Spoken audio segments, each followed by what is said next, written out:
Hello, my name is Marcus. I'm the compiler of a collection of therapy quotes entitled 1001 Windmills of the Mind. A collection of advanced self-help quotes taken from what's often called the psychodynamic or the psychoanalytic perspective, which long ago, as I understand it, was referred to by some as philosophical medicine or narrative medicine. For the love of narrative medicine, to borrow a line from the singer Steve Perry, who has a song entitled For the Love of Strange Medicine. Can we borrow his song title? For the love of narrative medicine, for the love of philosophical medicine. You know, this type of perspective or tradition or attitude makes us more aware of ourselves. If we're more aware of ourselves, then we're more connected to ourselves. We can accept ourselves. We're sort of whole and embodied, connected. And that's health and happiness and healing and wholeness when we're more whole. But if we don't know much about ourselves due to trauma, and that knowledge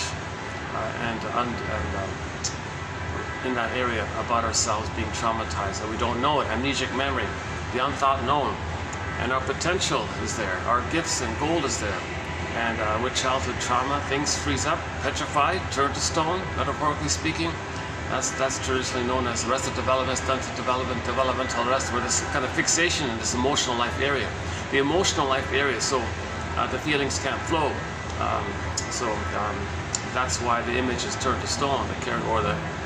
The rabbit becomes a stuffed rabbit or something regresses. So we're not access to our feelings, and our authentic self related to that is unavailable to us. I feel therefore I amness, our ontological self, our sense of self, like being at home within kind of thing. This whole inner life kind of thing. That's what happens with trauma. So the trauma we're talking about is mainly attachment trauma. The baby's got to attach to his mother. But what if she's hurting him? He has nowhere to go. He's got to attach to her and make some kind of compromise to have some sense of having a mother. Well, what if she's hurting him? What does he do? That's an attachment trauma. So first things first, his soul, his authentic self, his beingness, okay, he puts it into cold storage, metaphorically speaking. Okay, so it's flash frozen, and the image is the woolly mammoth, the frozen woolly mammoth in a block of ice up in Siberia. Okay, or turned to stone, or petrified, or the velveteen rabbit, or the character's wooden. There's some kind of unalive, really, or the velveteen rabbit says, what does it mean to feel real? So we might not really feel fully real. That's the idea of trauma. Yes, we go through life with the false self, with a mask, with a persona.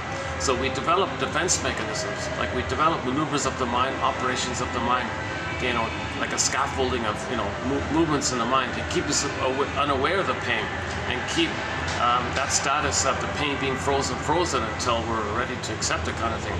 In the meanwhile, we create these masks, the famous mask or persona. And yes, we can drive a car and get 10 medals and 10 awards and 10 PhDs and write 10 hit songs. You can still be successful in all these things in the outer life, in the material world and all this. But there's a huge gap like this between your false self and your true self. That's a pain like that. We're meant to be embodied from our true self. Our true self, our authentic self is our embodiment. It's our sense of self. It's our home within. Like, comfortable within like that. It's your yin, it's your feminine element, it's your feminine principle, it's your beingness. The most common image is Snow White. Imagine that image of Snow White. Okay, so the interpretation is that character is a personification of the beingness of the psyche of that person with the trauma. So in other words, Snow White is a metaphor for our beingness, okay, our authentic beingness. Okay, now she's in a coma, she's in a glass box. So we can see that we have a beingness through the glass there. We can see we have it, but there's a wall there. Like we can't connect with it. It can't touch us. We can't. Doesn't animate. Does not alive in us. Plus, and Snow White's in a coma to boot. So she's in a coma and there's a barrier there.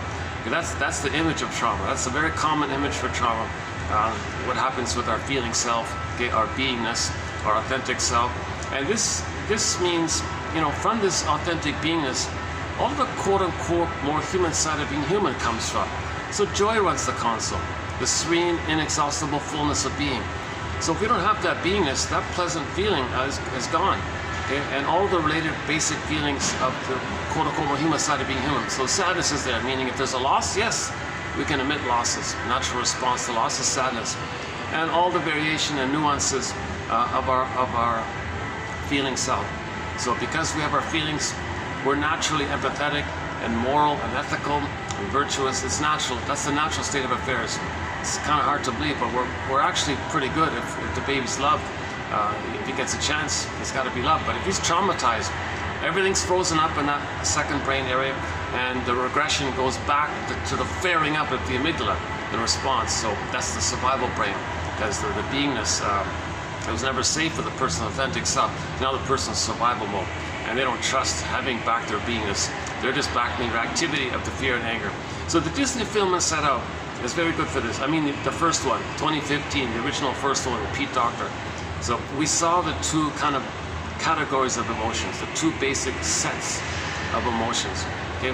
The regular ones, the primary ones, represented by joy and sadness. Okay? So when needs are met, joy and sadness are at the console, and joy runs the console. And joy can step aside to let sadness there when there are losses, and sadness can step back, and joy runs the console. Mainly joy runs the console. Okay? So there's a pleasantness of feeling alive and having our beingness and having our ontological self, feeling at home with it. There's a natural kind of pleasant feeling, hence joy runs the console. And joy could be excited, joy could be calm, and joy is connected to having been loved in that area. So there's gratitude and empathy and the pleasure of sharing and generativity. And so people become elders late in life, and they're enjoying the present. So they have a kind of creativity and spontaneity and like a warm kind of play. And the humor is playful. There's no aberration. There's no sadism. There's no envy and greed and narcissism and egoism and bullyism. There's none of this kind of aberration. That kind of stuff. Okay, that's a response to trauma, the panic of the trauma, the reactivity of the trauma. Those kind of things appear. But the normal state of affairs when the baby has what's called a secure attachment style is that he's going to be embodied. That's his yin. That's his beingness. That's his ontological self, a sense of self. That's we're all born with that. We're all given that. We all have it. We're born with it. Okay, and then we lose it. Okay, usually, I'm starting this video off here in this sort of they're extending the mall here. Like this is like under construction here. So I thought I'd cool off first before I go. I haven't cooled off yet, so I'm going to go to the park when I cool off, when I stop sweating. I'll go out there for a bit.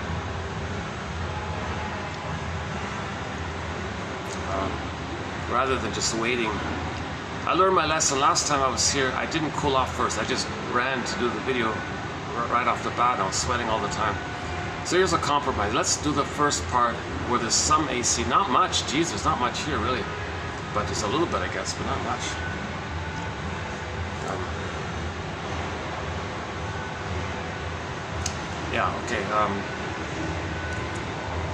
Truth is, I want to make it work to be able to do these videos outdoors. I like doing indoors in the nice places and all that. I've got the Swan place I go to sometimes, and then a couple of hotels I do it at. But it'd be nice to do it once in a while in the park. But there's, it's 40, like it's over 40 with the heat index. It might be 36 or 37 officially, but with the heat index, it's a little bit higher. Okay, enough about the weather report. You didn't come to this channel to hear about the weather in a place they might not even know where I am, right? So we post on average 10 quotes per video. If you click the more link, you'll see 10 quotes.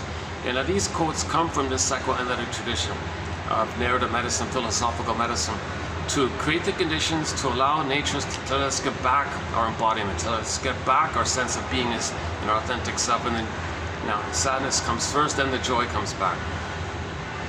So back to the Disney film. So the basic emotional literacy that Pete Docter's talking about, he said, there's a huge neglect of emotional literacy. He thinks there's a massive amount of emotional illiteracy out there.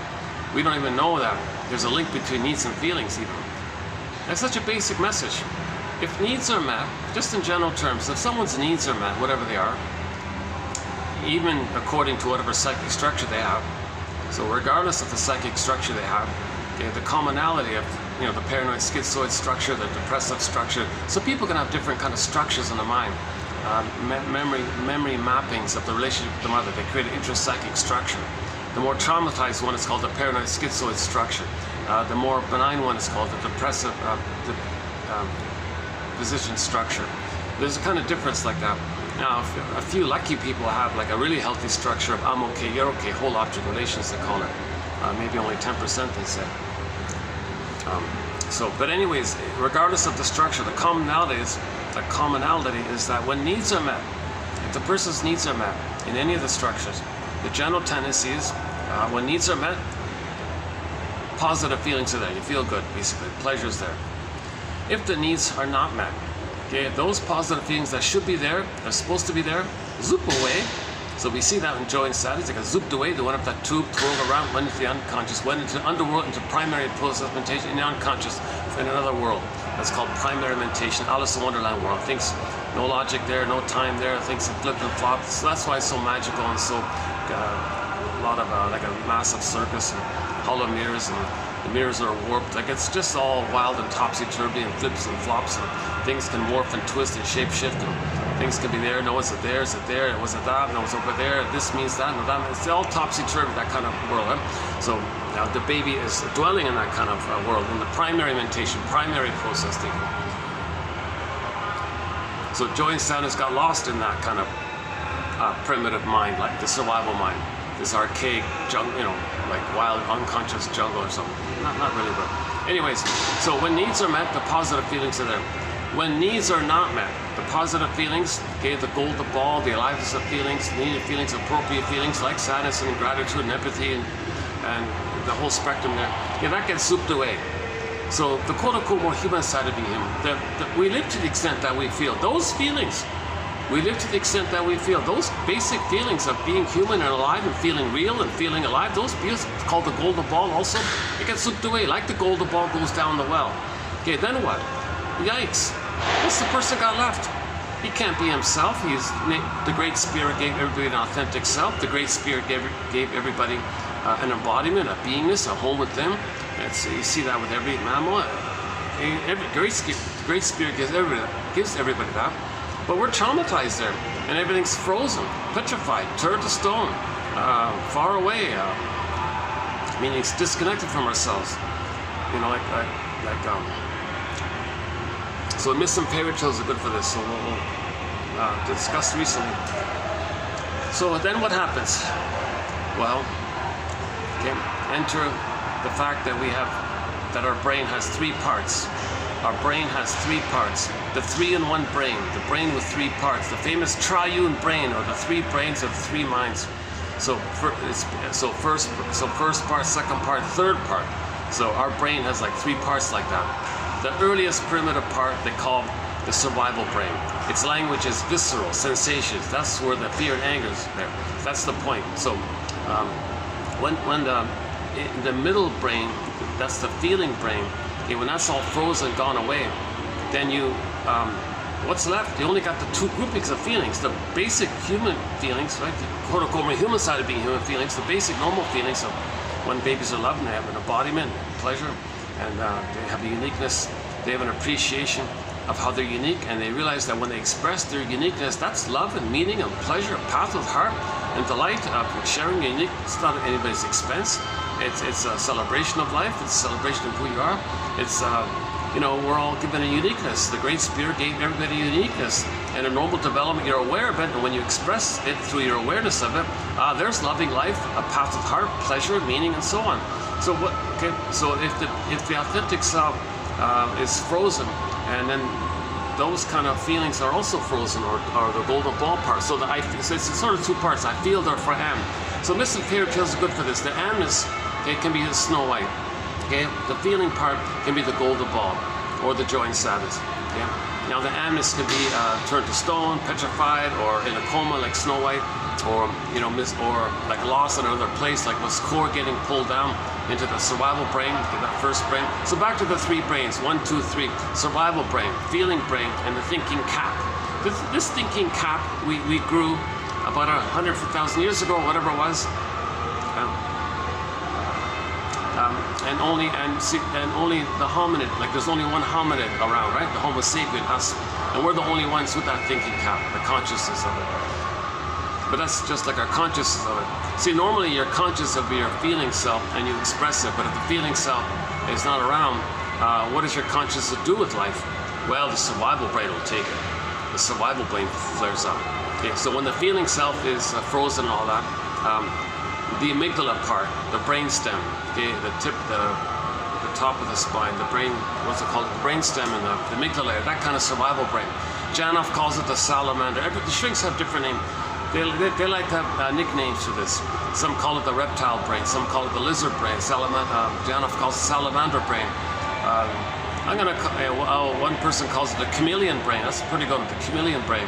I'm gonna kind of just experiment with the iguana brain. I'm gonna call it the iguana brain. So the point is, those creatures, those animals, the cold-blooded, they don't feel and love and share. They don't have tenderness and warmth or family. They only care about the instinct of reproduction and survival. So those creatures only care about survival. Janov jokes, yeah, don't talk feelings to the crocodile. Like, there's no feeling there. There's no affection like that. Don't expect that from them. So that part of the brain is nicknamed like that.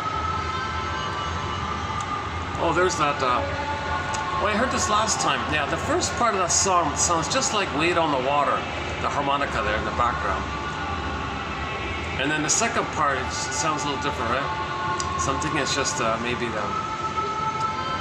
It's nice to hear the harmonica, yeah. Actually, recently we added a song to our soundtrack. Steve mentioned Steve Perry. Steve Perry's song called Friends of Mine. Friends of Mine, recently added to our soundtrack about the only child syndrome. How do only children make friends? I think that's, my guess is about that, because he's an only child, I didn't know that. And the song's about friends, friends of mine. Well, you know, no matter who you are, you can't make friends with caviar. That's one. Like, how do theories only children have a harder time making friends? So it's maybe a little bit in that area. Oh, what is that? Okay, I try not to get people on camera. I thought no one would appear. Okay. Actually, they did open up something just above me. Yeah, there's some guests there. So it's partially open. It's not fully. It's still in the renovation. Yeah, I don't know how long. This won't last long, so let's enjoy this a little bit. You know, I'm still sweating. It's still down. Yeah, why am I telling you that? Well, at least I'm not. It's going to take me a little while to get pulled off here. Jesus, yeah. It takes me a while to get here, and I got to do a lot of walking. So yeah, so let's go back to the three brains. First brain, second brain, third brain. So the first brain, the crocodile brain, okay, it's visceral sensations, it's the instinct of survival, reproduction, and its language is physiology. It's the language, the communication is physiological. Okay, like you know, rapid breathing or poor blood circulation or you know, slouching maybe or perspiring too much, I guess. Like a lot of anxieties from there. So anxiety comes from there, obviously. Because anxiety is those old fears coming up. See, anxiety means you're afraid you don't know what. Well, the fears, the old fears of the mother, those infantile fears that didn't get processed. And when you're going through life, you're reminded of it. Now, when you're reminded of those old fears of the mother, those old fears which you don't remember, the language of it is physiology, and that's called anxiety. Right? So anxiety comes from this first brain. Anybody with anxiety, they know. Then that's a clue. That's part of the story. Narrative medicine. That there's trauma early on. Okay, so that's part of the healing journey to identify some of this. And you know, at some point you got to interview your mother. Mother, it seems I was traumatized in the first 3 years. Tell me details. What happened? I want the story. It might give me some dreams I can feel and heal. Okay, so back to inside out. So when joy sadness got zupdue, that's because the person's needs weren't met. The needs weren't met. So they can't feel joy, sadness. They can't trust their love or admit losses. You need sadness to admit losses. I can't be vulnerable. I'm gonna be vulnerable? No way. I'm in survival mode. My mother's dangerous. My father's dangerous. My family's dangerous. So all that gets zooped away. And then you go back to the survival brain. So the survival brain flares up. Okay. Now in that survival brain, okay, there's no time there. There's no time. So when the survival brain, when the crocodile is flared up, when the lizard or the gecko, okay, these creatures, snake, whatever, when these creatures They don't know time. That's a good metaphor. So that brain doesn't know time. But the trauma, okay, it is recorded in that timeless place. So when Miss Core gets pulled down, so Miss Core is like Snow White. When our beingness is unaccepted, mother rejects it, whatever reason, old cunning tale, we're calling it the old cunning tale. For whatever reason, on the mother's end, she misattuned, malattuned, doesn't get it, not around, frustrated, in bad mood, whatever's going on. And to tell you the truth, I won't redo it here, but you know, yesterday's video, yesterday's video we ran through it. Yesterday's video was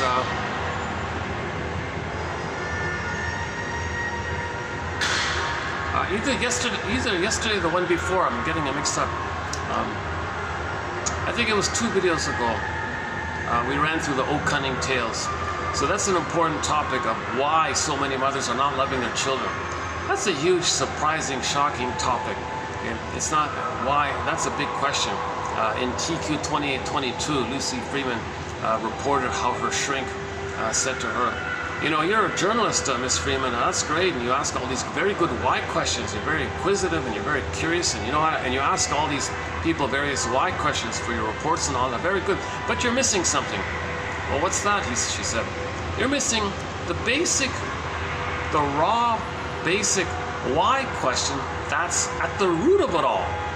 You're kidding, really? What's that? Why didn't my mother love me?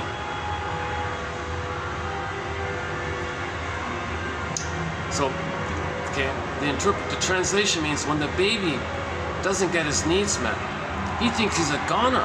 He's not gonna make it. He thinks, he creates an image of the mother as a monster that wants to eat him. That's not love. Okay.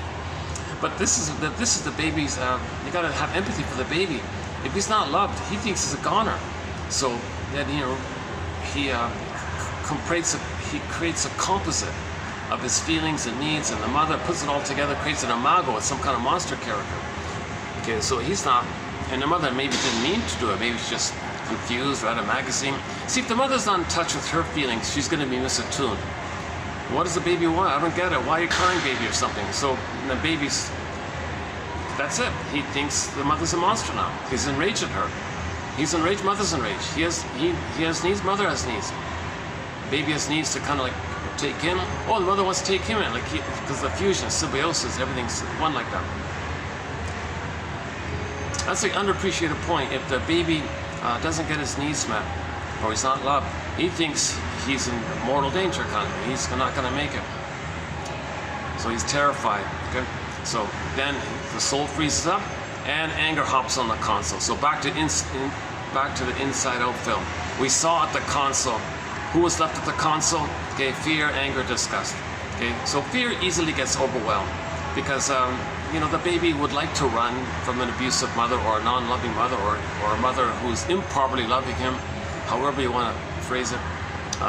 The baby would like to run. The first response is to flee, get out of here, flight, go. But he's corny, he's got no motor skills. Where is he going to go? So all that adrenaline, all those stress hormones to get him to flight, to go run, but he's like blocked like that. And then it's somehow, at some point, okay, it all converts into anger. So anger is like too much fear turns into anger. Yeah, that's one way of saying it. Too much fear turns into anger. Yeah, maybe that's one way of saying it. Or anger is a defense against fear, or anger is created out of fear. However you want to phrase it, I think. So anger is mainly at the console. Okay, disgust was mainly sort of the physiological area of distaste and dis-smell. So Riley was too young to eat broccoli, so she could disgust it like that. That kind of area. That's sort of a minor area, I guess. Yeah, let's, geez, we're still sweating. Look at that, eh? My goodness. Yeah, give me a little second. Let me do a restoration.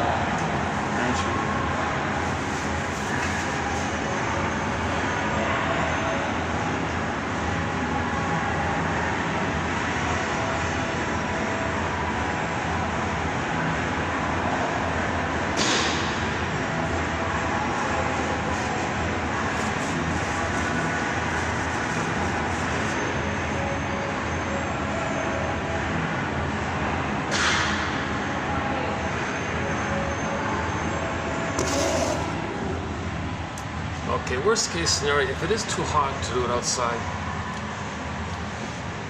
Yeah, that mall there, that white one there.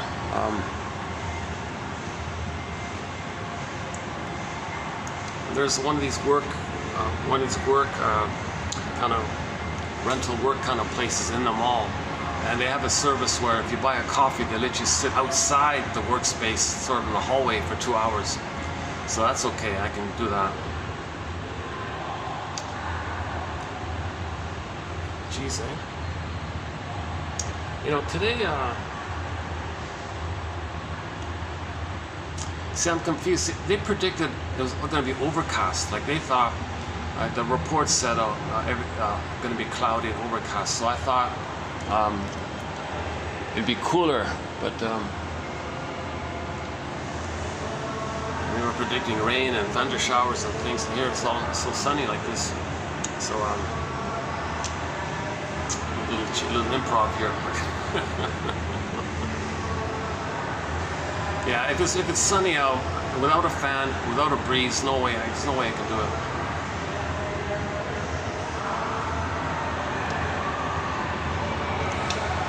Okay, yeah. So we see in the Inside Out film, anger is sort of the console. Now think about that image in the Disney film. What a pitiful situation for a child to live life through, always angry. So the fear would later on be with the fear. Well, in the sequel, you see fear converts to anxiety. Okay, so same idea. So, but in the first film, what a pitiful situation to always be afraid and anger. Stress response. Like Jesus, like what a pitiful life that is, right? So impulsive, reactive, hypervigilant. It's basically PTSD. You're just running around with hypervigilant. You can't relax, you can't trust, you can't feel, you can't play, you don't have joy, you don't make I statements, you can't free associate, you can't tell anybody the truth because you can't trust. You know, so you're always like angry like that, and you're angry at others, and now you have revenge fantasies in others, you're vindictive, now you're greed and envious, grievance collecting, injustice collecting, and then if there's a loss, now since there's no loss, I mean since you can't admit a loss, you only got anger there, what if there is a loss? Well, denial, contempt, and sour grapes. Didn't need them anyways, and you got all these survival slogans appear. Now my greed, all these jungle survival slogans come up in their mind. Oh, my greed or your greed, either or. Like they have a very sort of like they think like a crocodile. They think kind of like a little bit analogous, not exactly, but analogous to it. We're not saying it's completely like that, but their energy is about. They call it survival anxiety. So when they go through life, it's a question of survival all the time. Every moment with everybody, it's always survival. They don't trust or play or love. If they do something that resembles play, it's sadistic. It's at your expense. It's to put you down so they feel superior. So that's their survival. Because mother was one up and they were one down, so they have identified with the mother. They see you as a proxy them. They shame you the way the mother shamed them. So that's called sadism and schadenfreude. So it's perverse joy. If they like that, it's a perverse joy. So all of this, it's a defense against vulnerability in yourself, which you project on others and reject other people's vulnerability.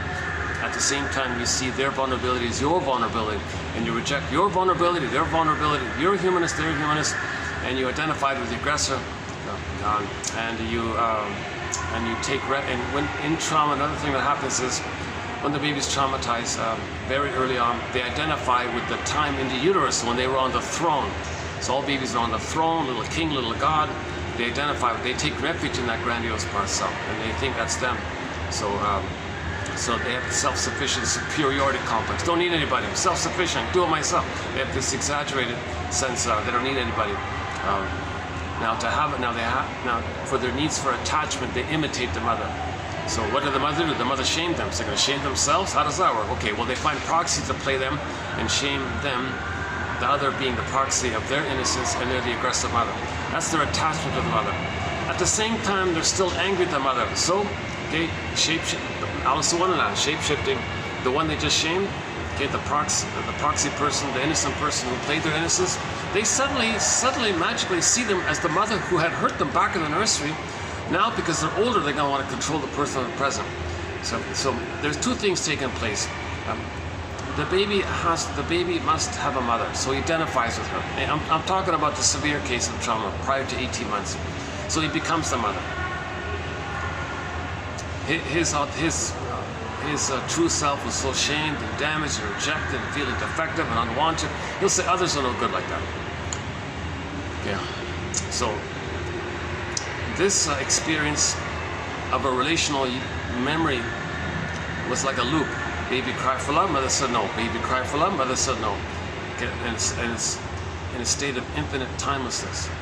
It's a loop like this. It's in the survival brain. That brain doesn't know time. Crocodiles don't know time, so they're always in this loop, survival loop like this. So how does the person replay that loop?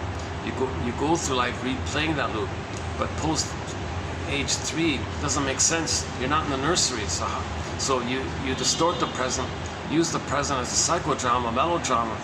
Okay, so the present's still the past, or the present is called the presenting past, or you transit the past to the present, or the present is like a symbol of the past. Okay. Yes, cognitively you realize the present is the present, but you don't care. You just make excuses, and you don't want to see or feel about it. In the feeling area, about yourself and mother and your feelings, this whole area, you're repeating that loop. Okay, baby cried for love, mother said no. Baby cried for love, mother said no. So new situations. Okay, the person can't cry for love anymore. So they find proxies to cry for love for them. They say, hey you, I want to do a role play here. I'm going to do a staging of my childhood.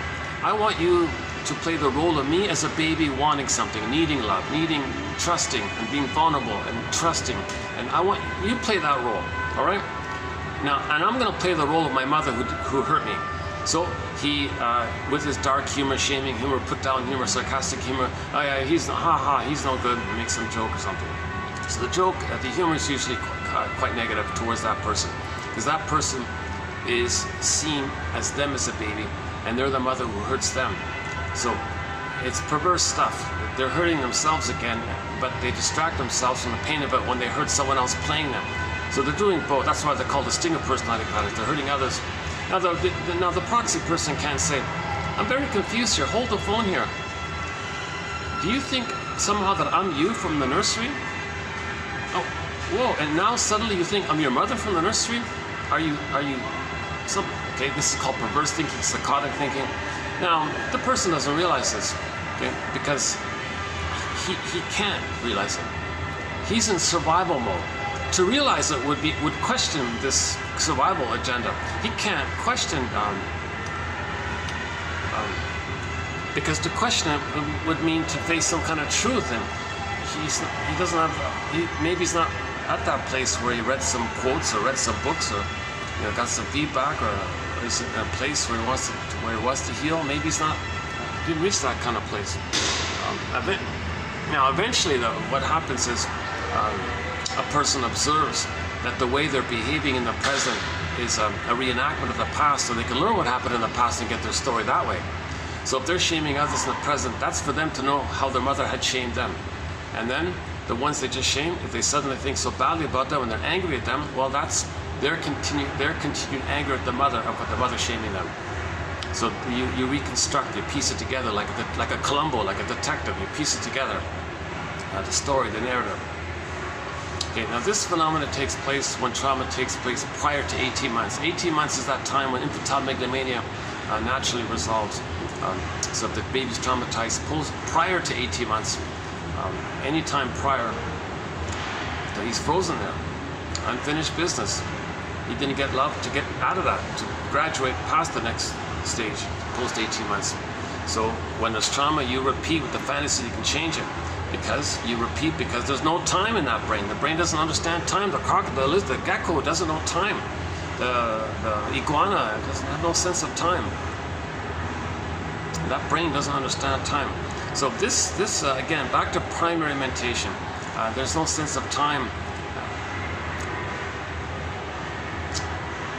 When the baby's in the uterus, he's believed to be in a timeless, infinite, blissful condition, where he doesn't worry about any kind of time, and he's blissed out, and he's got spaciousness, and everything's in a state of bliss, and the bliss is forever and eternal, and there's no time, and he's in a blissful state. He's sort of something like that, huh? Robert Blank jokes, yeah, times are good. He's in ecstasy or something. He's not addicted. He's just in a, they call it the blissful oneness. The Garden of Eden, Shambhala, Shangri-La, Nirvana, Avalon, Garden of Eden, any kind of paradisical image refers to this time when the baby is in a blissful oneness with his mother. He's one with everything around him. Baby doesn't know where he begins and ends, where the mother begins and ends. He doesn't understand that there's a mother taking care of him, feeding him. If he has needs, it gets met. Whoa, he did it himself. He's self-sufficient, superior. He's a god. He's a king. And the whole, you see, like the thing, like the whole works. Is he the universe? Like, and is he his own self-sufficient universe or something? Or is he like maybe the center of the universe, and the universe chose him to be the special one, or the chosen, the chosen one, the special one? Is he so entitled like that and so special like that? And the whole universe is going to just take care of his needs right on time, just in time. He's a little king, little god, so special like this. So the baby has these very lofty kind of ideas. So if the jargon is infantile megalomania. infantile megalomania, or the grandiose self, or the idealized self. Primary narcissism is the most common term, because everything's for him, he's entitled, and it's supposed to be like that, obviously. He's meant to be in this kind of condition. Now this, believe it or not, the theory is this resolves itself at 18 months post-birth. So between birth and 18 months, he still thinks he's a little god like that.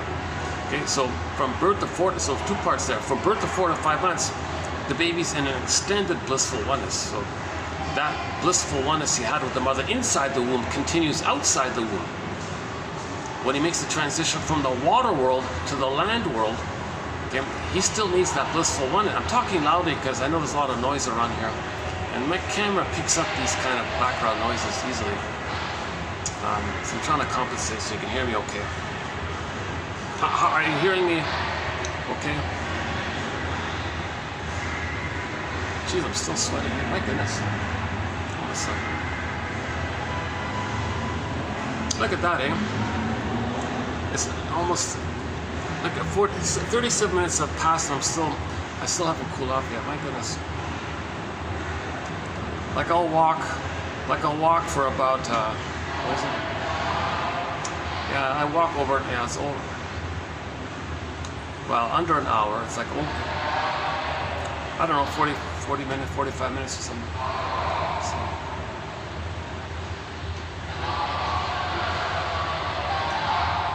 The SkyTrain part is just like a short, like a 5-minute thing, 10-minute thing. Yeah, it's funny. I get in the SkyTrain, nice and cool. Well, can I just stay in the SkyTrain? Oh, I got to get off here. I'm actually tempted to just stay in the SkyTrain, ride it a few stops, so I can cool off and go to the mall.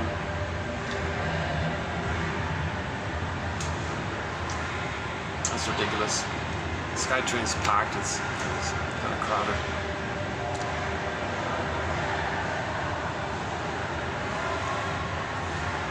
Yeah, okay, so once again, yeah, we're talking about infantile megalomania. So the baby's in a blissful oneness with the mother, symbiosis, fusion, merging, unico mystica, one with this big mystery. So, and again, his needs get met automatically. Some people call it unconditional hallucinatory omnipotence, or omnipotence of thought. So, like, wow. Okay, food, he needs oxygen, there it is. Sensation, he's comforted, there it is. Okay, even the waste elimination, it spirals up through the veins in the cord to the placenta. The placenta metabolizes everything, it's all cleared up and it's all good, all processed perfectly. And then down the center vein, everything that he gets, all of his nutrients and food and everything that he needs gets sent down that center vein, like right on time, and it's smooth and it's rhythmic and it flows. Baby, cord, placenta, mother, placenta, cord, baby, do, re, mi, 1, 2, 3s. He's floating around this kind of blissful, it's almost like a musical. Someone even theorizes there's even like a soundtrack in there, like a little melody back there. Mother's heartbeat, the pulsating of the cord, and the blood veins, the flow of the blood in the vein, and the cord, the 3 veins in the cord, the blood veins, they one straight down, 2 spiral up. Mott thinks it might be like a melody because of the movement area. Someone thinks it's the prototype of music, and Grassy jokes or half jokes that music is the first mother. Like if everything is the baby, might anything not be the baby? Like what's other than the baby? Like what's not him? Like so that would be like the mother, the other. What would not be him? And Grassy thinks it's music. In the beginning was the sound, she says. The sound was music. the musical mother, music. And that's why when we hear music, we're a little bit reminded on some physiological level of that time in paradise when we had our golden ball, our embodiment, when we were in the Garden of Eden. So anytime you hear music, you feel good because like, gee, am I back in paradise a little bit? No, there's reality, but a part of you thinks you might be in paradise. So you keep the music on all the time, right? Okay, the topic about why not everybody likes the same song, that's a whole separate area, but generally, people are gonna find some songs they like, right? So if you hear like a drum beat, that can remind you of the mother's heartbeat, and a bass line, well, there's the pulsating of the chord, and any kind of melody, like do, re, mi kind of thing, you know, that's the prototype of that melody was in the uterus with the blood flow, according to Mott. Very interesting theory, this guy. Old book from 1910 or something, Francis Mott, yeah. We got a few of his quotes on there. It's hard to forget his thing. He was so enthusiastic about thinking that, like if you study this whole prenatal world, prenatal life, like if you look at it more closely, he thinks that's like the whole world is like that, like everything's like that. Like there's like that's like a sample of everything. If you study that, you know everything he thinks. So I think he got carried away a little bit. But anyways, that part was memorable. Now we don't have too many of his quotes, just a sprinkling. Okay, hang on. Oh, they're noisy downstairs. That's too bad. Oh my God. Oh, there's that hotel, that black and gray one. I'll talk about nostalgia, today's topic. I don't know if it shows up there, but in the middle of the screen there's maybe not.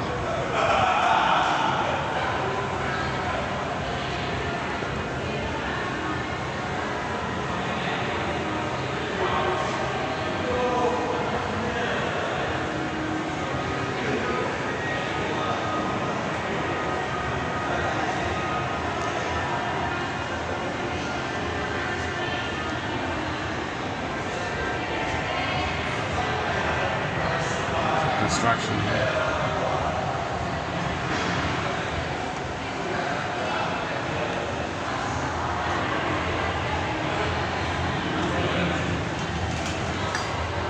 Yeah, this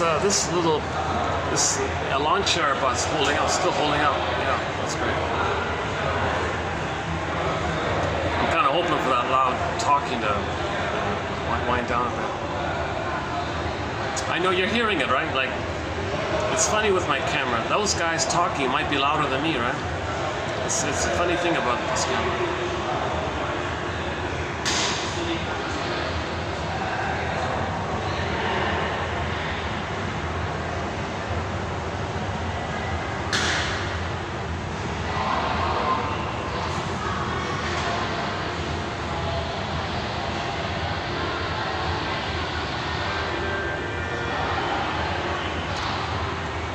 So let's back up and clarify something here.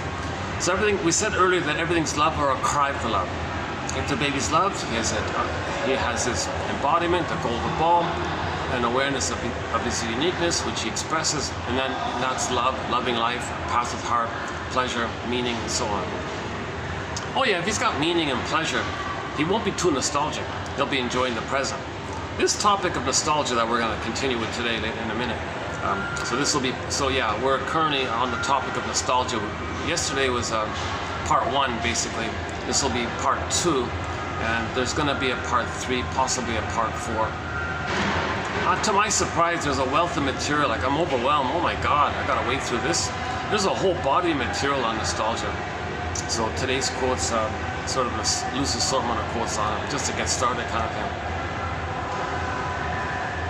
But one common agreement is that if people feel bored in their life, lack of meaning in their life, they're not happy with their work and their love, or they don't feel that the future is positive for them, then they, as a defense against the pain, facing these issues, geez, let's think about something in the past,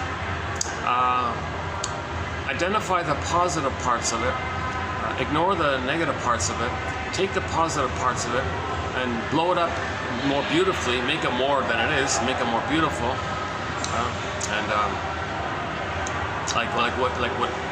make it more, and then dwell in there, that you're there at that time with this made-up, revised fantasy version. So it's a romance you make up a romance fantasy around something in the past, sort of like a what if, and wasn't nice there, didn't have problems there, didn't have decisions there.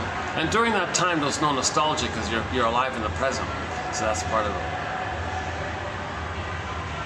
See, in the Disney film, in a sequel coming up, sadness is in a glass bottle, like Snow White.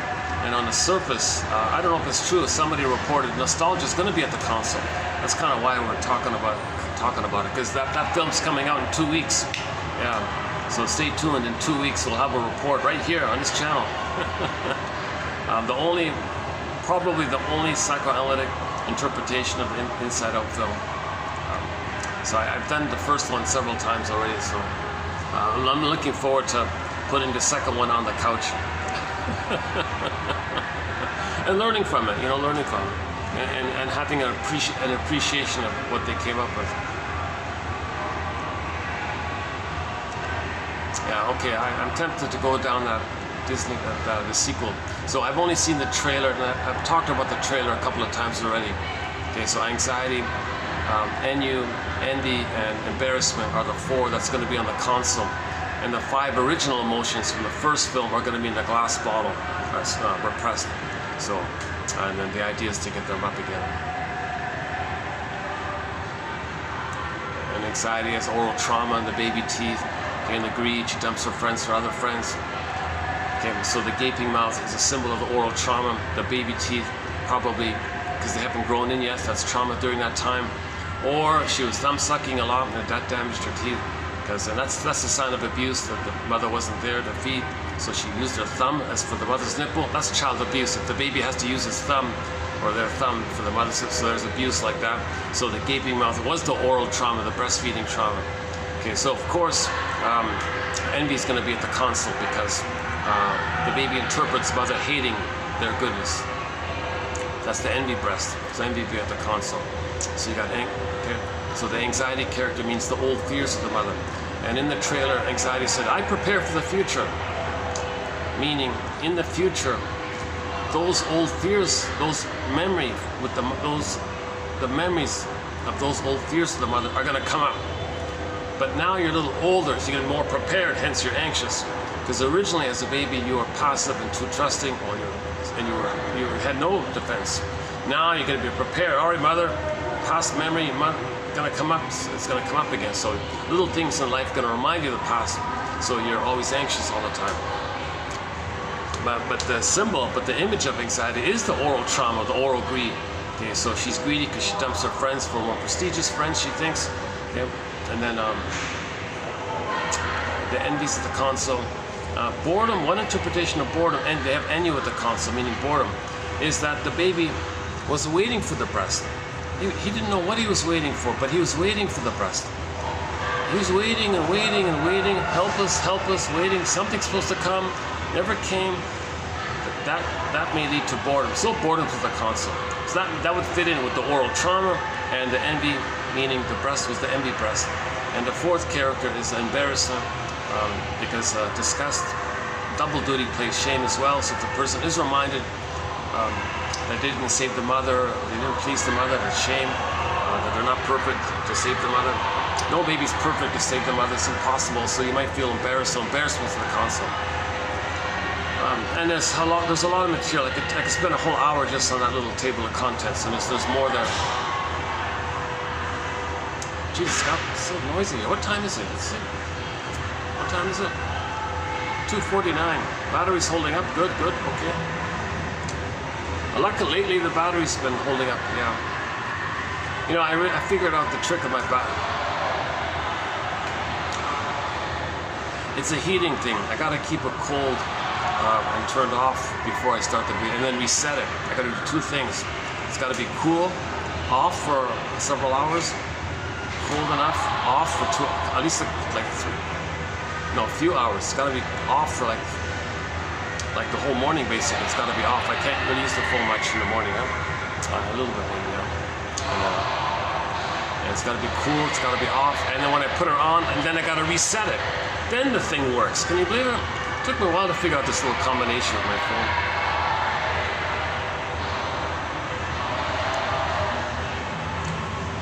Okay, we'll talk more about the Disney film Inside Out and anxiety, of course. Let me go back to the basic premise here. So the basic premise is the word of the year by the Merriam-Webster Dictionary Company for 2023 last year was authentic. I was surprised by personally. I don't think I've ever heard that word authentic being used anywhere by anybody. Why is that the word of the year? And they explain. Well, we're swimming with so much fakery and trickery and lies and fake this and fake this and fake that. We needed some authenticity. We're hungry for authenticity. So we're going to make it the word of the year, authentic, because we need it. Oh, okay, I like that. That's good. And then my thought was, well, if that's the way you're going to go, then the word of the year for 2024, I believe, should be athimoalexia. Athimoalexia. It's a Greek word in the Greek language. It's been around for thousands of years. It's available. Everybody in Greece knows it. It's a Greek word. It means, the word means no feelings for words. You have words. Where are my feelings? Okay, in trauma, the feelings of the golden ball is down the well. So you don't have access to your feelings. Your feelings are frozen. Okay, so joy and sadness are zooped away. I mean, we're talking about the basic feeling. We're not talking about the stress response of fear and anger. Those are more like sensations. That's the difference. Joy and sadness are feelings. Fear and anger are like sensations, basically in a nutshell. So the basic feelings aren't around. So athimoalexia, the Greeks understood it. Geez, I'm speaking, but where are my feelings? No one believes me. That's the Cassandra complex. She would speak, but she doesn't have feelings when she speaks. She's like too airy like that. She's too airy when she speaks. They call it the Cassandra complex. When someone speaks, no one believes them. You're too airy, you're too, I don't know what you feel really. Well, that's the sign of, she was telling the truth, but she has the trauma of the feelings being frozen, but she can still tell the truth. So if you know someone who no one believes them, but they're always telling the truth, but no one ever believes them, that's called the Cassandra complex. Anyways, no feelings for words. So someone is speaking, and they gotta pause and, can I feel what I'm saying? Like, what are my feelings in my words? Like, can I slow it down a little bit and try to notice my feelings as I speak? What the shrink said to somebody, do you notice the anger in the tone of when you're speaking? Oh. Okay, now if they do that, that means you got to include alexithymia, no words for feelings. They're kind of linked like that. So in '73, a guy named Peter Siphinos coined the term alexithymia. A similar idea with the. He didn't report it, but my theory is he knew athimoalexia, and why didn't it catch on? Like why aren't people using it? Why aren't the shrinks using this? We say emotional illiteracy, we say affect phobia, we say low EQ. Well, okay, I guess that's too bad, but can we be a little more precise somehow? So the Greeks would say, well, we have a word for it. You can use our word if you want. Athimoalexia, no words for feelings. That's pretty precise, pretty clear. So Siphinos, maybe he took the idea and said, well, maybe people are narcissistically offended. Why don't we just say they're having a hard time finding words for their feelings? Why don't we soften it up a bit and call it athimoalexia, no words for feelings?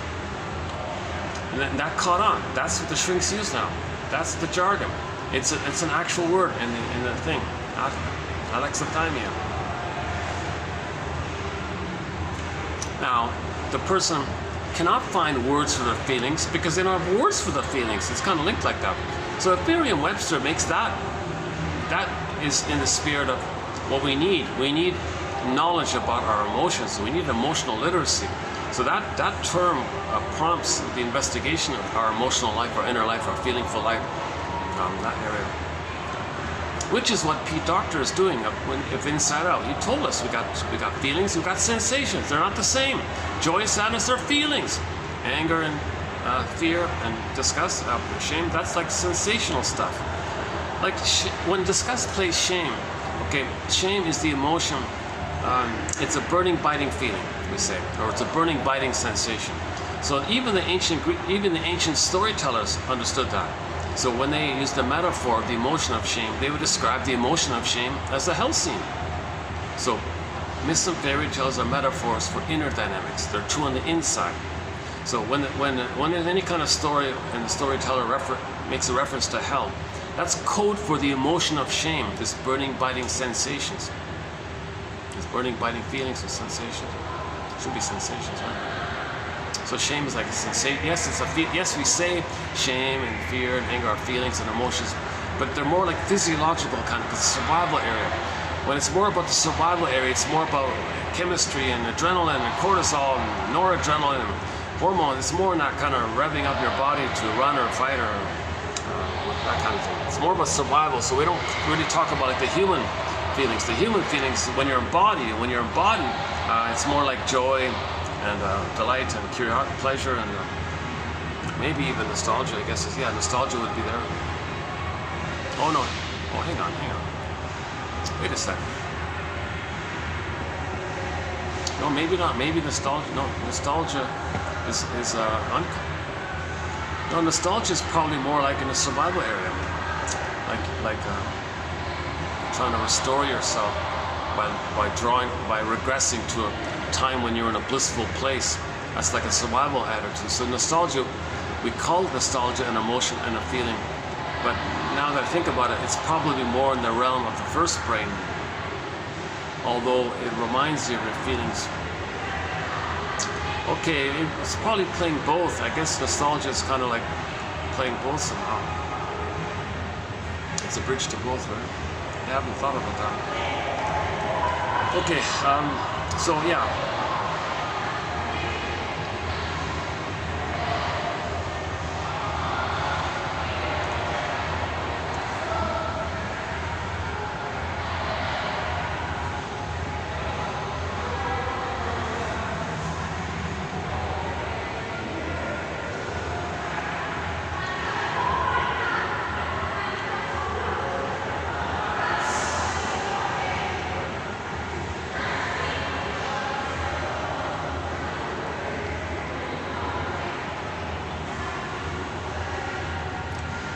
Okay, let's go back to the loop. Baby cried for love, mother said no. That's a memory. This memory is recorded in the survival brain. Now, the baby has the need for mother's needs, but he didn't get it. But the need is still there, but the pain is there. But there's no time, but the need is still there, but the pain, so he doesn't know the need, but then he still has the need. This is a huge inner conflict. This is a massive inner conflict for the baby. He still needs mother's love to love life in the present. See, somebody might ask the question, well, if the baby's traumatized, why can't the person just say, well, that's past, it's over, forget about it, get over, enjoy the present? Oh yeah, right. The psychic structure needed to love life in the present is what's called differentiation, meaning you felt safe with the mother. Okay, you felt safe with the mother. To differentiate, to hatch out of the egg with the fusion that you had originally from birth to 4 to 5 months, when you felt safe and nourished in mother's embrace and loving her, then you got a sense of self in your embodiment. Then you move forward like that. If you didn't get that egg, no psychological egg, no psychological birth. So don't expect that if you had no psychological egg, well, I'll just pretend I have a psychological birth. You had no egg, you were never in an egg even. You got to go back and mourn the loss of the egg. Then you can get back your embodiment. Then, see, there's two ways to get your embodiment. Either mother loves you, or at midlife you do the mourning process, the grieving process of getting your story, narrative medicine, philosophical medicine, weaving a basket, weaving a catcher-smith, being a detective, being a fisher person. Look for the lantern, the unconscious, look for patterns. What are you repeating? What are you projecting? What are you transferring? Okay, what's their identification? What's the humor like? Okay, you gotta kind of like piece it together, make a story. Then you got a sense of self by that, because you understand why the mother didn't love the baby. Then you get a sense of self. When you get a sense of self, then you can admit the truth. Okay, the truth will upset you. You can admit the truth. So the mother failed. So you find out why she didn't do it.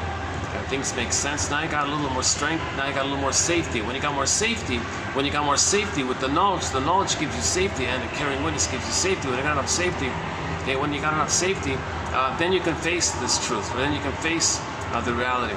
Now, when you face the reality, sadness appears. Now you admit that the person as a baby wasn't properly loved, that the mother was traumatized herself, and she was frozen. She was repeating, some mothers use their children to find them. And Sexton, 1960, has a poem said a woman in her 60s or whatever saw that her adult daughter was not happy in life, so she wrote her a letter and said, I'm sorry I didn't meet your needs as a baby. In fact, it's the opposite. I made you, I had you to meet my needs. That's the line. I made you to find me. So that's Old Cunning Tale. That's one of the key Old Cunning Tales. When a mother uses the baby to help them, to comfort them, to meet their needs, to nourish them, to mother them. That's not the role of the baby. It's no baby's job to save their mother, love their mother, fix their mother, help their mother to find her identity. It's the mother's job. It's her job. It's our parents' job to heal themselves, not use their children to heal them. So she apologized, kind of make it. As part of the story, she kind of gave the key, a metaphorical key, right? And then she can take that knowledge and key and then unlock and get the embodiment in the Iron John story. In the Iron John story, the soul is in a cage, but it's locked, need a key. Key's on the mother's pillow. So that means the mother used the baby to meet her needs. That's the key kind of thing. So you need that knowledge to get back your embodiment and your feelings.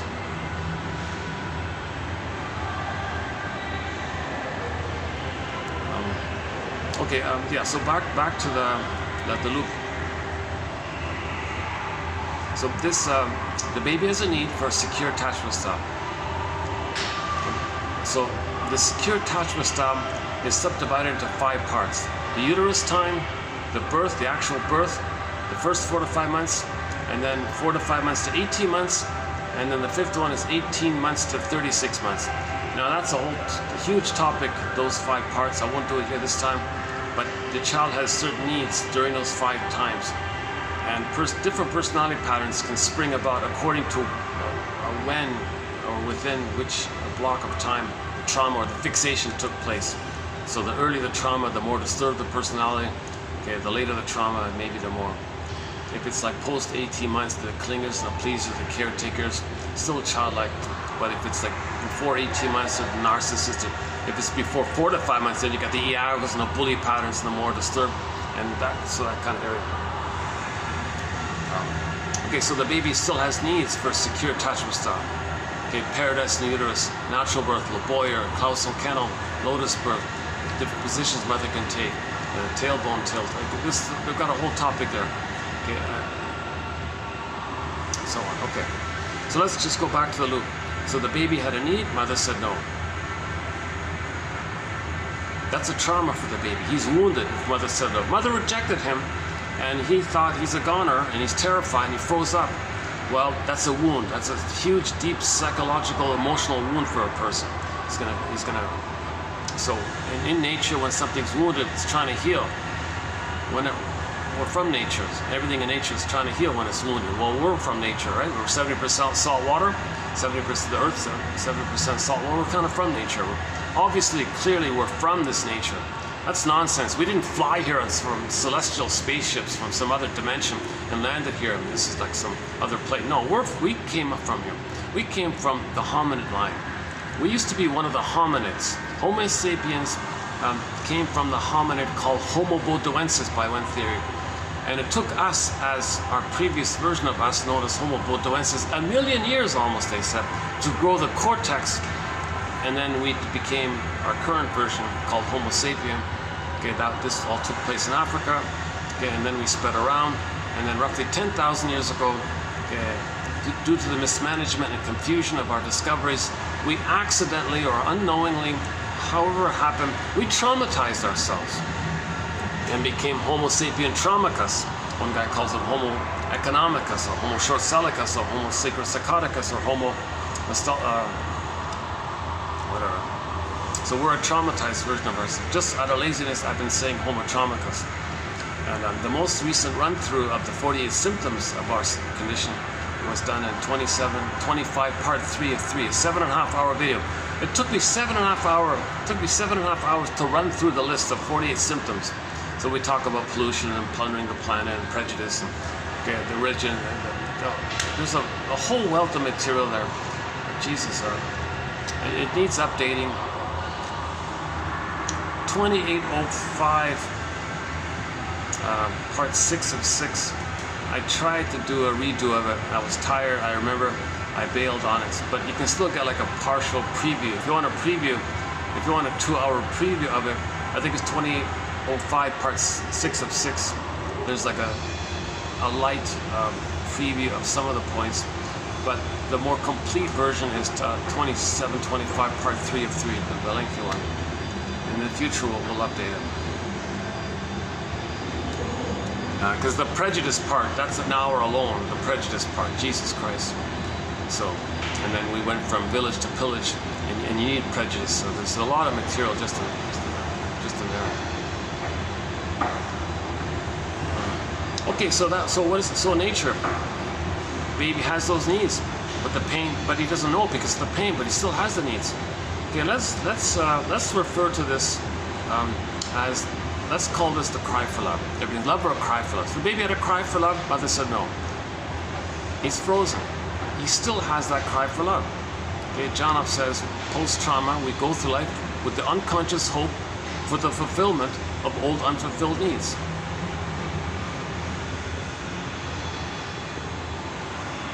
Oh good, they stopped yapping now. Okay, good.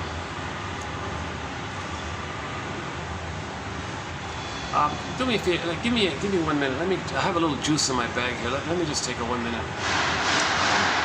Let's take a 1 minute break.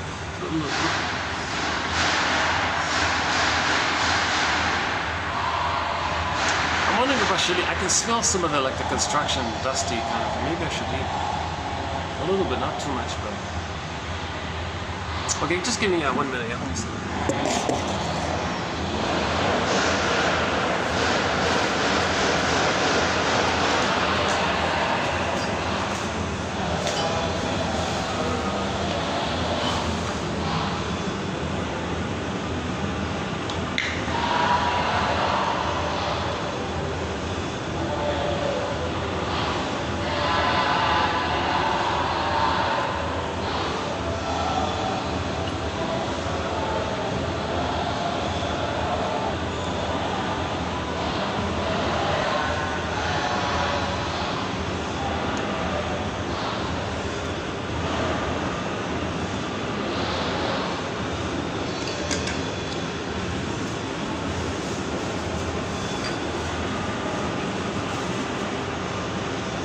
Stay tuned. Yeah, the quotes are coming up, so we'll be doing these quotes today, so hang in there.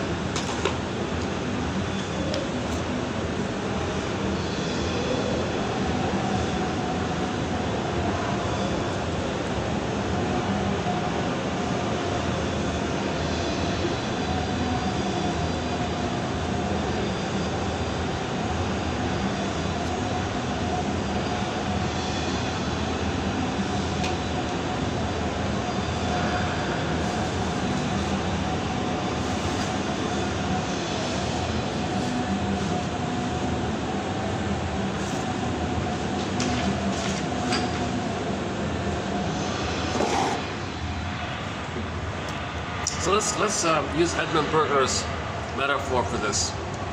Imagine a 45 vinyl. Talk about nostalgia coming up, nostalgia. Imagine a 45 disc, and those 45s only have one song. So side B is the same. Let's just say that it's the same on side B, or there are no grooves on side B. And let's just imprint or impress in that memory, that interaction as a song. Baby cry for love, mother said no. And it's pressed in on the 45. Let's call it the cry for love. So, person with this trauma, we call him a neurotic because in every new situation, he just keeps replaying that same old song. He only knows one song. He doesn't know any other song. The same old song. So cry for love, mother said no. Cry for love, mother said no. So in new situations, he recreates and reenacts and uses the present as a new edition, as a replay, as a reenactment of the past, and recreates the melodrama or analogous situation, or creates it or sees it as the past, to redo that thing with the mother. Like to thinking if you redo it, maybe mother will change, maybe there'll be a time machine, maybe you'll get the needs met. Okay, this is nonsense, because there are no time machines. The present is the past, but that brain doesn't know time, so it's doing it all the time. Yeah. So Berger's line is this: every neurotic is a music enthusiast, but he only has this one record. He carries it with him everywhere he goes. Every time he sees a turntable, a Victrola, a phonograph player, okay, with never-ending fiery ardor, he says, the neurotic runs to the turntable, plugs the thing in, puts his 45 on the turntable, puts the switch on, lifts up the needle, puts it over to the beginning, sets it down gently. You hear the crackles and the scratches, and then he plays that what's on there. New situation, same thing. Okay, new relationship, same thing. New job, new place. Wherever he goes, no matter wherever he is, wherever he goes, he plays that one record, the same old record. Okay, the metaphor means in every new situation, he's going to reenact, okay, that scene with the mother. That's neurotic, right? So you're not loving life in the present. You're not enjoying life in the present. You're not seeing really properly, fully the present. You're just like. You're just using it for this drama. Now, there are two ways the reenactment can take place. Okay, I mentioned it briefly already, I'll just quickly do it again. So if the trauma is prior to 18 months, it's the more complicated way. In the new situation, the record said mother shamed him. So in the present, the thing is, he doesn't want to play himself anymore, because the mother hurt him again and again and again. This is too painful. So he'll say, I don't want to play me anymore. I'll find a proxy to play me. So proxy means someone who plays a role for you, does something for you, feels for you, has an identity of yours. So you find someone else, a non-threatening subject, whoever's in front of you, whoever it is, whoever's important to you or whatever. However, it's a new situation, so whoever's there, you're going to see that other person in your fantasy, evoke in your mind, that's me when I was a baby. You played me when I was a baby. Because he's going to replay the past and the present. The present's just a replay of the past. But he can't play himself. So he finds a proxy to play him. And meanwhile, he had already identified with the aggressor, which babies do when, out of desperation to have a mother, he becomes the mother. Because you can say, like, what does the baby do when there's no mother? He imitates her, mimics her, forgets about himself, find proxies to play himself and shame them. So he forgets about himself, he imitates the mother to have a mother. And plus he has the confusion that if he imitates the mother, maybe that's what the mother wanted. Maybe the mother thinks she'll be in a blissful oneness like that. And the child says, all right, mother, I'll try to stay in a blissful oneness to please you. I want to please you and save you and cure you and heal you. So that's part of it.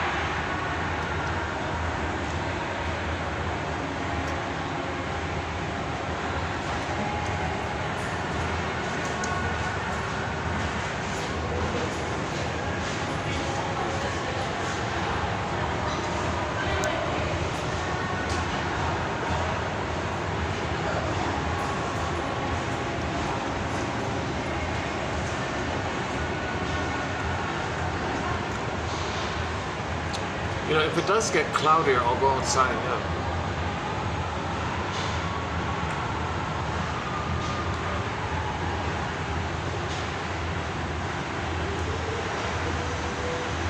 I'd rather do it outside than this is not dusty yet.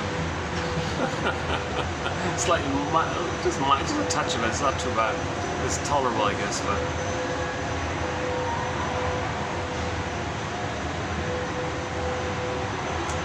It's just right on that line there, I reckon. I'm like on the fence, should I move or is it too dusty? I think we're okay, it's not too bad.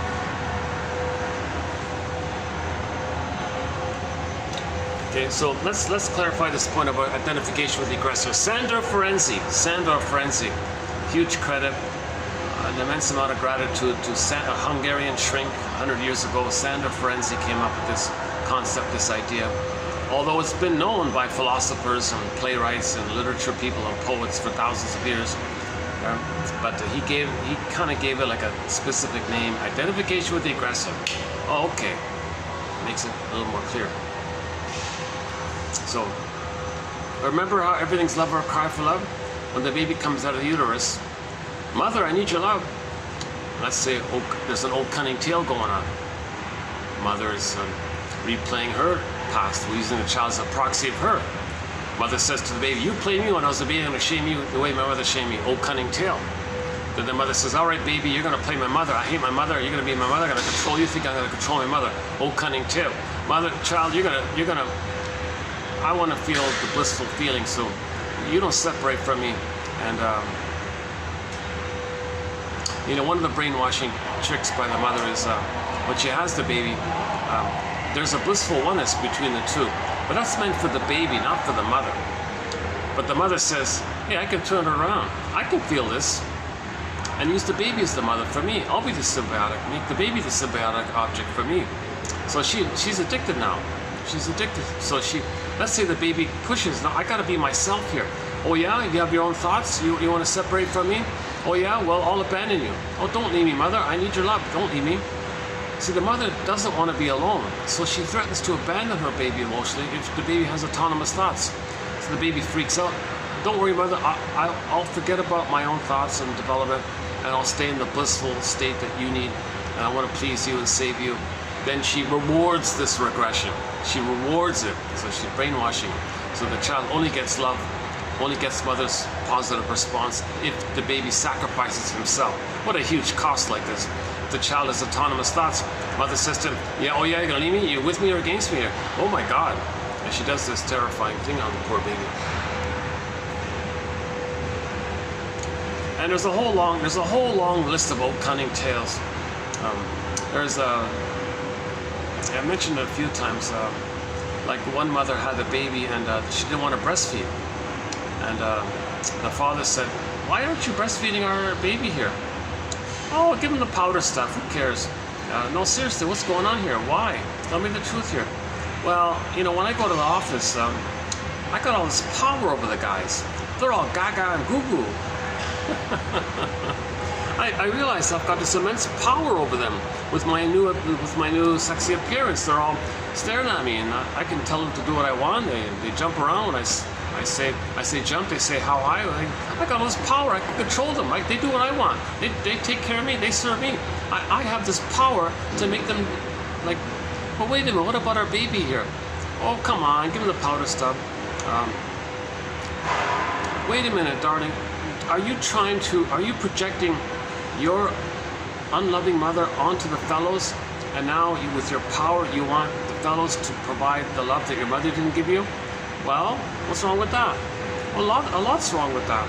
Those guys cannot be your mother. There's no time machine. They're not your mother. You're not in the nursery.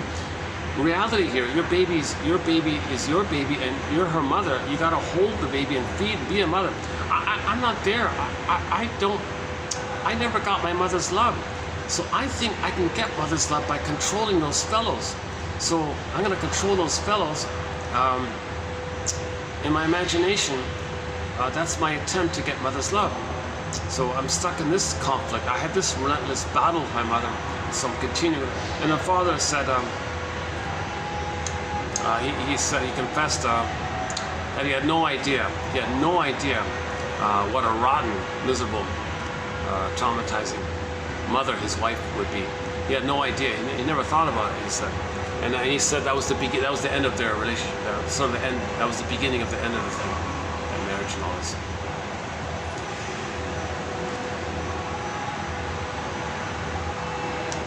What other old cunning tales are there?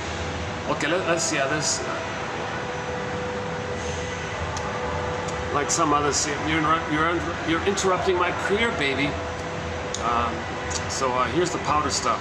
I want to do my career, or I wasn't held. I don't like touching. So she used the pump, maybe.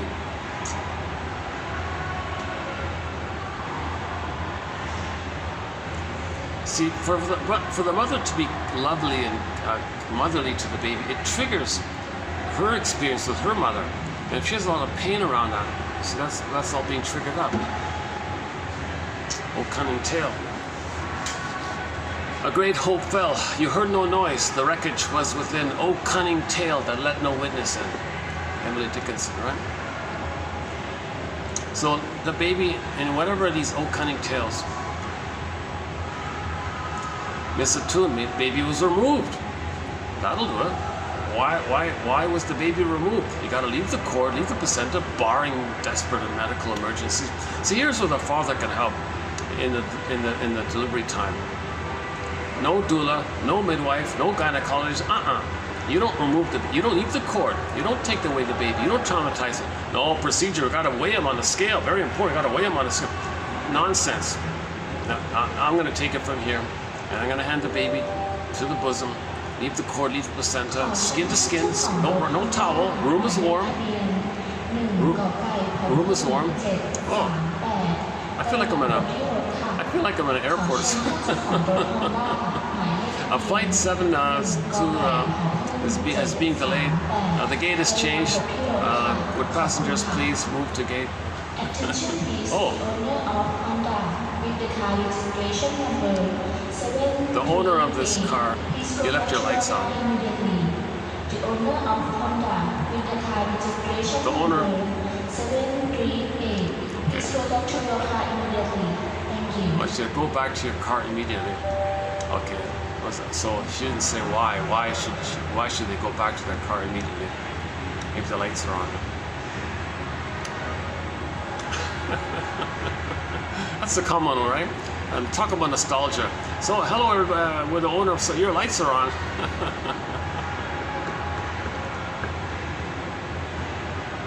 Oh, maybe the person's blocking somebody. Maybe that's what it is.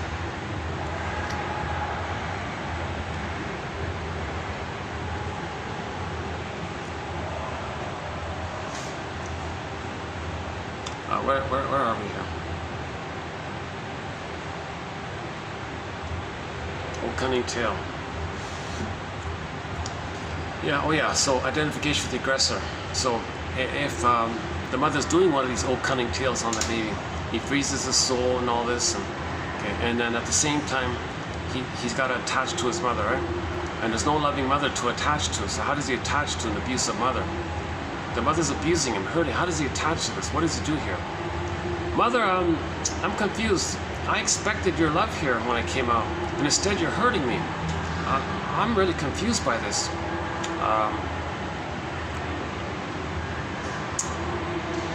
Tell you what, Mother, since you're not loving me, I'm going to interpret your confusion, your anger, your old cunning tale, your hate, your disappointment, your misattunement, your malattunement, your confusion, your trauma. I'm going to interpret all that as your cry for love. So everything's love or a cry for love. So what you're doing, I'm going to interpret as your cry for love. So, Mother, you're crying for love. Tell me, Mother, what love is missing? What do you need? Talk to me here. Details. Let's say imagination. The mother, well, baby, thing is, when I was a baby, my mother wasn't attuned to me. She didn't see me and soothe me and hold me and there for me and comforted me and made me feel warm and safe. I didn't feel seen and validated and recognized and wanted and all this. I didn't get that blissful paradise. I didn't get that symbiotic phase. I didn't get that merging, that Garden of Eden, that Shambhala, that Shangri. I didn't get that kind of special time. I didn't get that timeless, blissful place. You know, that was all missing. I didn't get that basic needs met. All right, Mother, tell you what. We're already in a blissful oneness, right? Right? Well, I'll be that mother for you, and you be the baby. Whoa! I don't think it works like that. Well, I'm going to try. Well, I have omnipotence of thought. I feel like I can do anything. I'm a little king, little god. So I'll just save you, fix you, cure you, heal you, so you'll be a loving mother and turn around and love me so I can have myself, find myself. So let me save you, fix you, cure you. So we'll stay in the oneness. I won't separate from you. We'll be in the blissful oneness. I'll give up my authentic self. It'll be projected into proxies, and I'll mimic you. So since you're hating me, I'll become, and you're envious of me, and you're taking away my goodness, I'll become just like you. So we'll be one, so you'll feel seen, I'll mimic you, imitate you, we'll be one, we'll be perfectly one. And that's my attempt to give you the mirroring and witnessing and seeing and connection and oneness and fusion and bliss. And then, so that's what he sort of does, right? So the mother hurt him, he becomes the envy breast, the shaming breast. So what did the shaming breast, what did the envy breast, what did the hating breast do? That mother hurt him, okay? Shamed him, took away his goodness, robbed him, stole his soul castle, okay? Did all these things to him. So to be loyal to her, to have a mother, to try to save her, he treats himself the way she treated him, because of the fusion. See, mother, I'm going to act just like you. You rejected me, I'm going to reject myself. See, does that please you? So, it's nonsense, of course. No baby can suck out of work, obviously. No baby's born to cure their traumatized mother, magically converted to be a loving mother. It's not going to work. But the baby's got to try. He's got to try. He's got to get a loving mother so he can have himself. He's going to try to save her, cure her. So one line is dysfunction is loyalty to the mother. So he'll be dysfunctional like that because that's his loyalty to the mother. So in the new situation, back to the record, when he plays the record said mother shamed him, and he's the shaming mother who shames himself. Okay, that's just way too much pain to always do that, to think badly about himself all the time. So the trick is, he'll distract himself by finding someone to be a proxy for him to shame. That's how he distracts himself.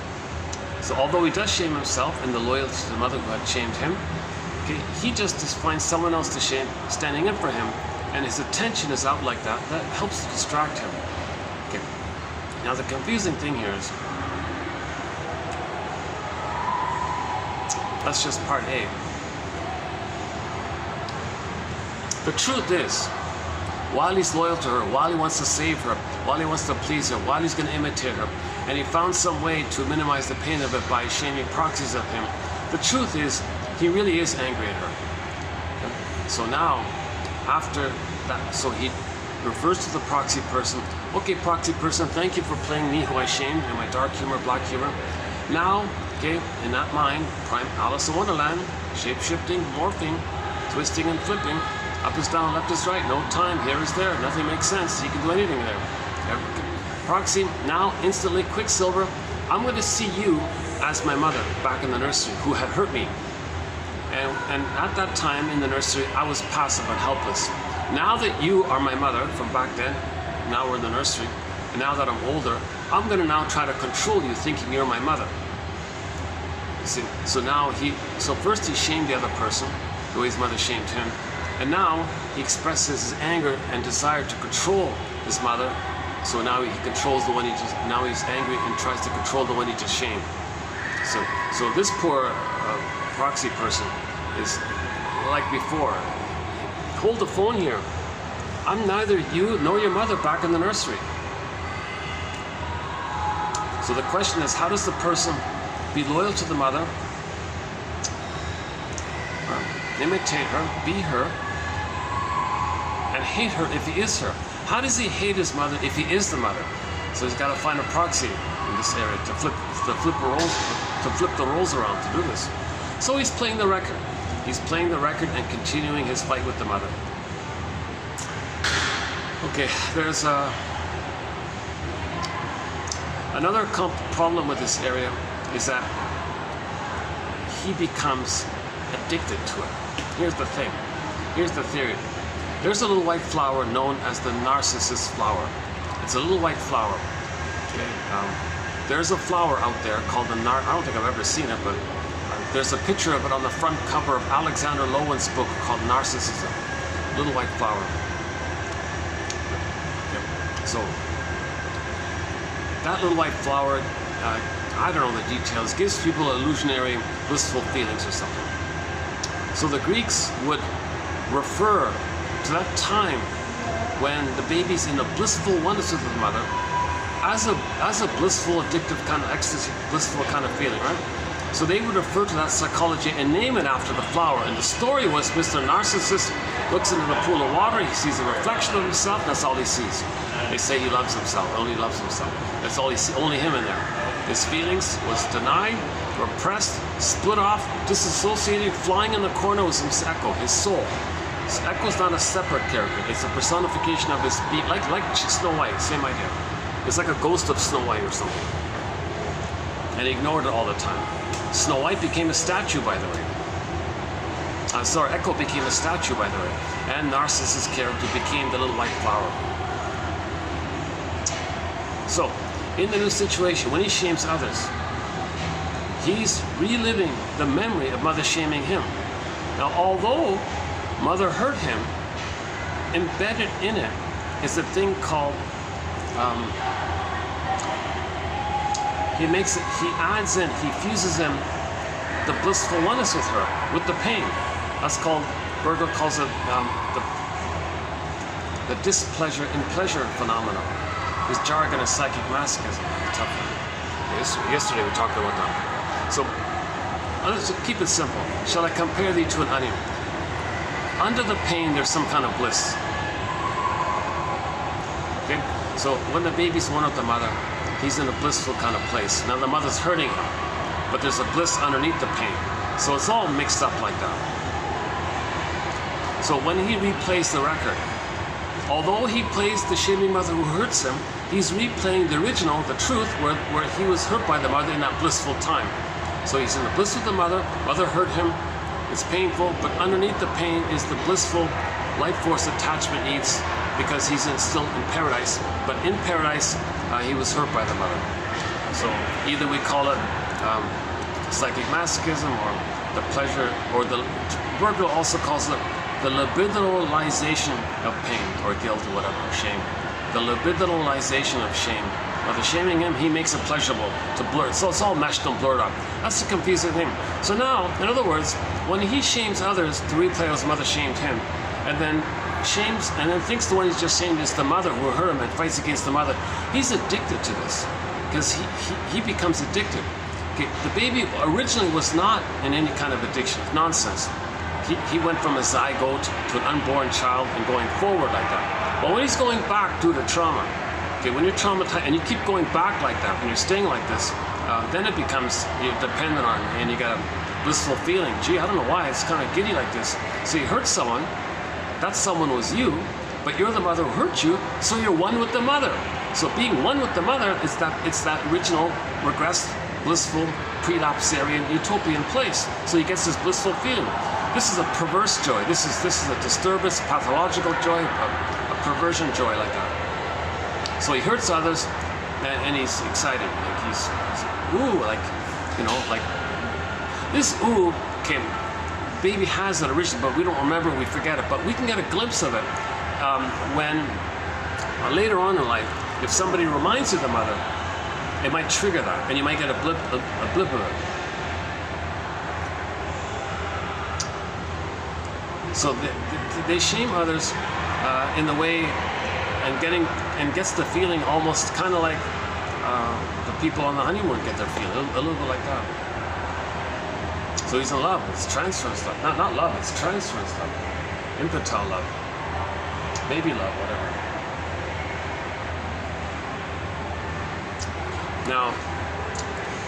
Now the third brain is enlisted to create rationalizations as camouflage, to hide it to himself and to others. So the third brain, the consciousness, doesn't know this. Jana puts it this way: when that loop is in the survival brain, looping around, when the third brain comes online, it goes to the third brain. Now the third brain receives this loop, and the third brain is going to be dominated by this loop, but it doesn't know what it's chasing, like what this loop is, but it's going to follow it. The loop was baby cry for love. Mother said no. So now the conscious person gets this loop. Okay, we'll cry for love, and there'll be a no. Well, how do you cry for love?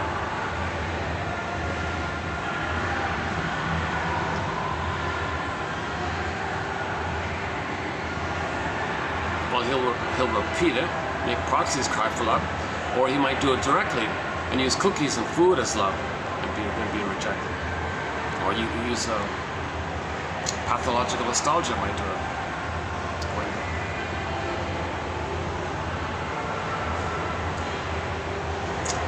Okay, so that's the more complicated way. The more simpler way is that if the trauma is post 18 months. It's direct. It's direct.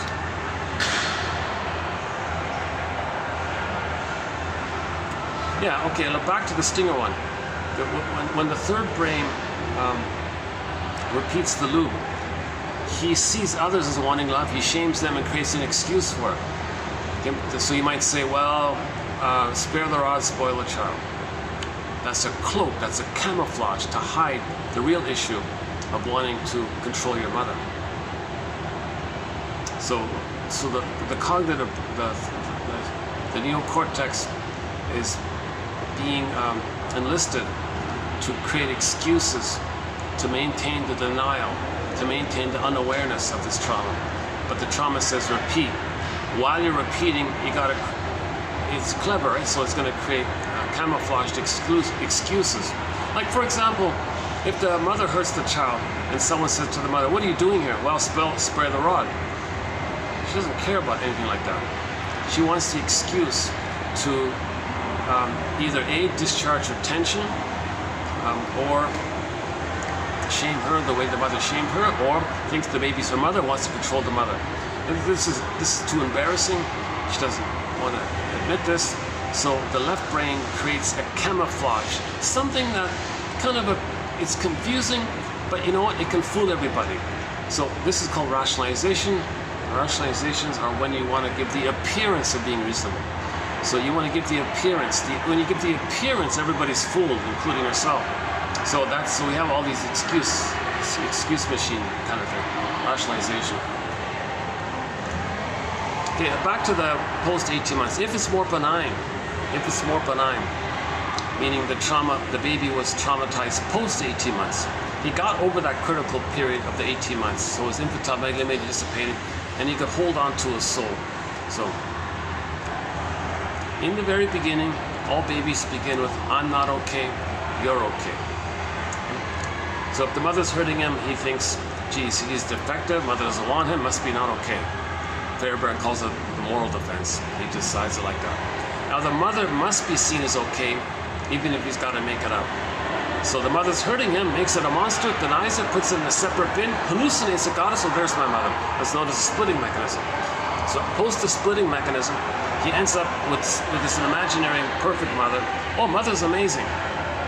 So all babies begin with, I'm not okay, you're okay. So defective, okay, plus he couldn't save his mother, so that's guilt. He's unconscious guilt. He couldn't save the mother. He's guilty. He failed in the task. That's because it's defective. It's shame and guilt. All babies begin with, I'm not okay, mother's okay. So I'm okay, you're okay. Now again, if this is strained to way too much, if this is way too much pain, mother's misattuned, malattuned again and again, day after day, bottle schedule, excuse not around, oh cunning tail this, oh cunning tail that, excuse this, excuse that, no one's looking, so if she's angry, she takes it on the child. If she's angry at the husband, she takes it on the any of these old cunning tales. It's kind of sad to see how corrupt how so many mothers have that sacred power and exploit it on their end. Oh, there's that blank. One of the sky trains has no ad on it. It's just the blue side. So my fantasy is the ad could be, for the love of narrative medicine, be your own story doctor, heal yourself. www.buymeacoffee.com/psychoanalysis. For the price of a donut, basically, or whatever, for the price. It's a minimal admin fee, right? For the price of a third of a coffee. In some places, for the price of a quarter of a coffee. My God. Yeah. Jesus. For the price of, I don't know, for oh my God. Even a pomelo's more expensive than that. Oh my God. You can't, like, for the price of a grapefruit. How's that? Is that about right? Jesus. It's a minimal admin fee, 10,000 quotes. That's basically, imagine this page times 2,000. So it's basically 2,000 pages like this. And in each set, there's a good chance there's one that you'll like. I think there's a good chance for that. Because I'm picking quotes that are clear, easy to understand. I'm not a shrink, I'm not a professor, I'm not a midwife, doula, nutritionist, gynecologist. I don't have a master's, I never studied psychology. Okay. I'm not a philosopher, none of these things. So I'm picking quotes that are clear. If I get it, you're gonna get it, pretty much. Everyone's gonna get it. It's clear. I'm choosing the clearest, most helpful, informative quotes I can find. Sometimes they're short, like this is pretty typical, right? They're short. Sometimes a little longer, like let's see. Yeah, maybe like this one, a little bit longer. Yeah, sometimes a little bit longer, sometimes a little shorter. So very, very manageable. We've got 10,000 of these babies.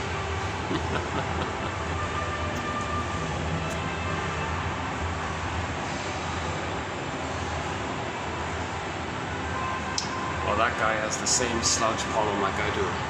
Ugh. Yeah.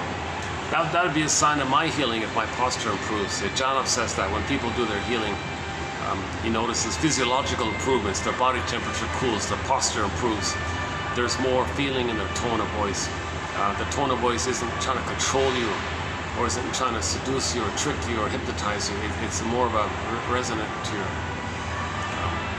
comes from your body kind of thing. Not with some agenda to control you, or to trick you, or to hypnotize you, or something. So the voice, he says, people's voice tone changes in a more nice way, like in a more, resonant way. And he says the body temperature cools, and the symptoms that people have might go away, So we did 26 videos on the work of the famous 70s psychologist Arthur Janov at the beginning of this year.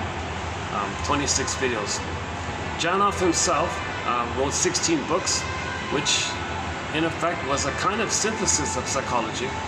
He kind of synthesized the whole thing in a way, I think. And out of that synthesis of his, as best as I could find from the books I was able to access, I plucked out the top 300 quotes of his, which are in our collection. Again, 2745 to 70.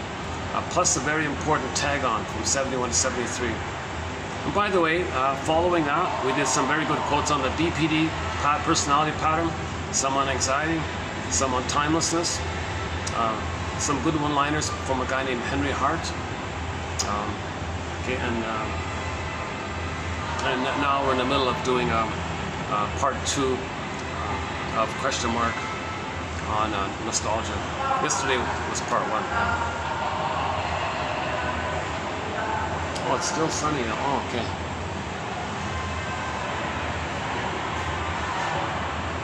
Wow, today's forecast was way off. Oh my God.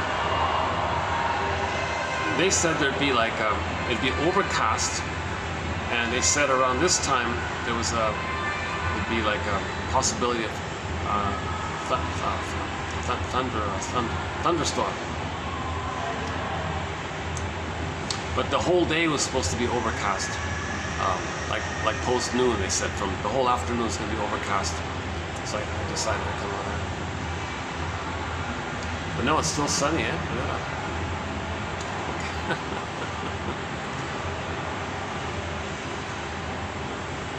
So if the trauma is post 18 months, yeah. So the stingers. Okay. So we all begin with I'm okay. I'm not okay, you're okay. But with this case of the stingers, they can't hold on to their soul. They find proxies to play and shame it. Meanwhile, they regress to infantile megalomania and identify with the aggressor. So so the mindset is, if they're the infantile god, self-sufficient, well, they'll say, I'm okay. Now they'll say you're not okay because that's them which they projected. So the stingers have the mindset of I'm okay, you're not okay. So their development is kind of derailed like this, flipped and derailed. So they don't like vulnerability and feelings and trust and In fact, if they see it, they hate it. They got envy. The main emotions of the stingers are hate, greed, envy, envy, spite, vindictiveness, shadow avoided, grievance collecting. Berger calls it injustice collecting. Okay, and the humor is always put down humor because others are you, and you want to see others in a negative way, the way your mother saw you in a negative way, and you've identified with her, and you're loyal to her. So you're loyal to your mother. So dysfunction means loyal to the mother. So if you're saying you're not okay, you're loyal to the mother who said that to you. See, mother, we're loyal. I'm loyal to you. Jesus Christ, right? For more on this issue on the loyalty, go to 2291 and 2 by Morton Keeson. Two very good quotes, like the whole page, two pages.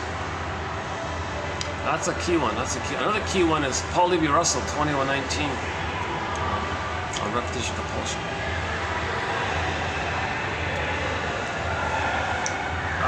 Yeah, so all babies begin with I'm not okay, you're okay. But with the stingers, their not okayness is seen into proxies to say, well, they're not okay. Well, that's them.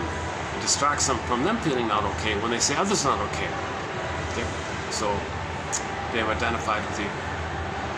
So they take refuge in the infantile megalomania part and say they're a little god. Okay? They've identified with the aggressor, so they treat others. They see others as them, which they shame the way the mother shamed them. And they feel important, they feel addicted, and they feel power. And this deal with the you-know-who, because mother has greater power, so he's the active aggressor, no longer the passive. The proxies will play his passive side. So that's the part. Now, there's no time in there, so he lives forever. So this famous expression with the deal with the... Because remember, the baby makes an image of his mother as a guy with the horns, a monster, a boar queen, a cyclops, vicious wolf, whatever. Doesn't matter. It can take any form, including the guy with the horns. So people who identify with the aggressor, oh yeah, he worships that. Well, that's identification with the aggressor. That's loyalty to that. Worship, loyalty, same stuff. Now the clingers and the pleasers, maybe they have a. It doesn't look like it, but maybe they have it a little better off, I guess, if that's the right word. Because post 18 months, if they can hold on to the original setup of I'm not okay, you're okay, post 18 months, then they're gonna pretty much stay there, moving towards I'm okay, you're okay, the psychological work. So their development, they don't flip it across, like they maintain the I'm not okay, you're okay. So when they replay the record, they just play themselves. They don't need proxies to play them, they just play themselves. And they see others as the needed good parent to help them finish their development, which will disappoint. New situation, they'll be childlike, expect too much, disappointed. In new situation, childlike, others think they're such a child, disappointed. Now the stingers don't care about this anymore. They're just addicted to playing infantile God, shaming those who are vulnerable and childlike. But the childlike is still more in the human area. You see, the childlike clingers and pleasers, they're more in the area of empathy and feelings. They're more in the human realm, so the quote-unquote human side of being human. Some love and gratitude have entered the psychological picture. So they're like, they can make I statements, like they can reassociate, they can say something that's true. Like they're still kind of in that normal place of some connection to themselves. Stingers hate all that. They just want to play infantile God and reject the quote-unquote human side of being human. So the stingers are just they take refuge in a survival slogan attitude. And the problem with the stingers, the stubborn thing with the stingers is they see everybody with that mind. So the stingers they don't understand that the clingers might be a little loving or helpful or something. Well, that's just the trick. So everything's my greed, your greed. They project their psychic structure on everybody, think everybody has their psychic structure. So when the clingers replay the record, they expect too much from others. No person in the present can, provide what the person needed as a child between 18 months and 36 months. That's the famous rapprochement phase, the now Voyager phase, so I won't recover that part here. So by the way, when the clingers in every new situation keep saying to themselves, gee, I'm not okay, they're amazing, I'm not okay, they're amazing, you get disappointed. Well, that's the childhood setup. That they were like a little child, mother rejected them. Others reject them. Now the clingers may goad others to reject them. They'll choose people that will reject them. If they don't reject them, they'll nudge them. They will nudge them to reject them. Okay, enter the song "If You Won't Leave Me, I'll Find Somebody Who Will" by Warren Zevon. 45-second song called "If You Won't Leave Me, I'll Find Somebody Who Will." So the clinger expects too much. They leave. Oh, okay. But they got to recreate it. If someone is trying to be helpful, no, I can't take this. I'll reject you and find others who will reject me. So they're just replaying it. You can't still get those needs met. You can't chase for it post age 3. You got to interpret what you're doing and grieve and do the mourning process, and then get yourself. You can't still get what you didn't get. That's called symbolic acting out. You can have 20 lifetimes symbolically repeating the past or the present. It doesn't change the past. No time machines, no morphing machines. The idea is to know that what you're doing is to make the inference. It's a clue. It's from your inferring mind. Your unconscious mind is sometimes known as the inferring mind. So what you're repeating is it's like meant for you to make the inference. So for the clingers, they say, "Oh, gee, no one's there for me. I think too highly of others. I think badly about myself. Oh, I see. That's the replay of the childhood situation. Oh, I get it now. So I'm staying like a child all the time." Now with the stingers, they gotta say, "You mean my negativity towards others? That's my negative. That's for me to know my mother's negativity towards me. Oh my God! And then my anger at innocent people. That's my anger to my mother because I morphed the innocent person to my mother. Oh my God!" So it's with the stingers. There's more going on with the stingers.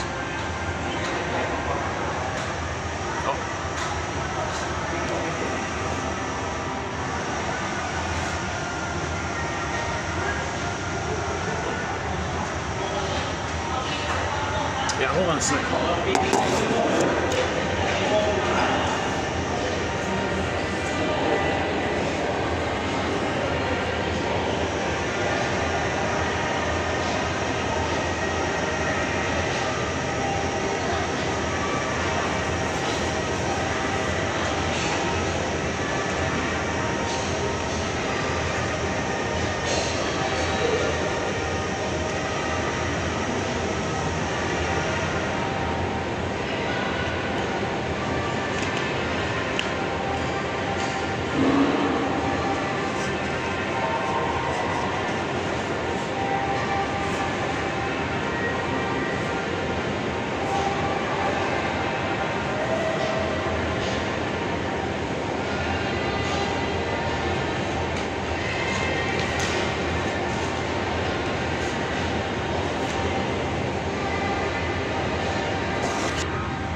And if the clinger marries a stinger,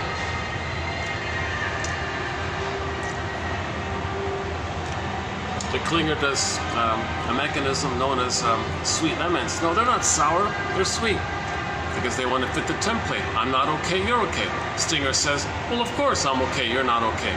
The stinger's thrilled to have somebody to stand in for their innocence, to shame, damage, control, because that's what the mother did to them, and they're loyal to the mother. See, mother, I'm treating this nice partner who's innocent, wants to be helpful.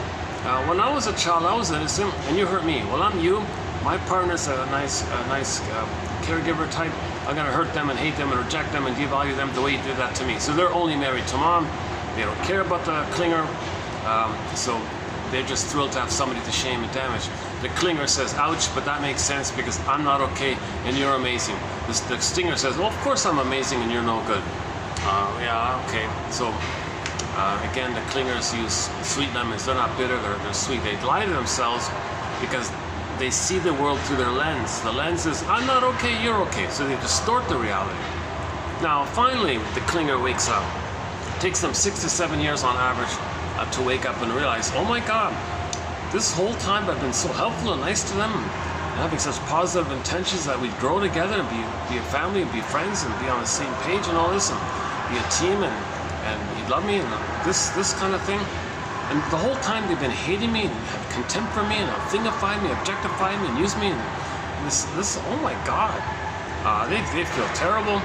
They leave and write a self-help book entitled Codependent No More. They might play April Wine's song, Won't Walk Down That Road No More. Or Gloria Gaynor's famous song, I Will Survive. We play the Glees that cover I Will Survive / Survivor. Now the Stingers, for their part, they're quite arrogant. They'll say, you should be thanking me for being selected to be damaged and controlled, because you're serving an infantile god. You should be thanking me to have the chance to serve a god. Aren't you grateful? What an arrogance on their part. So finally the Clingers leave, of course, and the Stinger says, well, it didn't need you anyways. So contempt, denial, okay, and sour grapes, because they can't mourn. It's actually, for the Stinger, it was an attachment for them, and they lost it. They can't mourn losses. Remember, the Stingers, they don't have sadness at the console. To have sadness at the console, you need differentiation from the mother. But they are the mother. How do you leave the mother if you are her? So they can't mourn losses. So, yeah, by the way, with the Stingers in particular, as they go through life, there are losses. Each new loss brings up all the old unprocessed losses. Again, in the future, another loss brings up the accumulated unprocessed losses. This has a snowballing effect, because as you get older, more and more losses are piling up on itself. And then in response, he's going to become more OCD-ish, more controlling, because he wants every little thing his way. If one thing goes wrong, it might trigger all the old losses. That's a kindling effect. Okay, sure enough, in the later years, he's a curmudgeon. He's a bitter, stingy, grunchy, grumpy, Scroogey, those characters. You walk on eggshells around them. One guy was in the nursing home. He felt like he was in the nursery. He would bark and enrage at the well-meaning, trying to be helpful nurse or whatever, nursing aide or whatever. He thought, well, he's in nursing. He's in nursery. But the nursing aide was the mother. He's enraged at the mother all the time. So they're not elders, not generative. So, see, the idea is that at midlife, that we get the call. We get the call at midlife. Everybody at midlife gets some kind of either A, a hunch that something's missing, B, a psychosomatic symptom. Psychosomatic symptoms. Okay, the baby's crying and screaming to the mother. Mother said no. Those feelings have to go somewhere. They turn inward, go to an organ, you get a symptom. Capek says, think of psychosomatic symptoms as a continuation of the cries and screams to the mother. It's just concealed because you don't hear it, and the body bears the burden. But it reveals it because there is a symptom, and it conceals it because you don't hear it. Okay, so it just went detoured. It went underground in a detoured way. And so at midlife, finally there's a symptom. So that's another clue. Or the famous Freudian slips. You're talking to somebody, and you say these rude things to somebody. Like, whoa, where'd that come from? Well, you felt safe, and and all that buried trauma, pain, and rage just kind of leaped out. The metaphor is a frog leaped out. In the unconscious pond, frogs, okay, and then like a frog leaped. You're talking to somebody, and you said some rude thing to them. Didn't fit the situation. Whoa, I'm apologizing. I'm so sorry after. I didn't mean that. I don't know where that came from. Well, it's coming up. At midlife, it's kind of coming up because the sponge dries out. So our false self, our persona, for the first half of life, manages to make us unaware, and pre-nostalgia, unaware of the pain and all this. It acts like a sponge with a defense mechanism, being busy, emotionally eating, being okay, whatever's going on. Blaming, whatever defense mechanism, they're all being used to deny the pain of the trauma. But in midlife, that sponge dries out. Then you get a hunch. It's coming up to you, like the Freudian slip, or the psychosomatic symptom, or the hunch something's off. And that hunch can take the form of somebody saying to themselves, gee, I don't know why, but I don't really feel pleasure so much. They have these benefits, maybe don't feel pleasure, because joy's not at the console. Or they say, gee, there was a huge loss in my life. Why don't I feel sad? Am I not supposed to feel sad? Like something's wrong here. Or another version of this is suddenly the person has a nervous breakdown. The delayed onset of PTSD. The person has all the symptoms of PTSD and they're going, they're shaking their head. Why do I have the symptoms of PTSD? Oh, the sun is out. Oh, I'm glad I stayed in. Yeah, I'm glad I stayed here. Sorry about all the noise in the background, but Jesus, I'd be drenched in sweat by now. I tried it outside. I was just like, every 2 minutes I'd have to turn the camera down, take my towel and wipe off some sweat. And the flies would come. Oh my God. Is there somebody there? What's up? Oh, no, it's just a...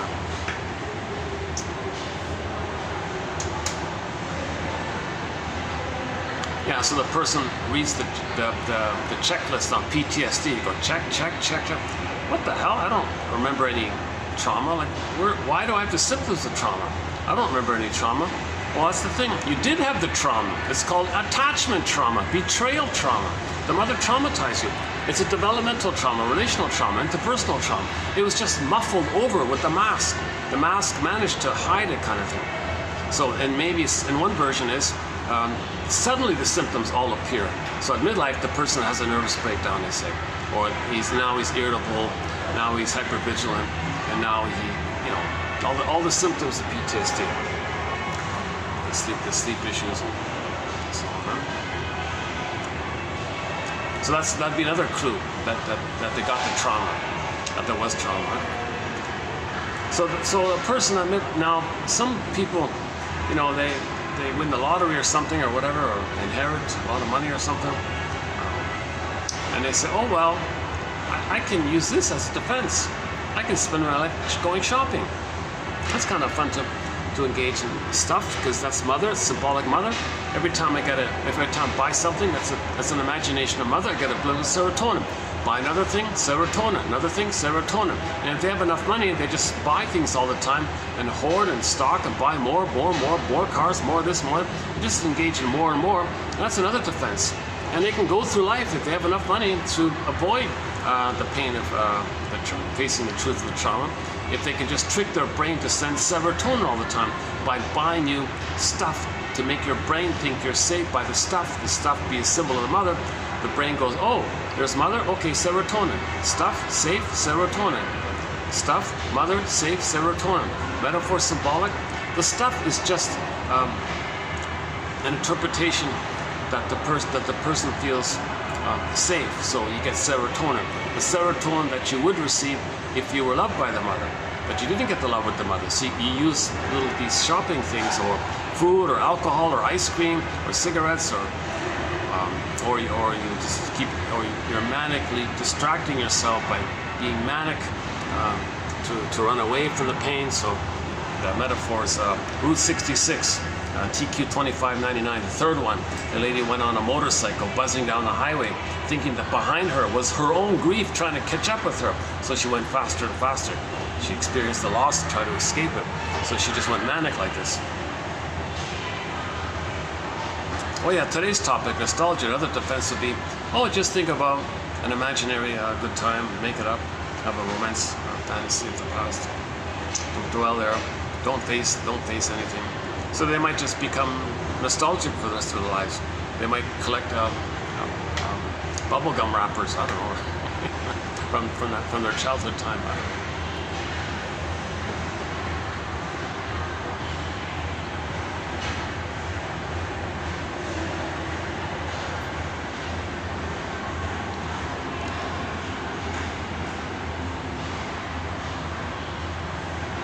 Geez, well, when I finally pull off, I'll still go out for a little bit, yeah. I'd like to still go out for a bit. Because I did manage to get an early enough start. Let's see. What time is it? Oh, it's 4:03. It's 4:03. You know, according to the weather report, it's supposed to be raining and thundering. Oh my God, look at that. I'm gonna try another weather report thing. Or is it all the same? I don't know.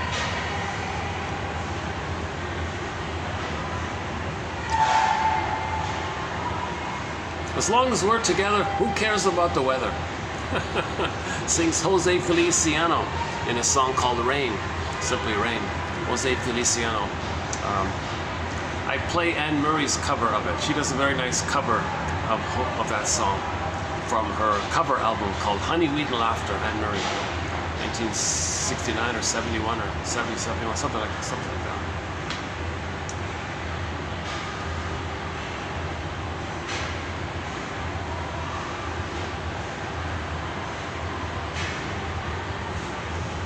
Now, when you get the hunch, you know, then you begin what's called The Hero's Journey by Joseph Campbell, or The Second Journey by Alan Chinen, or the shrinks call it adult development. Because in adult development, you got to get back your embodiment.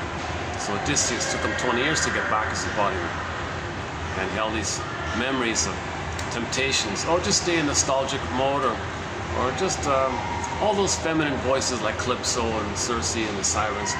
Those are the mother's voices, you know. So you have to resist it and all.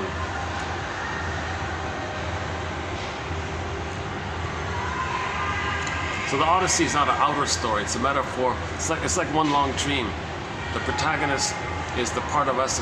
It means we're trying to reconnect with ourselves. Ithaca is our embodiment, our soul castle, like an inner land, like your embodiment, like a land, Ithaca.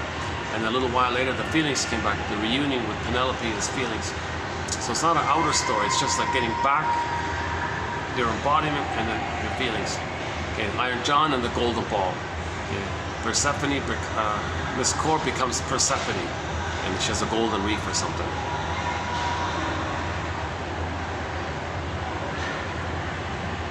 It doesn't have to be a golden ball. It could be a golden reef or a golden necklace or a golden something. Usually we use gold or something shiny and vibrant as a metaphor for our feelings, and then some character that's lost, or like the person, something for the person, like Snow White or Miss Core or Iron John or something.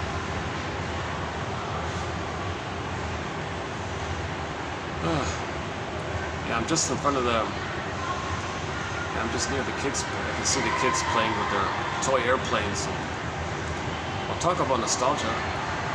Should we get to the topic of nostalgia? My God. Just quickly, yeah, if the clinger, when the clinger and the stinger, so the clinger finally leaves, and then they realize never again kind of thing. Now, if the clinger would love to marry a healthy one, but the healthy one doesn't want to spend his time being an adult for the child, that's not going to work. So the clinger either has to grow himself up, so to speak, or find another clinger, and they're both conscious, and together they grow themselves up by making I statements. They can make I statements. They can pre-associate. They can make I statements. Stingers, no way. They mock that, they shame that, no way. That's called toxic masculinity. No way. No trust, no feeling, no honesty, no truth, no way. Just BS, just charm, just lie, just flip, just twist. There's survival anxiety. So they'll make up anything, they'll make up lies, duplicity, pretend this, pretend that, look good, lie, twist, flip, lie. I didn't say that, you said that. Tricks, manipulation, rhetoric, propaganda, PR tricks, the whole gamut. They're in what's called survival anxiety. They have what's called, what Grotstein calls the amalgam, the BPD amalgam, the amalgam. It's something that comes about from the two worlds, psychotically neurotic and neurotically psychotic. And then to put it into the interconnect, and poof, you get like this amalgam. It's in the brain of the stingers.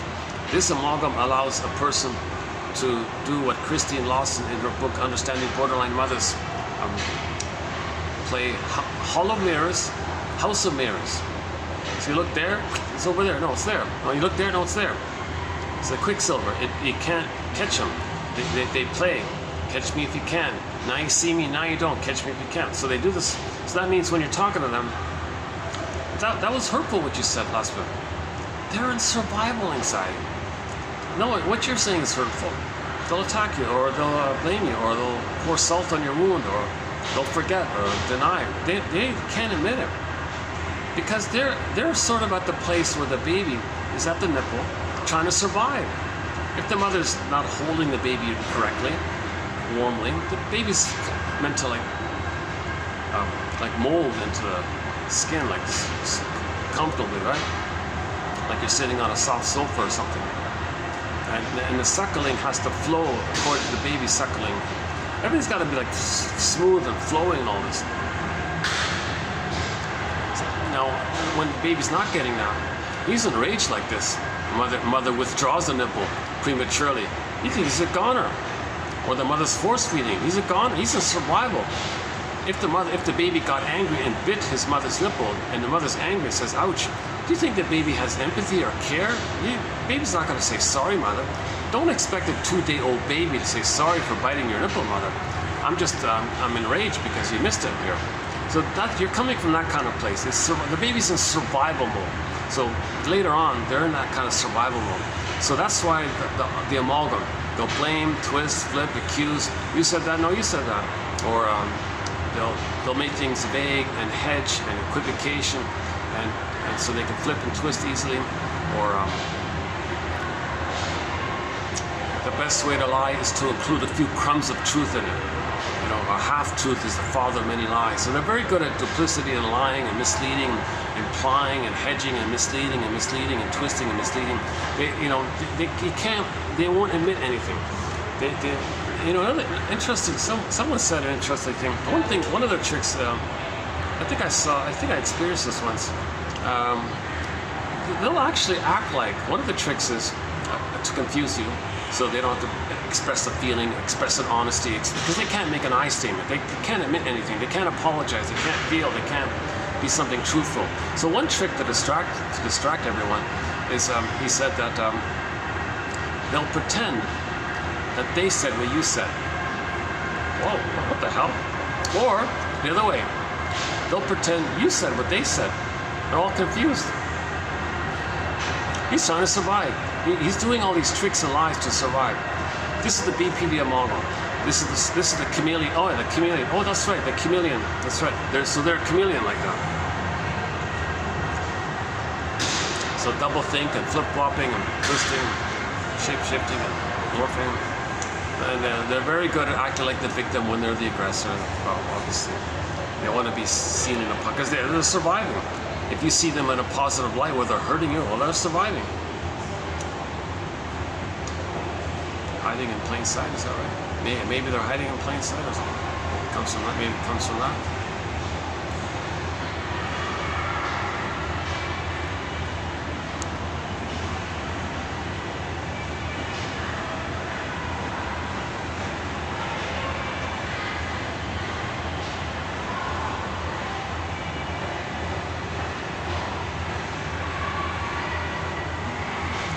Yeah, it reminds me of the short sellers. Like some short sellers might say something that's helpful.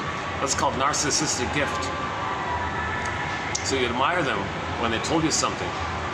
It's useless, really, but it sounded like a little crumb. But you admired them for, wow, isn't he awesome? He's teaching us. He's a mentor. He's like a father figure. He's helping us. No, he's just throwing a little thing. So you admire him. That's a narcissistic giving.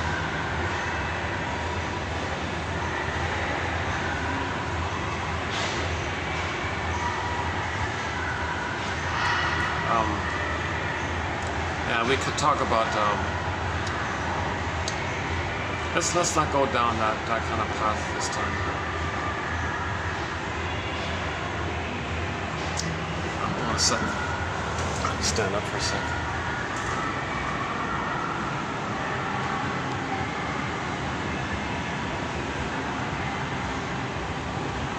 Yeah, nice, freshly painted wall here. Yeah. Nice color, nice burgundy, right? Yeah, nice color. Like a winey, kind of like a wine, burgundy wine or something. Yeah, I should keep it. Yeah, nice. I think that's a nice color as well.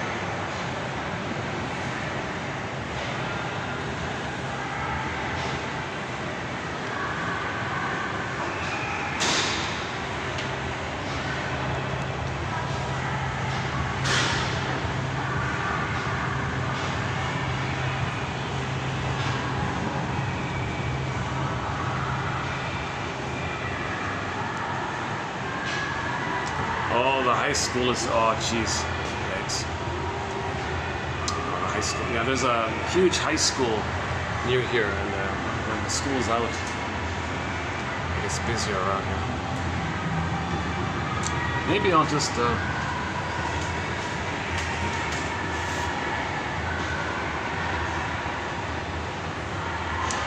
yeah, let's go out nonetheless. Let's go outside. I think this air is too musty a little bit here. Let's go outside.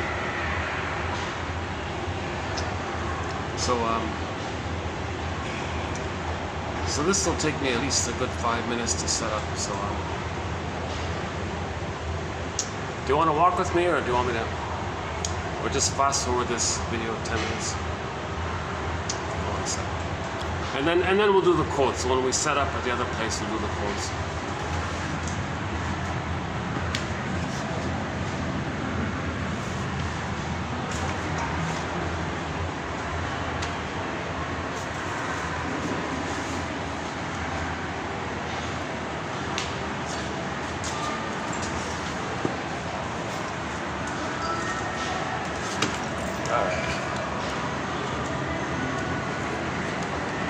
Oh, in order to go down, I gotta go up first. Oh, okay.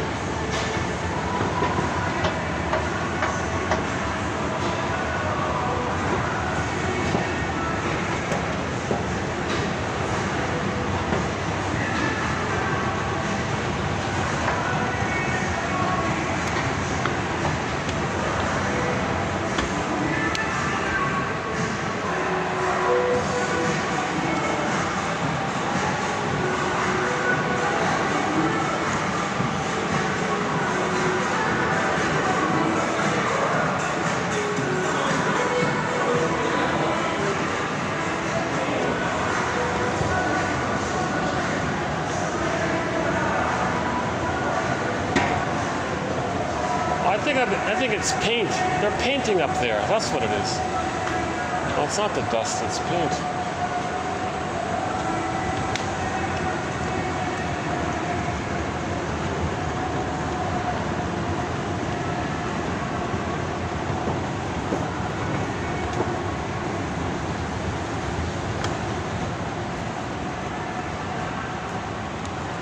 Thank you.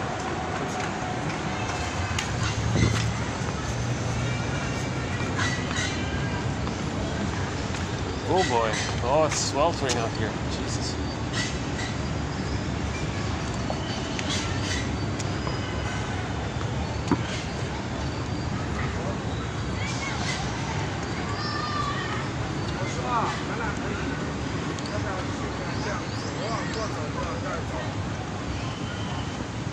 Oh boy. Oh, it's filled with kids all over the place.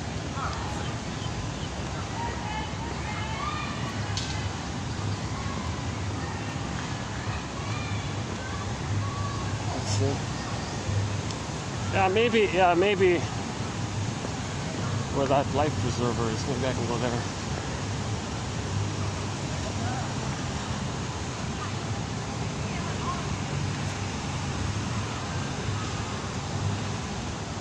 We're still recording? Let's see, yeah. Yeah.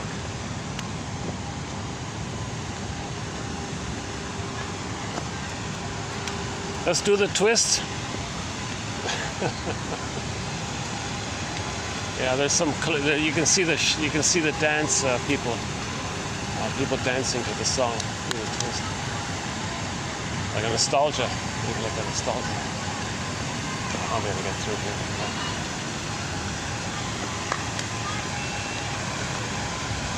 Can we go through there?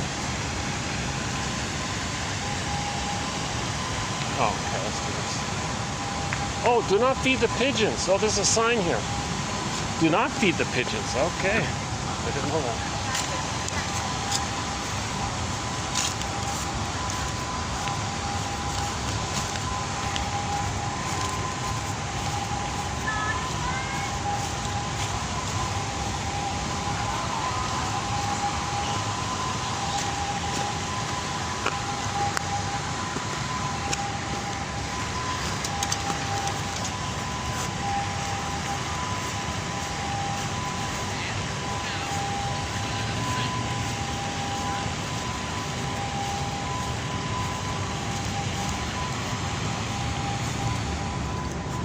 Either here or which is better. Let's see.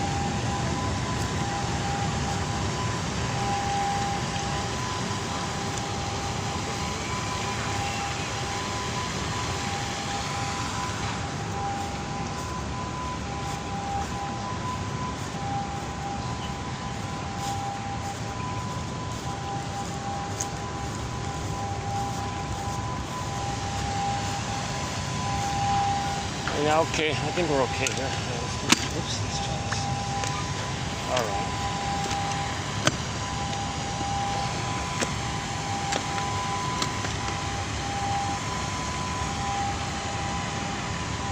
Let's make sure we get the quotes in. Let's do the nostalgia quotes.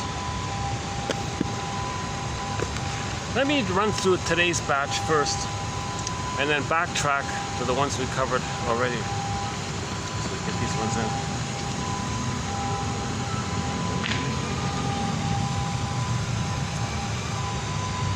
So mainly it's a defense mechanism. A lot of people are discussing this topic. It's really been a hot topic for a lot of people for hundreds of years. The term came about in the year 1688. A doctor, a medical doctor, he started the thing. So he took the word the first part of nostalgia, nostos, meaning return home in Greek, I guess, and the nostalgia, means either pain or longing. So return home, pain, longing. Nostalgia is the pain of no return. One guy said, that's a good one. Nostalgia is the pain of no return.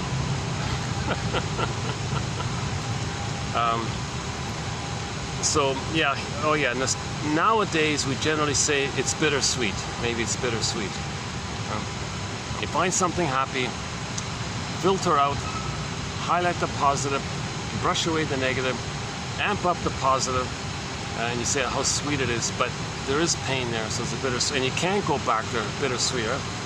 Note how far this is from the word's original sense. So back in 1688, according to him, nostalgia was defined as aggravated homesickness. Aggravated homesickness, that's more painful, right? Homesick, that's more pain. Nostalgia, it's less pain, right? It's like a happy fantasy or something. But homesick, this is more, implies more pain, and it's aggravated homesick, amplified.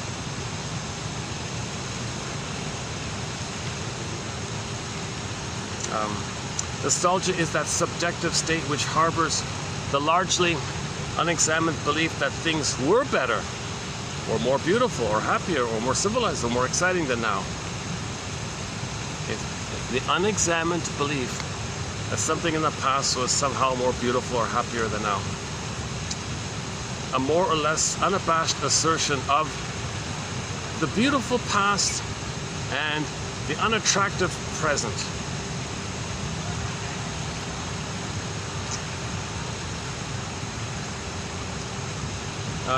Let's use the optical metaphor. Optical metaphor. Nostalgia can be thought of as a kind of telephoto lens on life, which, while it magnifies and prettifies some segments of our past, simultaneously blurs and grays other segments. Yeah, that's pretty good, right? Our song on this topic is Rick Santer, the Santer's band. The lead singer is Rick Santer's. There's a song called Dreaming. So I'm playing the bootleg one. If you go to Santer's bootleg, and there's 5 from the bootleg thing, there's a Dreaming one. Excellent song. The studio's good and all that. I like that live one. I'm dreaming of the man I used to be. You know, when I'm there, I'm free and all this. Like in this timeless place. I have to worry. So most anxiety, a lot of anxiety, and a lot of nostalgia is, if you got a problem in your life, you don't want to face it. You look for a simpler time when you wish you could live forever there. And before I forget, yeah. It's funny, you know, yesterday I did this topic. And when I got home, I saw a clip from the Happy Days. And talk about nostalgia, right? That's a show about nostalgia, right? I'm being nostalgic about a show that was about nostalgia. I was being nostalgic about a show that's about nostalgia, because that show is from the 70s and 80s, right? But it's about the 50s and all this, right? So sure enough, to my surprise, there was a clip there with the Fonz, right? Saying in season 11, I highly recommend this. Go to season 11, episode 14. The episode's entitled "The Spirit is Willing." The Spirit is Willing. Interesting. Oh, flies are out already. Oh, jeez. I'm sweating. I'm drenched in sweat already. Yeah. There's no breeze here. I've had this last time. Huh? It's supposed to be raining now. I thought it would have rained. It would have cooled off. Son of a gun. It is nice to sit outside for a bit. Yeah.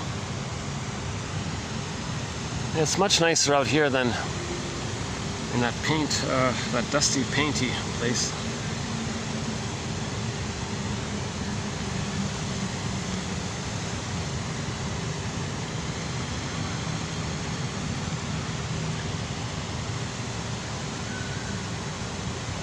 Yeah, before I forget, let's do the Henry Winkler.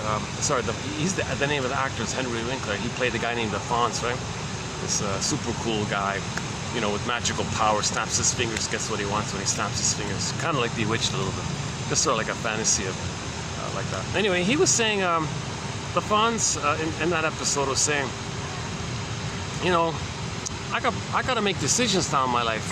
Am I gonna be like, am I gonna buy the? He's a mechanic. Am I gonna buy the mechanic shop, or he's co-owner of the restaurant, or should I continue with the restaurant? Maybe I'll be a teacher. Should I be a teacher or something? Geez, what decision should I make in terms of my career, of my work like this? He's got to face this issue. And he's single? Should he get married now? Should he stay single? Yikes! He felt the pain. He said, "I feel pain around this issue of getting married or single. What kind of job I got to do?" You know, back in '55, it was amazing that time. I wish if I had the power, I'd make everybody live in a permanent timeless 1955. I'd make every day 1955. Every year. You talk like this, right? That's a clue that we're dealing with nostalgia. So he had this great fantasy. He can go back to the past, and he exaggerated the past, like the lens. And so, it's the best year, and he bought a car. He thought the best car for the best year was what was it, Chevy or something? I forgot. 1955 Chevy or something like that. So,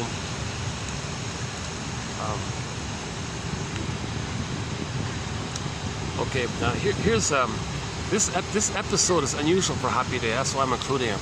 This is sort of like a metaphysical kind of episode. It's like psychological fantasy kind of episode.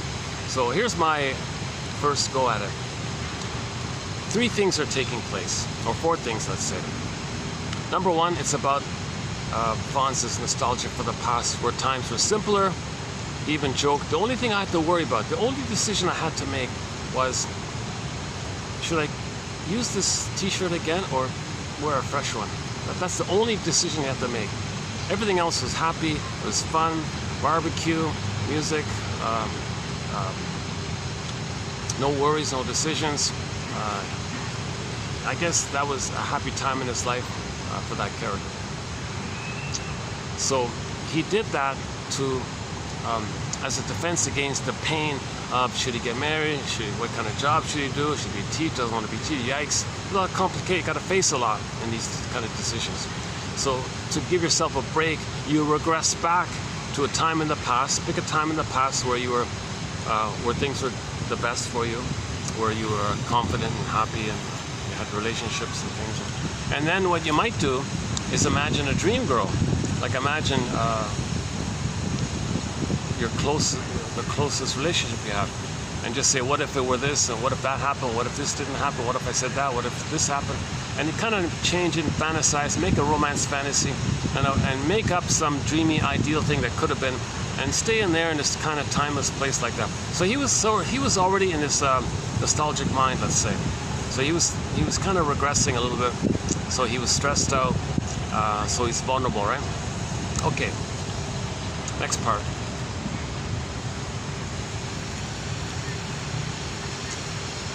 Next part. He buys a '55 car, like an old clunker car. It was damaged or something.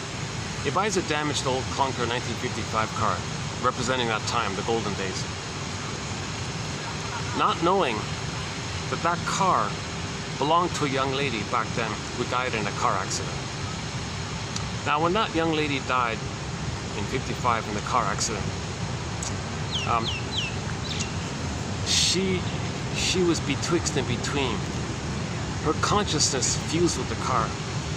So the body, she used the car as the body of her, because her body was damaged, and her mind, her consciousness went instead to the car. So the car had her consciousness.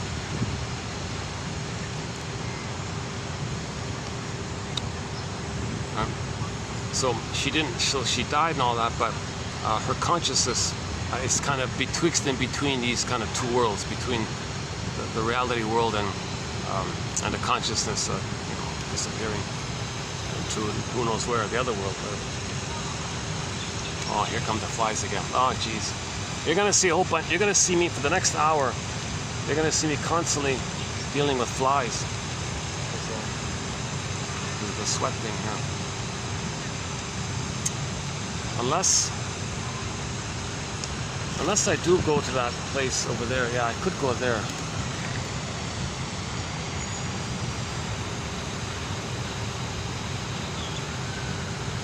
Oh, the sun is back.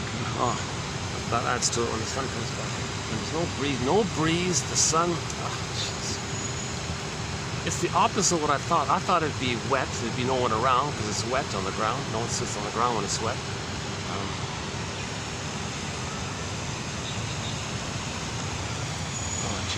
Let me go to this part for a while. Hold on a sec.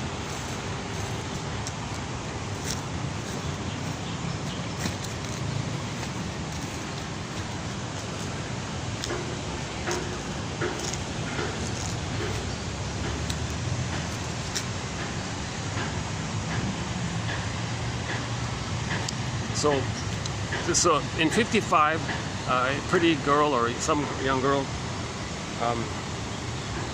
somehow she fused her consciousness into the car because her body was damaged, so her mind went to the car. So now she's stuck sort of in this car. That's the theory.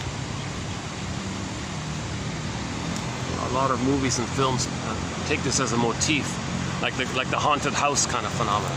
Like somebody died in a house and their consciousness is still there. So like it's a haunted car. Basically, it's a haunted car, haunted by the ghost of this young lady. So the Fonz buys this car. He buys this car. Now the consciousness sees the vulnerability of the Fonz at that time. His guard, he kind of dropped his guard kind of thing. He's kind of open like that. And he wants to fuse in a symbiosis with an imaginary girl of 55. So here's the consciousness of the girl. Oh, this guy wants to merge. Right? With the girl in 55. I'm a girl from 55. So because of this fusional thing, she is able to fly into his mind. Right? So now she's in the guy's mind, let's say. Then the Fawn sees her, creates her, sees her because she's in the mind, and then he sees her because he wants to see her, because he wants to indulge in a nostalgic romantic fantasy of a blissful time in a pre-lapsarian bliss where he lives forever in a perfect happy state in 1955. So he probably, now it's funny about the girl, I doubt the girl he saw, he probably highlighted to make it the pretty girl that we saw. It might have been just some ordinary girl. We don't, maybe she was that actually, maybe she was that really pretty girl. But the odds are of her being like a twin soulmate of the Fonz, because that's made up stuff. I don't think so. I don't think the girl we saw, I think that he made it up based on the memory. So the girl entering his mind, because he wants to see what he wants to see. He's imagining a blissful union in a blissful oneness with like a twin oneness, right? So this girl was like a twin of him. She was like a female Fonz, like a smart, confident. She was really like a female Fonz, right? So he thinks he's interacting with her. Right? It's from his mind, right? So he's having this like experience of thinking that he's experienced his fantasy, right? Because she's in the mind, right? So, so the story goes, that's scene 1, right? And in scene 2, he goes to her house because in that damaged car was that woman's purse, right? And he found the person in the car, right? Because he just bought it and he found the purse. So he like in the first clip, he drove her to her home and all, so he knew where she lived, right? So because that's where that woman lived, right? So in the next scene, next day he tried to drive to that house to return the purse, and some strange lady said, "Who are you? I don't know who you are." "Well, you must be the mother of her." "What are you talking about? What's going on here? What do you want?" "Well, yesterday I dropped off a pretty girl here, and she forgot her purse in the car. I want to give it back to her." "What are you talking about? Who are you talking about?" "Oh, Miss, what's her name? Nancy Haley." "Haley? Wait a minute. We bought this house 10 years ago from a Haley family, and they left because their daughter died in a car accident." So he freaked out, and then had a dream, and then in the dream, in the night dream, she appeared again. So first it was like a psychotic break, then it was an actual just a dream, right? So in the dream, but it wasn't a psychotic break. It was, yeah, maybe it was a partial schizophrenic break. I don't know. But in the third sequence, he had like a dream, like a night dream, where she appears and they're happy together, and then all this, right? But we're happy together, right? But enter the next theory. When there's trauma, we're trying to heal from it. The fact that he's looking for merging means that loss of merging could have taken place at the birth trauma. So now that dream he was having with the girl turned into a nightmare. So the nightmare was, he's locked in the car, and the woman wants to be released from the thing. So she says, you can join me, because so she stops the car on the tracks and the train is coming, because she wants to be released, right, from the earth, right? So she wants to use this his support to help in that process. So she's dragging him along, right, kind of thing. And he's freaking out here. That's on her end, the theory is. But on his end, the scene is something that resembles birth trauma. So in the birth canal, you're stuck, you can't get out, and then the doctor crashes the forceps, and it's like a violent crashing kind of thing. And the doctor yanks you out. You feel like a crash like that, right? So he's reliving the birth trauma, the primal scene of not the primal scene, the primal trauma, the primal birth trauma. So you see him locked in a car and the crash coming, right? And that's a nightmare, and he wakes up with his heart pounding and all this, very, oh my God, I thought it was a goner kind of thing. Well, as a baby in birth trauma, we think we're goners, but we don't remember it. In the healing journey, we might get a dream like that in an effort to feel what we couldn't feel in order to heal.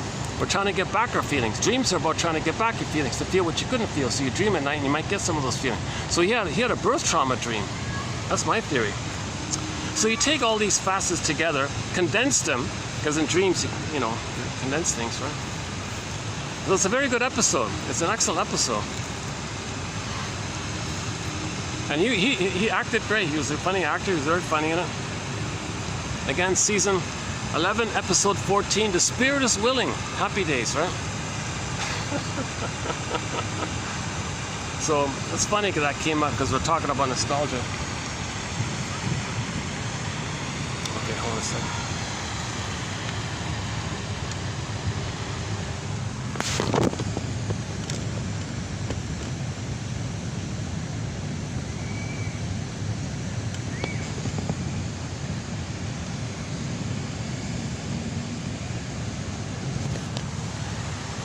Oh, okay, sorry.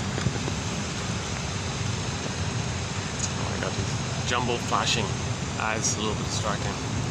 Oh, look at this. I got a nice little park. Kind of see with the pigeons, the fountain and the pigeons.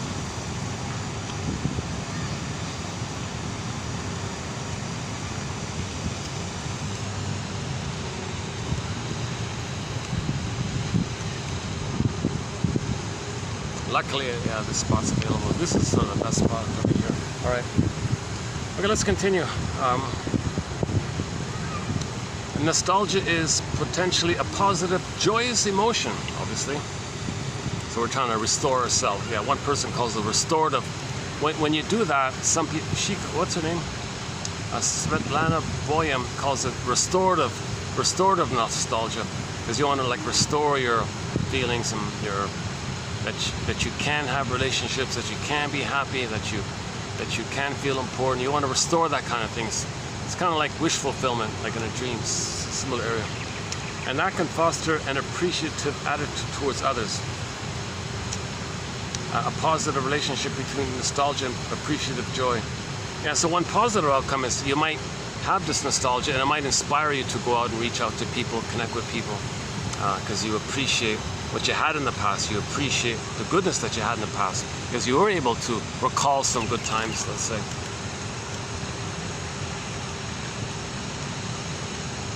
Nostalgia helps lonely people restore feelings of belongingness. Yeah.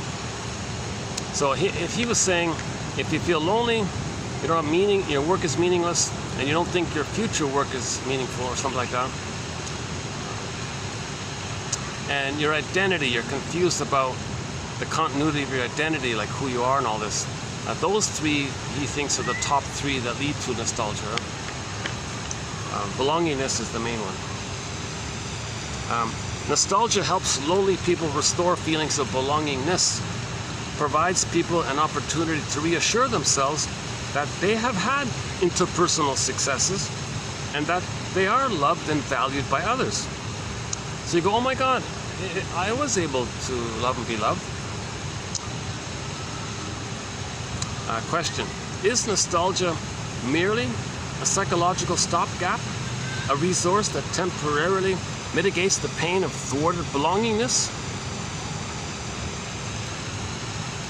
That's more like a rhetorical question, right? Or might nostalgia positively influence people's efforts to connect with others? Oh yeah.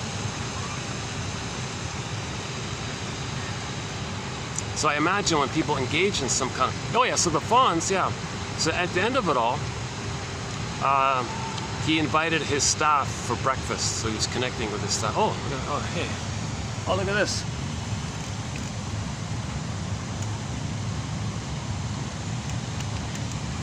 That doesn't look like a pigeon to me. Is it showing up here? Let's see. Are we getting it here? Sometimes you point the thing you can't get. Oh, there. Oh, there it is. Does anyone know what this is? Cute little guy, huh? He stands like tall and proud, white and black feathers, sort of an orange, a little bit of orange on his side there.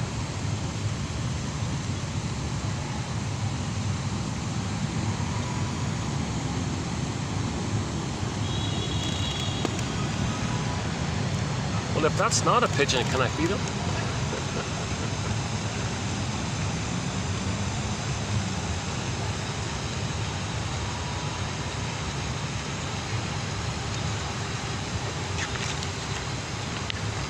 Okay, let's continue here. Nostalgia is triggered by psychological threat or feeling no good, negative affect states.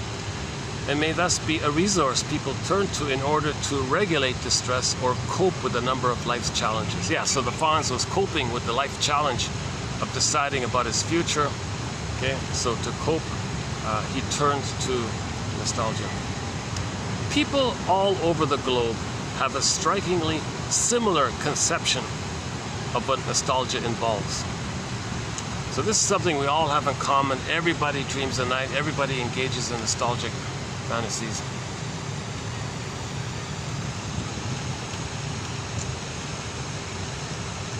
Emotion theorists, so people who theorize about emotions. Emotion theorists. are unanimous. They're unanimous in labeling nostalgia an emotion. So there we go. There's the Disney film. Emotion is, if it's true what the guy said, that they're going to have nostalgia on the console in Disney film Inside Out 2. We already know that anxiety, envy, and embarrassment will be there. He said that later in the film, nostalgia is going to pop up as an emotion. When I first heard that, nostalgia, is that an emotion? Isn't that just like a noun, like a nostalgia? No, they say no, it's an emotion. Like, you might have a grammar issue. I'm feeling nostalgic. I feel nostalgic or something. That's an adverb. How do you feel? No, nostalgic is an adverb. Why are they saying this? Emotion theorists are unanimous in labeling nostalgia an emotion. Like, is a fantasy an emotion? Like pining and yearning for some what-if past that triggers your wish to be nursed again or back in the uterus or something like that.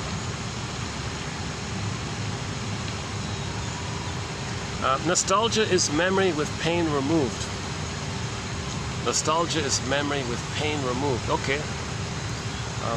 Nostalgia is a positively toned evocation of a lived past. That's a good summary, right? A positively toned evocation of a lived past. You take a lived past and you evoke it in its most positive way. Back to the lens, right? Most of us know the past wasn't really like what it was. Life back then seems brighter. Well, here's a good one. Yeah, life back then seems brighter, not because things were better, but because we lived more vividly when young. So we were just more alive. We had more natural feelings back then. That's why so we're missing that. We're missing the aliveness of our feelings. Even the adult world of yesteryear reflects the perspective of childhood. Nostalgia can also shore up self-esteem, reminding us that however sad our present lot, we were once happy and worthwhile. Okay. So someone loved you, right? If you think now no one's going to love you, well, someone once loved you. That helps a little bit, right?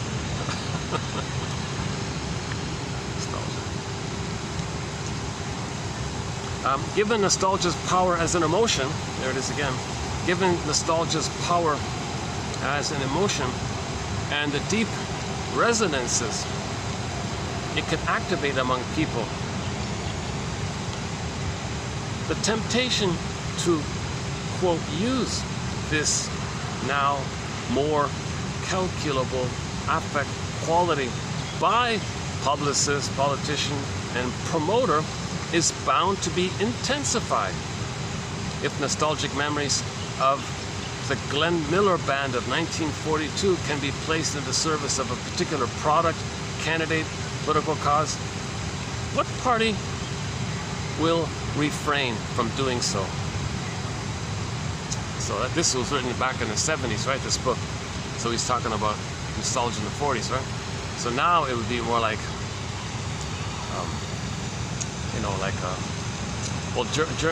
a lot of Journey songs are on there. Yeah, so in the Disney film, in the trailer, they play a lot of 70s classic rock. So they're using nostalgia to sell the film. So they play More Than a Feeling, Boston's More Than a Feeling, Journey's Any Way You Want It, it's in there. Sweet Emotion is in there. Even that Crazy Train song is in there. Yeah, that was a popular song on the radio at that time, right? So, if using songs that remind you of your youth, that's going to help sell a product. Why not use it? You said.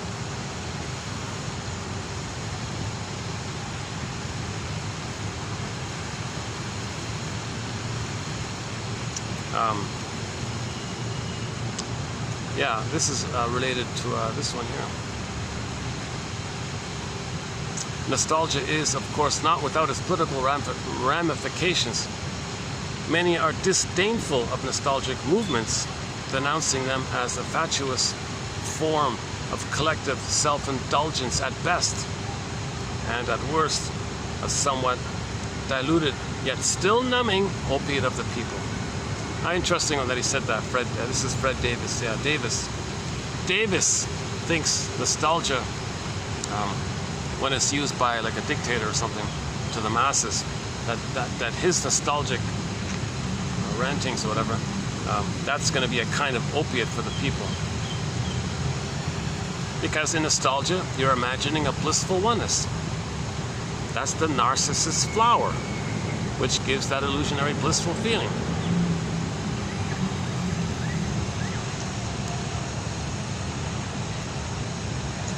Where are we here?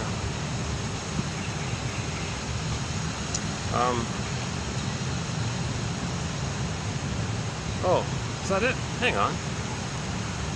Oh, nostalgia is triggered by... No, we did that one.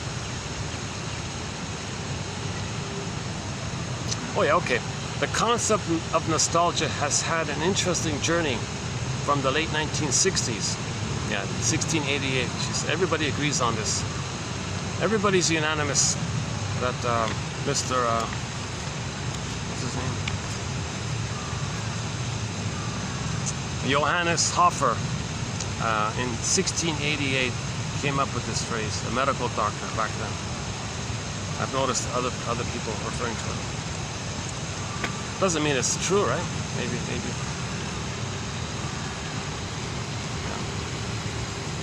Yeah. Anyways, so the concept of nostalgia has had an interesting journey from the late 1600s when it was treated as a medical illness. So in the very beginning, the doctors thought, there's some kind of medical issue here. It's not about some compensating fantasies, you know, that you didn't get mother's oneness. And one guy called it hypochondria of the heart, feeding on itself. That's not too bad, right? Hypochondria of the heart feeding on itself. They rejected that.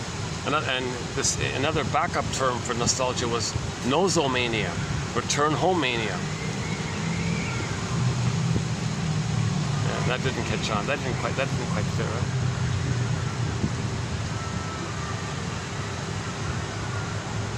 Where are we here? To the late 1990s, when it was treated as a tool to sell customer products. That's quite an evolution, right? So nostalgia was a medical illness. We need medical doctors here.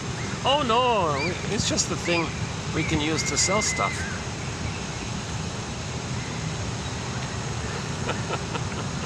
You play on people's fantasies for blissful oneness.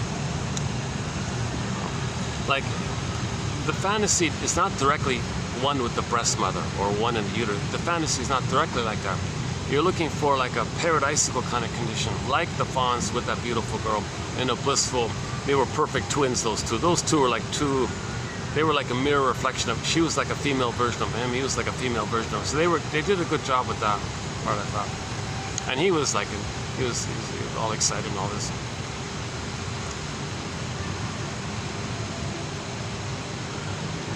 You know, you gotta appreciate that episode. Its first was, as I described. I think I covered the basics of it. Yeah. Let's not redo that. Yeah, that's interesting, right? So if I see an ad for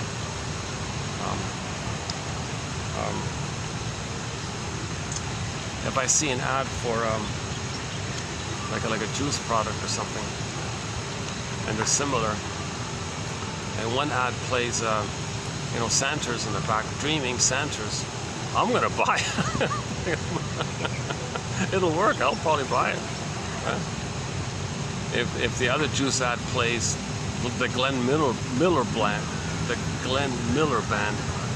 I'll shrug it off. I don't care. It's before my time, right?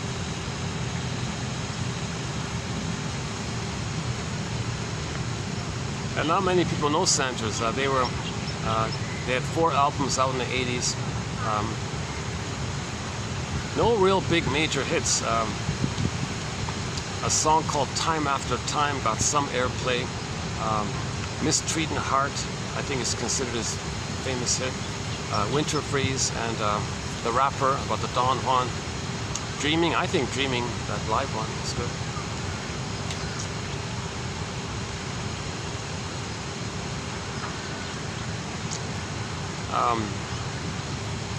He did a tribute song to the original singer for AC/DC, called Shot Down in Flames. What's his name? Bon Scott, right? The original AC/DC singer, the first one. He did a tribute song called Shot Down in Flames for that guy. That never caught on. I'm surprised about that. Not a bad song. Road to Morocco. It's a bit of a minor hit, I guess. But no top 10 hits really. Yeah. Mistreating Heart, Winter Freeze, Time After Time, the rapper, Dreaming, Shot Down the Flames.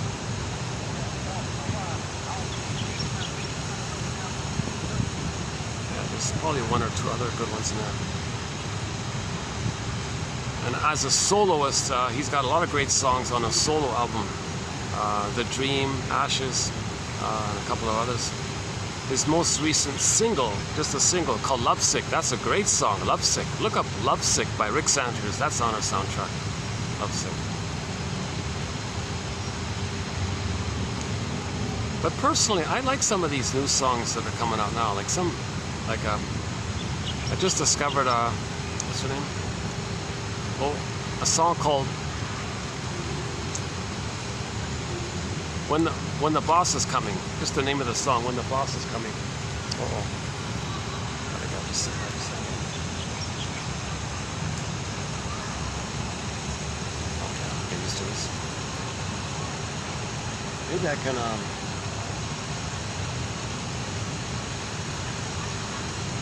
move it inside the maze part. Yeah, let me have a little more space between me and this guy. One second. He strangely is sitting a little kind of close to me. Let's move it over a bit.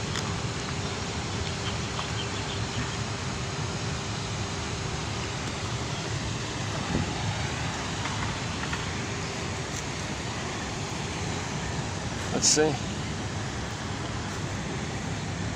What about back here?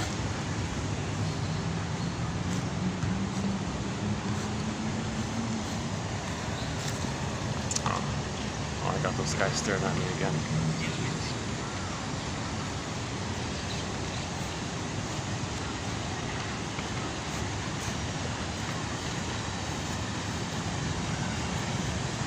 Okay, I guess this is a little bit better, yeah. Hold on a sec.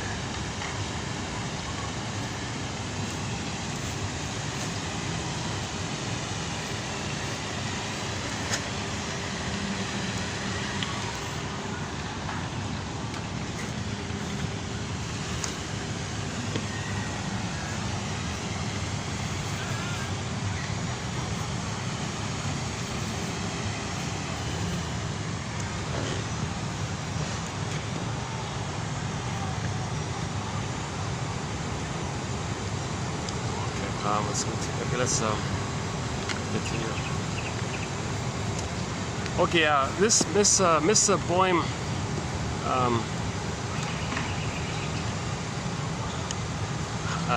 identifies, refers to nostalgia and branches it off into restorative nostalgia, which we've been talking about basically. Make yourself feel better. That's like restore your confidence, restore your, you know, like when you get a good dream at night, you restored something, right? That kind of thing. Versus, so the past for the restorative nostalgic, it's going to be like something perfect, a perfect snapshot. No decay, okay? It has to be freshly painted in its original image and remain eternally young, right? So these past fantasies, like the fawns with the beautiful girl living happily ever after in a timeless bliss, these kinds of things. living, and every day is that day in 55. Every year is 55, he said. Interesting about 55, that's when our comic came out, 1955. The comic psychoanalysis came out in that time. That was sort of a good time for psychoanalysis. Okay, versus reflective nostalgia. Reflective nostalgia is more concerned with historical and individual time. Okay, now you want to learn. Now you're looking back in terms of reality here. I want to learn, reflect on things. Reflective nostalgia, like, what happened in the past? Like investigation. Okay, so she calls that reflective nostalgia. Is more concerned with time, you know, human limitations, unchangeability. So with re-flection suggests new flexibility. A little play there. Being more flexible. Not the re-establishment of some stasis. The focus here is not on recovery of what is perceived to be an absolute truth, but on the meditation on your history and the passage of time. So you want to meditate on your personal life story and the passage of time. Restorative justice takes itself too seriously. Reflective justice, restorative nostalgia takes itself too seriously. Reflective nostalgia, on the other hand, can be playful and ironic and humorous. Nostalgics of this second type, this reflective type, are aware of the gap between identity and resemblance. For example, their home might not even be there, or maybe everything's been gentrified or something, beyond recognition. This defamiliarization and sense of distance drive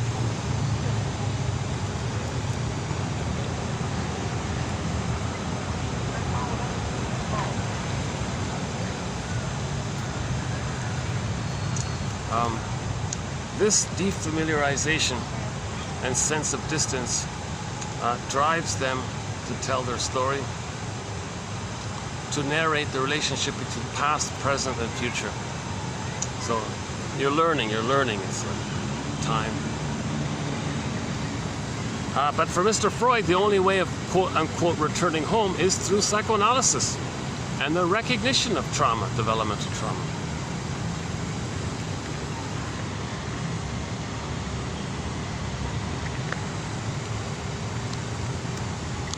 In mourning, deference to reality gains the day. So in mourning, you accept it and then you mourn.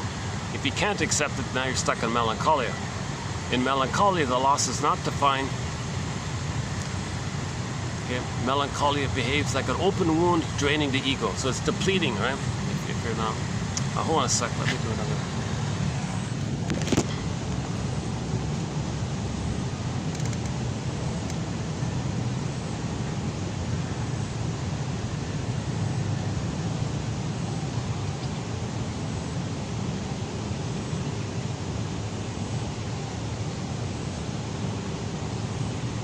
Well, hang on. This he left, so let me go back to where I was. Too many. I'm getting too many flies here. Let's try this one.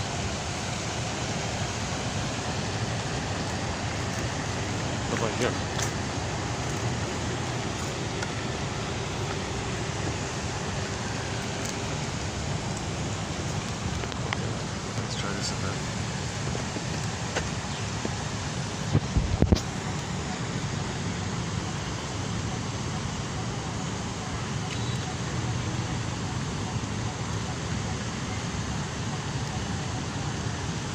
Yeah, so melancholia means you can't mourn. So another way of saying complicated grief is melancholia, pathological mourning. You want to make the transition from melancholia to mourning. Quote, I write of melancholia by being busy to avoid melancholia, claimed Robert Burden in his book Anatomy of Melancholia. We are all nostalgic for a time when we were not nostalgic. we are all nostalgic for a time when we were not nostalgic. If you had a happy time in your high school or whatever, now it may not have been a happy high school time. Maybe it wasn't, but you're gonna twist it and what if and make it up like a fantasy. For psychologists from the psychoanalytic tradition, nostalgia was similar to depression and represented an acute yearning for union with the breast. So the shrinks say nostalgia means you want to be one with the breast again. Or sometimes it's the end of childhood. Or sometimes it's a defense against mourning. That one we get. Or sometimes a longing for a past forever lost. Okay? That's the pain of no return, that one. Okay, or it's associated with difficulties of individuation or separation. Okay, growing up, maturation, defense against growing up. Or even, according to Nandor Fodor, or even a subconscious yearning to return to one's fetal state. Wow. That's the joke. We spend the first 9 months of life trying to get out of the womb, and the rest of our lives trying to get back in. You only have that fantasy if there's trauma. Have a hard time. Oh, there's that bird of ours. Did it show up there? Can we get him in? Ah, he's too far away, right?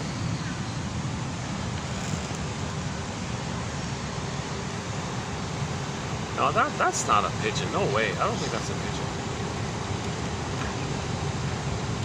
I've never seen that exactly like that kind of bird like that. Let's see if we can get a bit of a closer look. Let's see.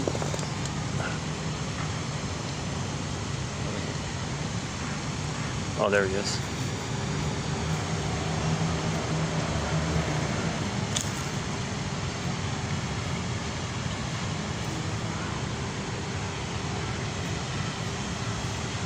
Oh. Hey, don't take my photo.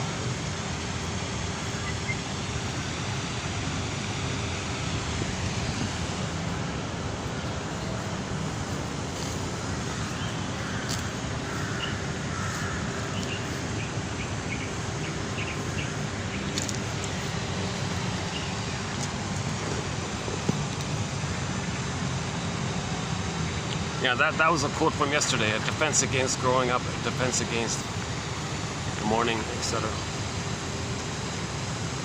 Is that it? I think, yeah, that's it. Yeah, okay. So that's today, yeah, 2833. Now your mission, should you choose to accept it, is to pick one that you like. Just pick one. Just pick one, write it down, put it in your notebook, make a note about it. That's it. Your mission, should you choose to accept it. So for me, let's see.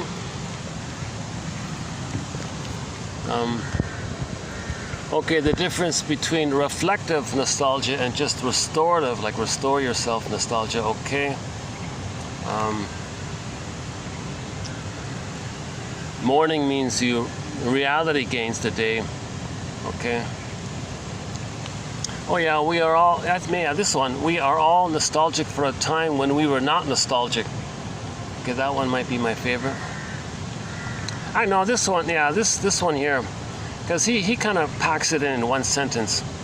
For psychologists from a psychoanalytic tradition, nostalgia was similar to depression and represented an acute yearning for the union with the prenatal mother, a saddening farewell to childhood, defense against mourning, or a longing for a past forever lost.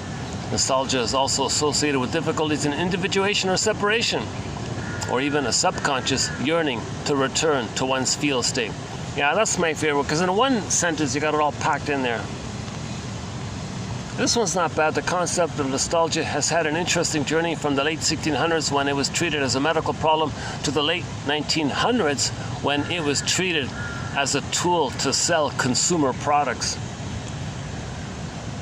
People all over the world have a strikingly similar conception of what nostalgia means or involves. Again, if you feel stressed, you may use it. Nostalgia helps lonely people restore feelings of belongingness. Or if you don't feel meaning in your life, you might do it. Or if you're not sure of who you are, you might do it.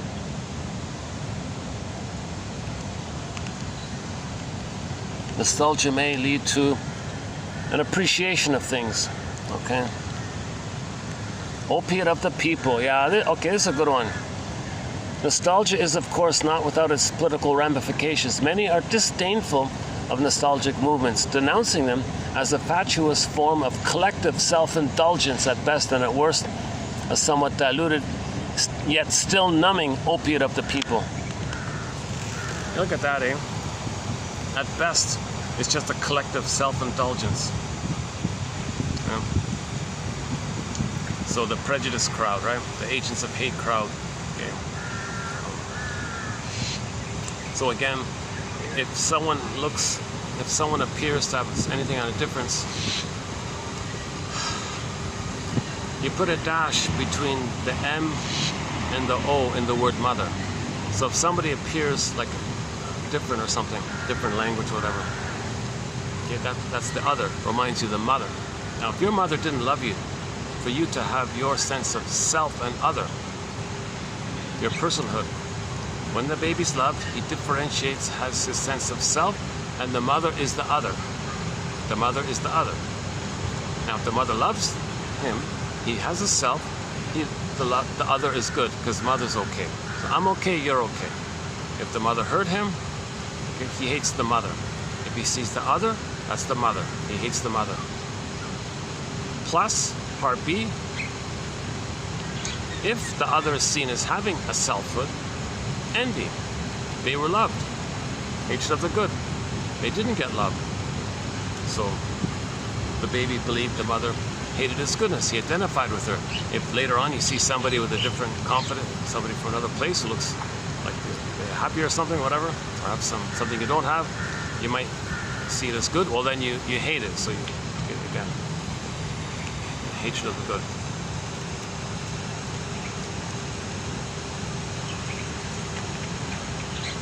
And the third one is the interruption of the nostalgic fantasy. So if people have the nostalgic fantasy of maybe let's hold on to some dream that maybe we can go to some imaginary past that we can't go to. Let's make an imaginary fantasy that we can have this blissful thing that never existed even. Let's all have that. Now, we don't want that fantasy interrupted, do we? No, we don't. Well, if somebody's around, it interrupts it because the presence of the other interrupts our fantasy that one day we're going to be reunited with an imaginary perfect girl like Franzi was. Yeah, so that's good. So if someone's on the podium with hate, like the agents of hate and all this, agents of hate rhetoric, he's dishing out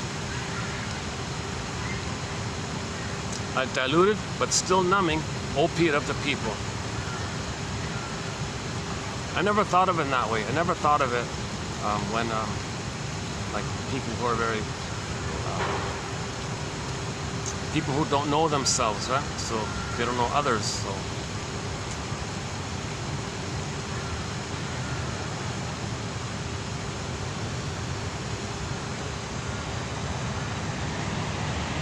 So by the way, back to 2022, the things you dislike in a person are their defenses against fear. So if you see someone doing something you don't like, well, that they're dealing with fear.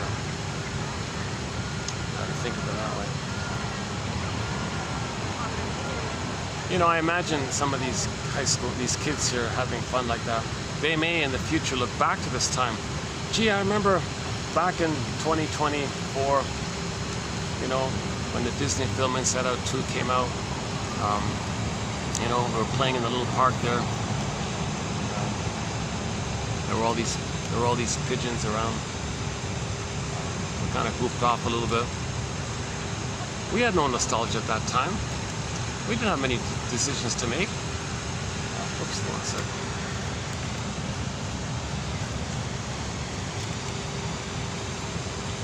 The only decision I had to make was, am I gonna have a chocolate ice cream or vanilla ice cream? So would this be, and I'll tell you, it's funny about this topic. A couple of years ago, I did some videos on the shoreline, 2022. I was outdoors on the shoreline, like not on a beach, like a rocky cliff kind of thing. All rocks all around, but I was on the water. It was great. I was with the lawn chair on the water. I love those videos. I love doing them. I had a lot of interruptions and motorcycles. Those all-terrain vehicles, ATVs were buzzing around. I had some interruptions and things, but despite that, I managed to still squeeze in a little bit of good bits there. And I was thinking, geez, I wish I could do these videos there. I could be on the shoreline. The herons, I had the herons, I had the loons. Even had the seals looking at me. The seals, the loons. I had these cute little piper birds or whatever they're called. But the heron, I had a heron standing near me once. I once did a video with the bumblebee sitting on the phone on the top. Just looking right at me, this bumblebee. Just lasted for like a half a second, he flew off. But for that moment there, it just seemed like kind of a funny thing that I have a bumblebee staring at me while I'm talking on on an iPhone, right? Like, talk about nature and modern, things being modern. Oh yeah, and the kids might say, yeah, I remember we were looking over at the clouds and we were doing the Rorschach test with the clouds. Maybe in the future some of these kids will say, yeah, I remember we saw some fluffy clouds, and I told you that I thought that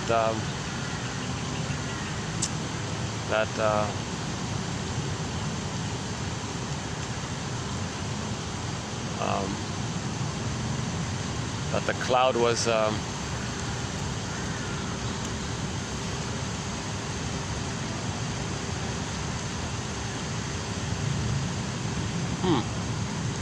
not really getting many associations here. What do you? What's your association with these clouds here? What first comes up?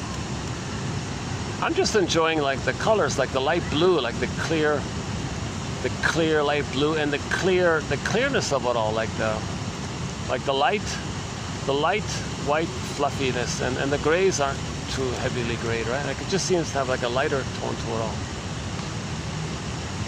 I'm just thinking about the light colors.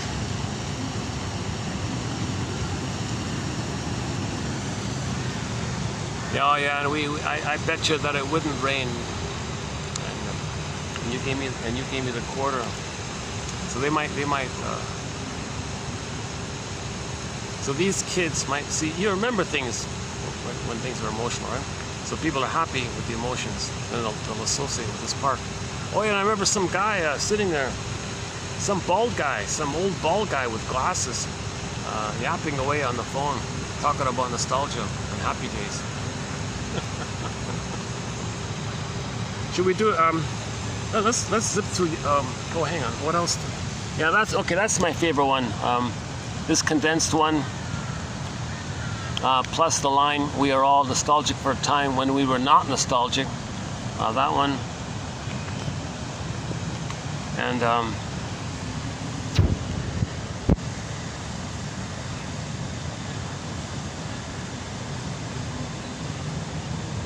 the beautiful past and the unattractive present.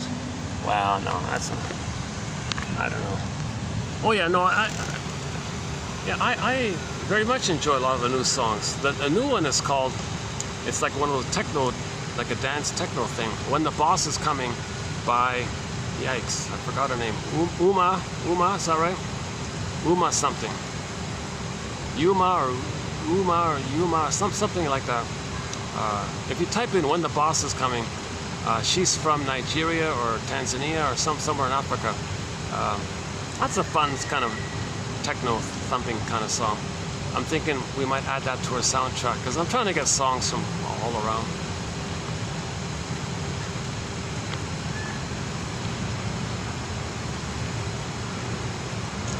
What else?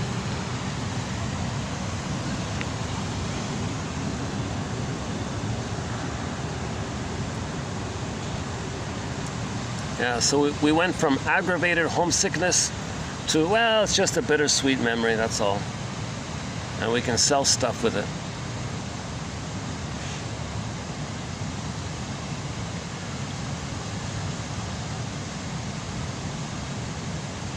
Okay. Well, I'll just stick to those two then, yeah. So those two, and then why don't we zip through yesterday's ones a bit, just quickly.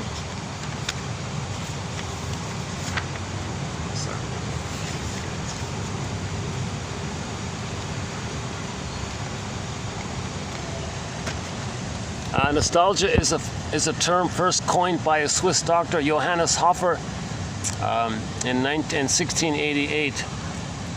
Contrary to our intuition, nostalgia came from medicine, not from poetry or sociology.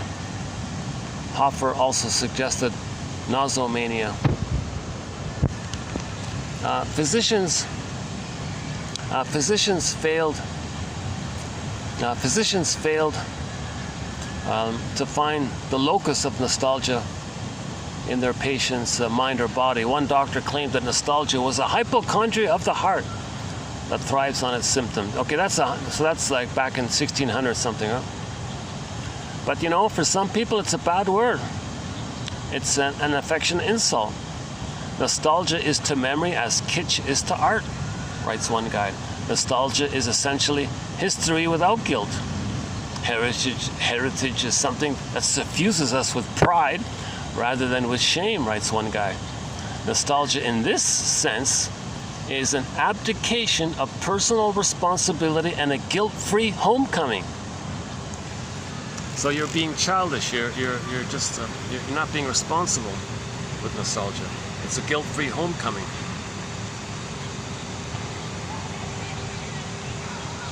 If people look realistically at history, oh boy, can they do that? That's reflective nostalgia. No, I just want to twist it and make myself feel better. I'll lie if I have to.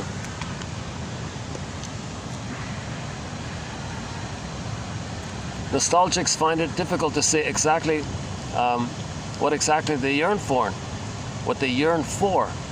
Saint elsewhere, another time, a better life. Somehow progress hasn't cured us of our nostalgia. Maybe it even exacerbated it. So are people more nostalgic now than in the past? That's an interesting question. But it's been around forever, right, nostalgia? This emotion. Now we're not specifically... There's a bit of overlap between homesickness and nostalgia. Homesickness is a way more painful one. Nostalgia means you're okay where you are. You just want to, like a holiday in the mind kind of thing.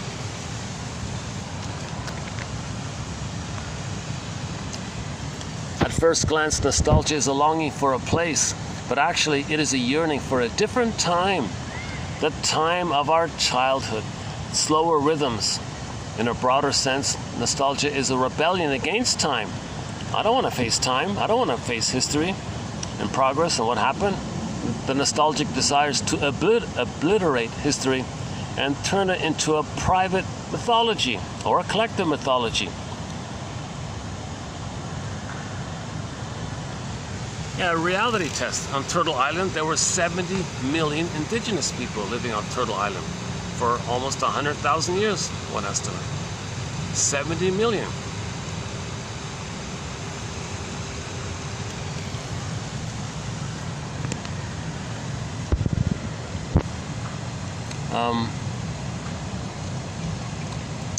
To revisit time. Okay, next one. Nostalgic, so nostos means return home and algia means pain or longing. Okay, so nostalgia is a longing for a home that no longer exists or has never existed. Nostalgia is a sentiment of loss and displacement, but it is also a romance with one's own fantasy. Nostalgia is for the unrealized dreams of the past. That's a good one. Nostalgia is for the unrealized dreams of the past. So you had dreams in the past. Okay? You were gonna have your own company and make a lot of money by the age of 30 or something. You had dreams. So you might go back to, gee, what if? How come that? What if that? What if that? What if that? Right? The nostalgic is looking for a spiritual addressee.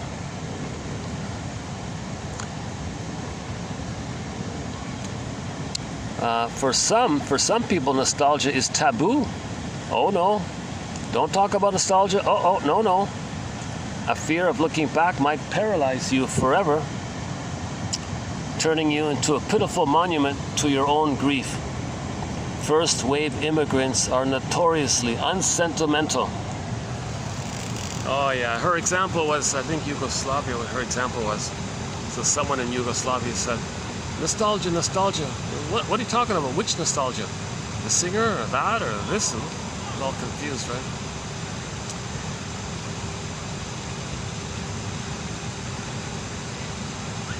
So you can't face, you can't even do reflective nostalgia. You can't even like learn from history.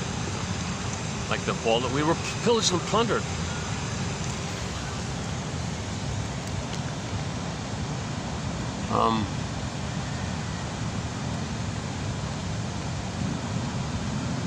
Where are we here? The field of self-conscious exploration of longing without a quick fix and sugar-coated palliatives has significantly dwindled. Nostalgia speaks in riddles and puzzles, so one must face them in order not to become its next victim.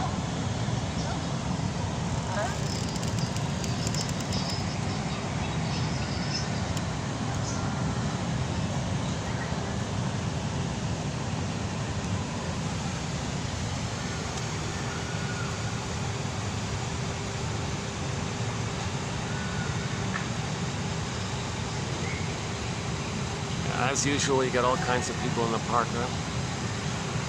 I was saying in the last video, 99.99% of this park, it's family friendly, it's grandmothers and kids, school kids, nice, very well behaved, very nice and all this. You get like the 1% or less than 1%, you know,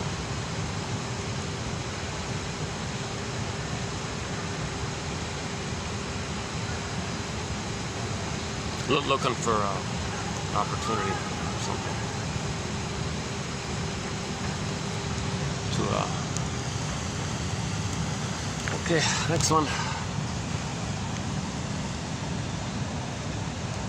Nostalgia, erroneous representations.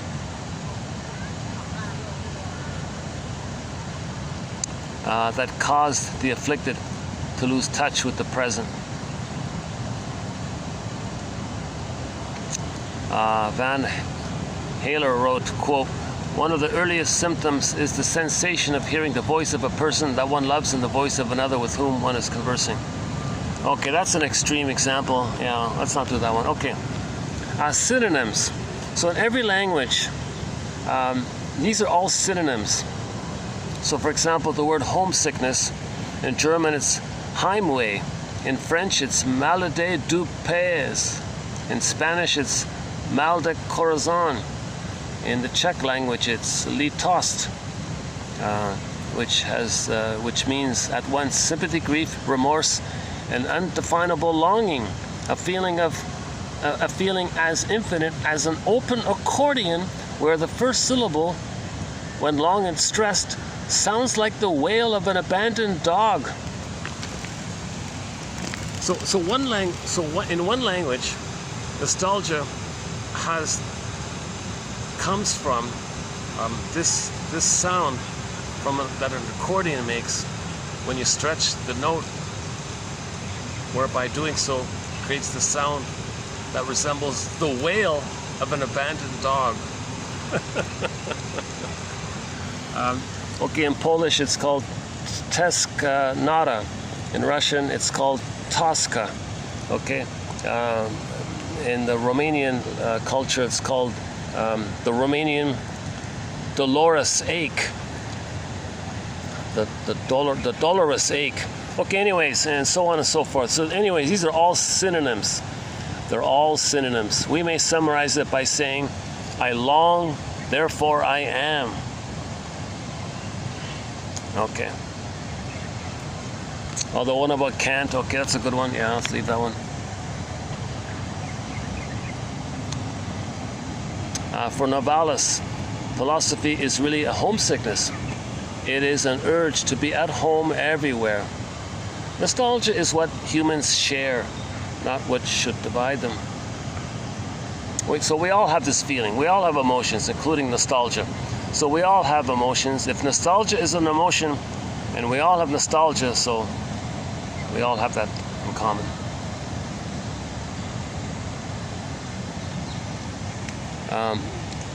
And yeah, okay, nostalgia is there because we don't have closure for the past, right?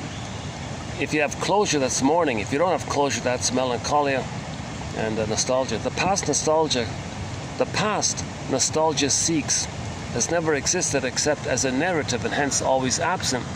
That past continually threatens to reproduce itself as a felt lack, works by virtue of its lack of closure.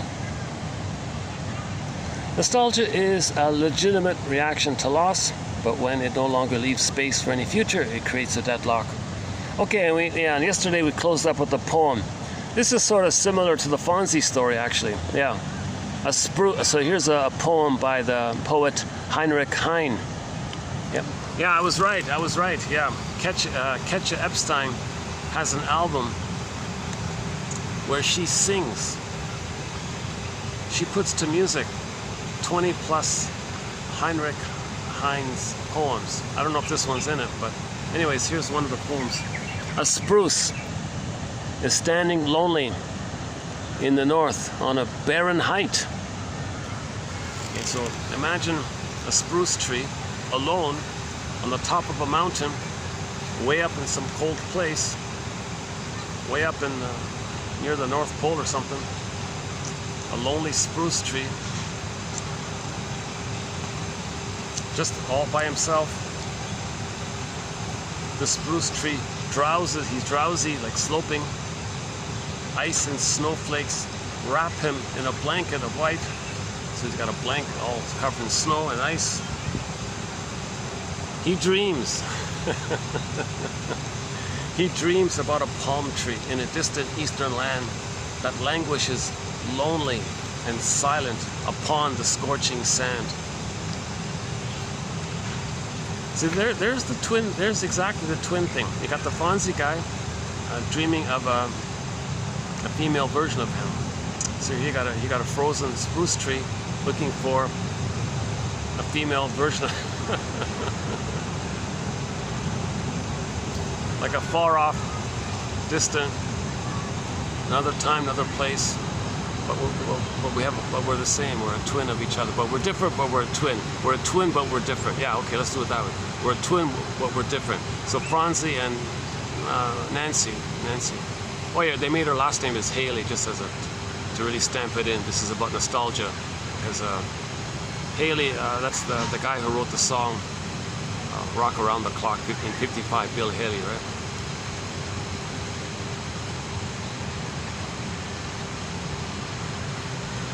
So that really adds it to it all, right? That Fonzie met a girl named Haley, right?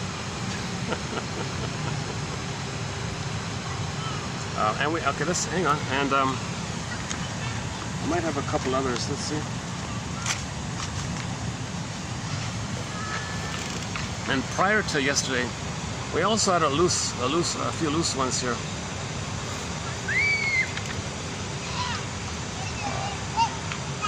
Oh my goodness! Oh, they're really cute. Two little cute kids. Oh my God! Oh, these kids are really so cute. These kids are like, they're like maybe maybe 2 years old or something. Oh, they're like little. They're like short for they're short as well, right? But you know they're see, they don't remember this. These two little 2-year-olds, the parent is obviously watching them somewhere, running around freely. They're doing the now Voyager phase. Yeah, here's a good example. So these kids are in the rapprochement phase of development. Okay, so they're somewhere between 1.5 and 3. Yeah, I don't think they're under 3. I'm pretty sure, but they're over 1.5 years. Yeah. So they're like 2 and a bit maybe or something. Yeah, maybe 2.5 or something. Okay, anyways, so they're between 18 months and 36 months, children are in the rapprochement phase of development. What that means is these kids want to run around and explore and discover and learn things. And the mother's got to be nearby, functioning as a secure base. Now these kids are something's gonna happen. Okay, they're gonna wander off a little bit and get scared. At that time, they're gonna run back to their mother, knowing where their mother is, who's there as a secure base. So that's number one, that she is there. Oh boy. If they're looking for her and they can't find her, they're afraid to explore and learn later on. See, now they're exploring and learning and what's this and what's that. Okay. So anyways, they're gonna run back to the mother. The mother says, I'm here, you're safe, you can learn, you don't lose me. You can do both. You can explore and you can come back for emotional refueling. And the kids have questions. She does improv. Yes, and communicative matching. Oh, you found a...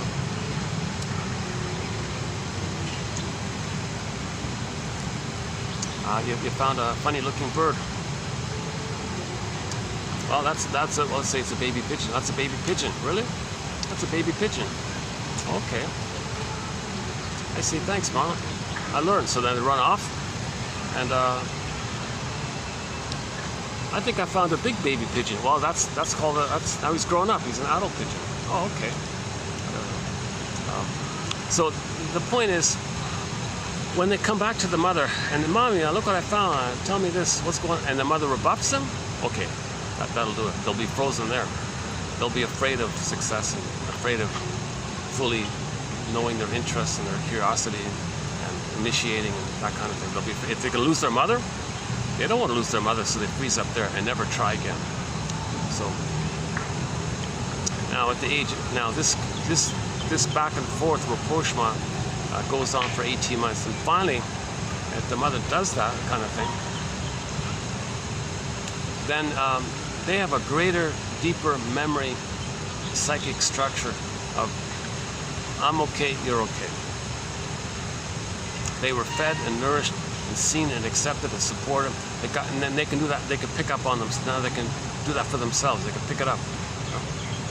So how the mother treats the baby, they'll treat themselves that way. And they continue. They'll internalize her. She's called the holding interject, the soothing interject, the internalized good object, etc.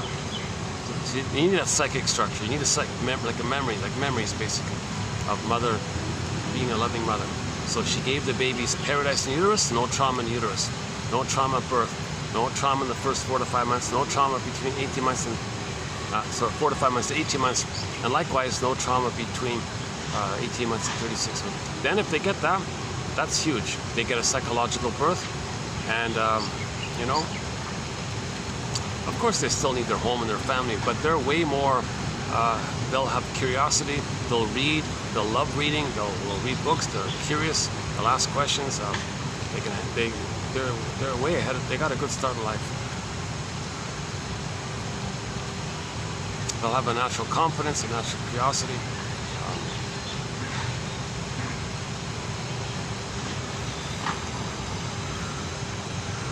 Roughly only 10% get that. I'm kind of surprised. In North America, the estimate is only 10% of the kids reach that age 3 psychological birth. Some kids are traumatized at birth, and then they spend their lives, you know, like if the baby doesn't get the oneness, they may look for tricks to stimulate it, thinking they got to go back there and get it. They can't go back and get it, so they look for tricks to stimulate it. So now you're entering into beer and cookies and ice cream and emotional eating, that kind of area. Okay, all right. Okay, what else? Nostalgia is longing for a past forever lost. Oh yeah, we did that one. All right. Defense against mourning. Okay. Oh, hang on, where are we here? When things don't go well, nostalgia impedes mourning and becomes a defense against it. Okay, pathological nostalgia. Okay, so Miss Boyne would call that restorative nostalgia as a defense and resistance to growing up. Okay. So here's the key. Here's the nug of it all here by Mel Faber.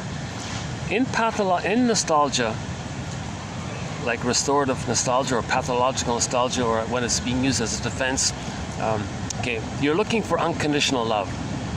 Okay, unconditional love translates psychoanalytically into the regressive return of the vibrational transformational object. Okay, again, when the baby's nursing, the breast mother is considered the vibrational transformational mother because the baby's going to transform when he's loved. So he's transforming. The mother's like the source of this transformation, where he grows and develops and gets his psychological birth. That's what they mean. The regressive return of dual unity, of symbiotic fusion, of affective attunement, and the mutual mirroring that characterizes the interaction of caregiver and infant during the early period. There's a denial of separation. We're back in the Garden of Eden, paradise, prelapsarian merger.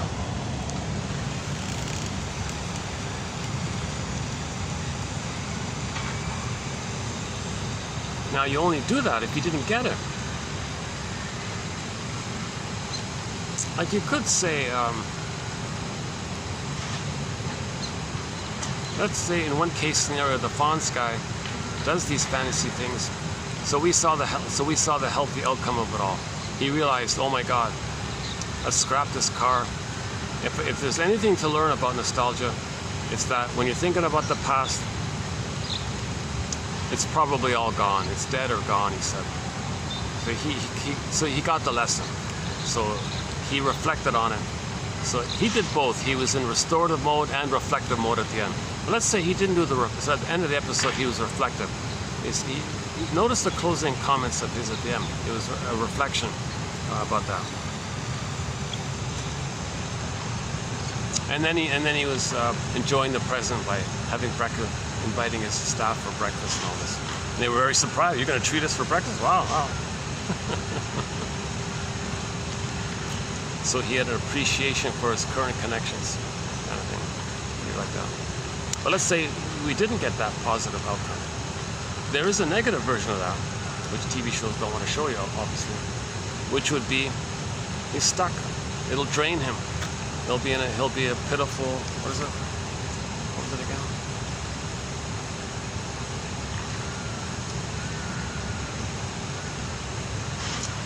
The one about a pitiful,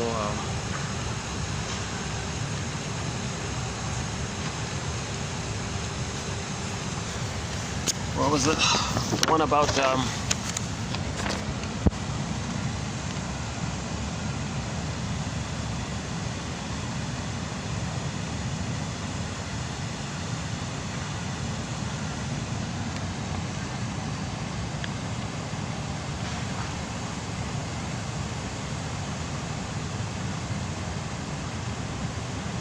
oh yeah, nostalgics.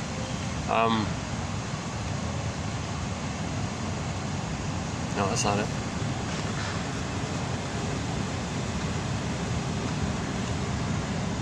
Yeah, you don't want to be in some kind of pitiful situation. Where was it again?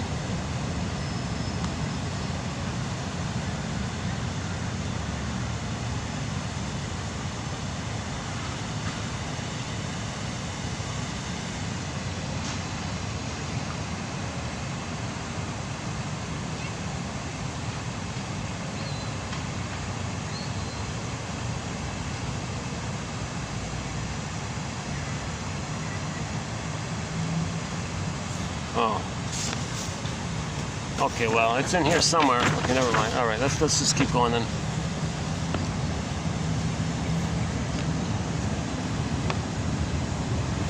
Oh, okay, hang on. And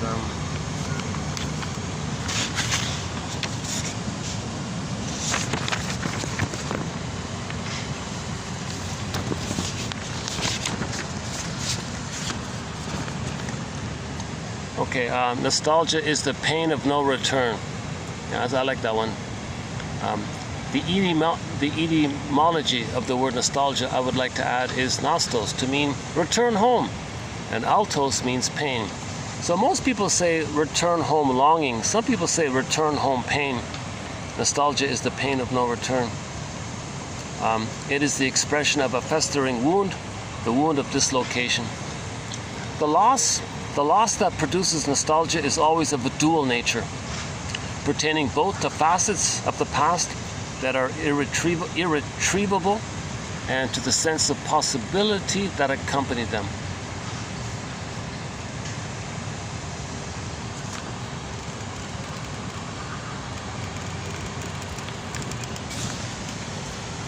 How are we doing here? I'm starting to get, you see me drenched in sweat here, right? Maybe I'll wrap it up here. Let's see, what time is it? 5:45. Okay, hold on a second.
Well, either we wrap it up here or go back inside for a bit.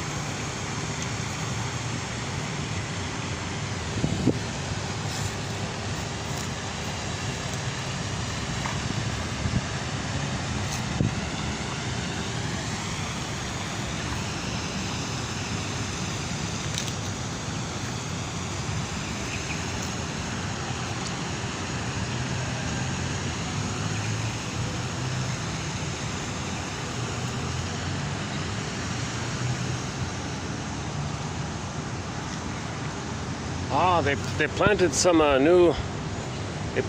new trees here. These are new.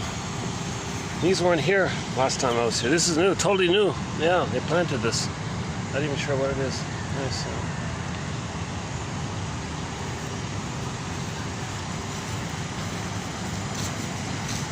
Here's a funny one, right?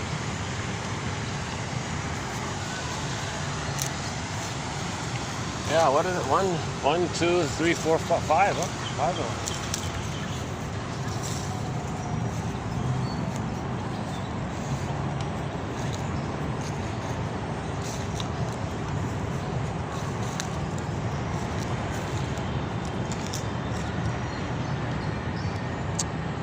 We covered the codes, so maybe I'll wrap up the video here.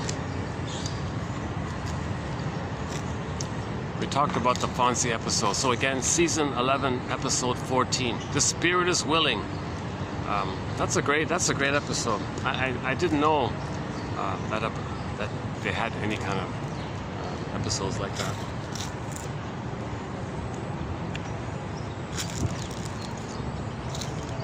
Actually, I remember a film that does that motif. Talash or something. Talash? Talash, I think. It's with English subtitles. It's sort of a similar idea. A woman is betwixt and between, enters into the mind of a fellow, and then he sees her, has a relationship with her. It's a similar kind of idea.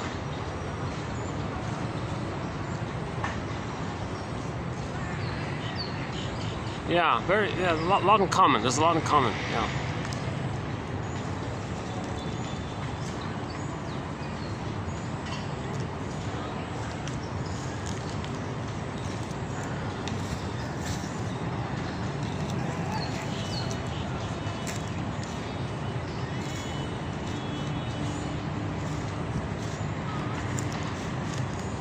Anything else?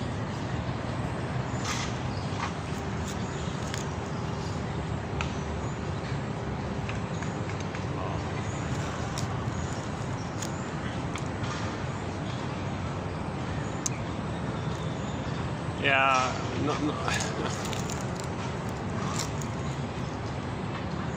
So this word, there's a difference between pride and neurotic pride. Keep that in mind. Okay. So, like a lot of people want to are engaged or searching for neurotic pride. That's a confusion. Pride is more like a healthy expression of your real self kind of thing. You feel proud because you did something authentic like that. Versus, my defense mechanism, victory, that's a neurotic kind of pride, like a power over others or vindictive triumph or something, these kinds of things. So Karen Horney talks about the difference between pride and neurotic pride.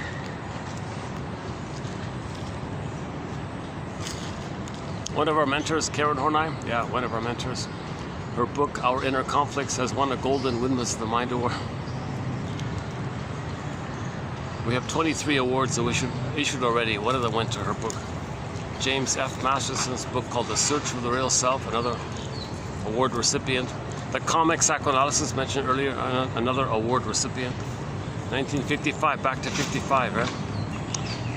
Every 3 months in 55, they put out this comic. Talk about nostalgia. I would happily, I was born after 55, but I feel like, in terms of psychoanalysis, I feel a little, maybe there's an exception in there. I would feel a real delight to have that. It doesn't matter. They reissued it 4 years ago, so you can get the hardback. You can get the hardback. It's been reissued 4 years ago. The comic psychoanalysis got reissued 4 years ago, February 26, 2000. Dark Horse Publishing. I highly recommend getting that. It's the best introduction to psychoanalysis. It's digitized as well by Dark Horse Publishing. Still to this day, I think it's the best intro to psychoanalysis. That comic. They have 12. What they did is they have 12 sessions between a client and a shrink. 12 in comic, and you'll learn a lot. It's jam-packed. It's jam-packed. Everything's in there. Not everything, but a lot's in there. Overeating, separation anxiety, self-defeating behavior, projecting your own inner critic onto everybody and thinking everybody's criticizing you, so you climb up, leading to social anxiety. The family systems theory about the parents scapegoating one of their children and how he dealt with that. And the issue is that it's between the parents, that the naughty kid was the symptom of the behavior of the parents discharging their anger on the kid, thinking there's something wrong with the kid. They didn't see their contribution to this. So the shrink said, "Go home. Here's a quarter. Play the pinball machine." And the parents had to learn how to make an I statement together. So both parents were narcissistic and all this. Remember, narcissistic parents, those relationships are more utilitarian. They're not really affectionate, or they don't. It's too. It betrays it. It betrays the contract. What you're going to show feeling? Oh, I shut down. You betrayed the contract. It's more. These are more functional things, like utilitarian. So all the anger that really is there, they need a kid to dump it on. So that was Freddie in that case.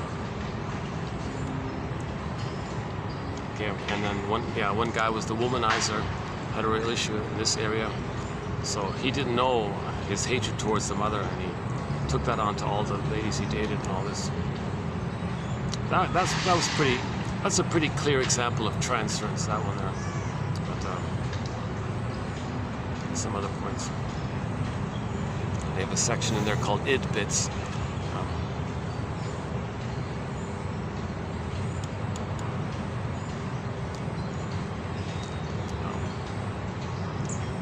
Yeah, interesting bird. All black bird, but he's got orange. Is that going to show up there? He's standing on the little pole there. Can you see him? Oh, you're not going to see him. Let's see. I don't know. Where that life preserver is? I jumped off. Oh, never mind. Interesting bird. He's got all black feathers like a crow. But his feet and his beak is orange. It's a funny looking guy. Tropical bird.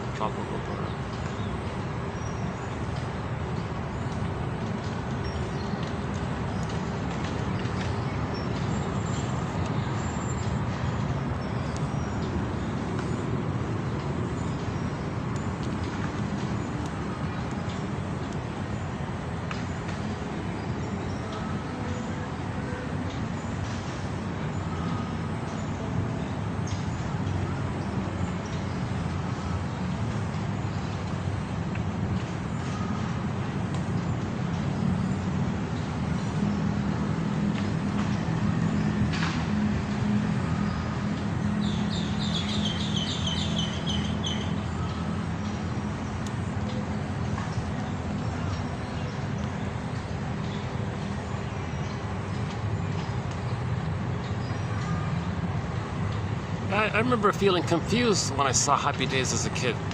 Why is this show about the 50s? I didn't get that. Why am I watching a show in the 70s about people pretending they're in the 50s or something? Is that right?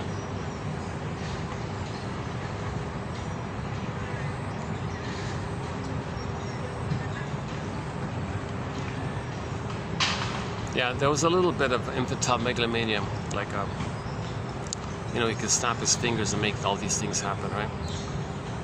Like he's in the woods, and he's trying to sleep outdoors, and there's all the sounds. He said, "Cool it." They all stop. Like this kind of magical thing. So that's the idea. Once upon a time, early on, we believed we had these magic gifts. We believe we can make things happen with a snap, with making a gesture. So you'd make a gesture, or you'd make a say thing, a magic word, like a magic gesture, like an extension of the magic sensation. So the baby had a sensation. It's a magic sensation. My sensation is I'm hungry. Oh, there's the food. Okay, they can do a magical word, or a sensation, a gesture. So it's nostalgic. Right? So there's a comfort in taking refuge in that time when we were in that happy place where you can get what you want automatically, no conditions. Because a lot of people don't get that. A lot of people don't get that.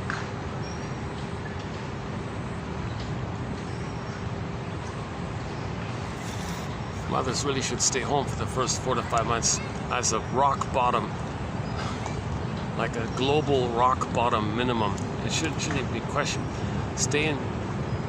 I would say just stay in bed for 4 to 5 months. Let the baby sleep on her, skin to skin the whole time.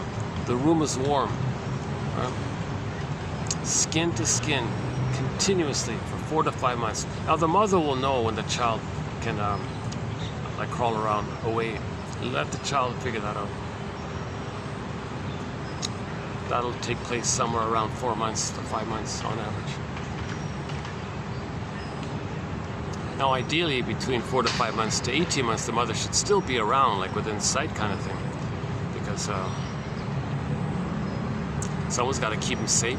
He thinks he's Superman and owns the world. He might put a fork in the socket, so someone's got to gently keep him safe, and someone's got to see him and admire him and say, how wonderful you are, how amazing you are, look at you.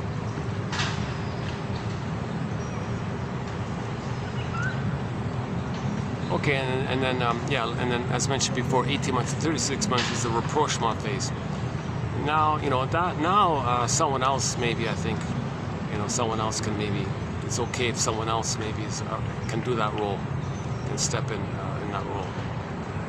But mother should be at home for 18 months, minimum, rock bottom minimum. And if there's a problem between 18 months and 36 months with the other person, well, they'll be a clinger and a pleaser, not be successful in life, but they won't be narcissistic, they won't be a bully or things like that. Now, if the trauma takes place prior to 4 to 5 months, then you get the bullies and the Iagos and the criminalics and all the other disturbances.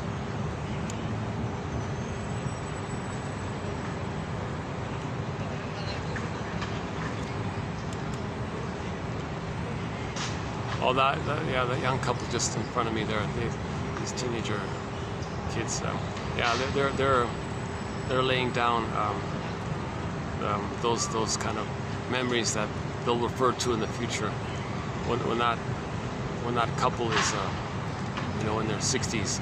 Oh, I remember I was in the park. He'll say. She was so attentive listening to me, and we were so present, we were so together.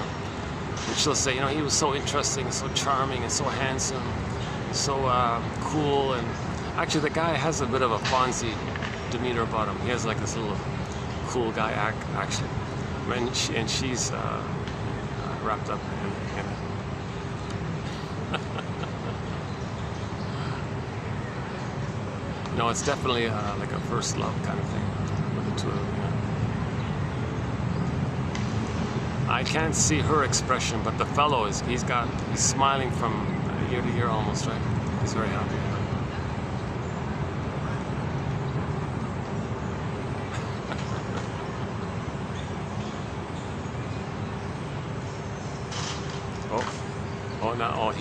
I think he pushed a little bit. Now the girl a little bit jumped back a little bit. I think. He's got to keep his cool. I think he's got to back up. He's being a little bit too. Oh, okay, that's good. He cooled up. Yeah, for a minute there, he was being a little nudging her a little bit too much. But she didn't run away. She's still there. Let's see if we can get this. Let's see if we can get. Can we get this little bird in here? Where is it? Can't see it, can we? Where is it? Oh, there he is. At the corner of at the edge of the screen.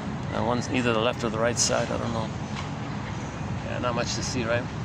Orange beak.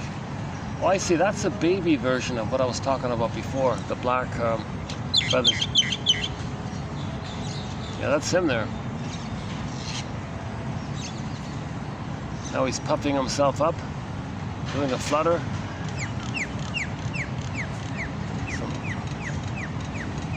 Some quieter whistles.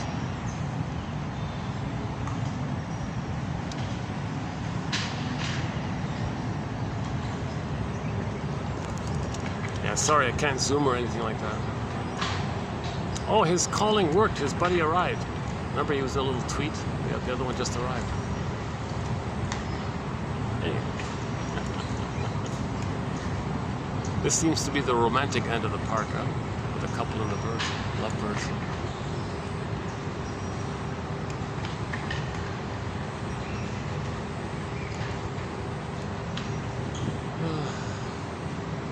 Well, it's gonna get. Let's see, what do we got here?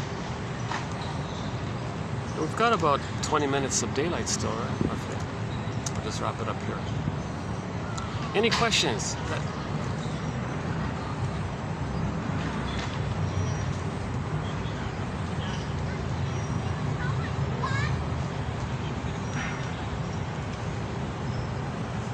So that's nice to see the new. That's very symbolic, like to see the new plants being, the new plants being planted around. Oops. Oh. Wait. Okay. So. Oh, bye.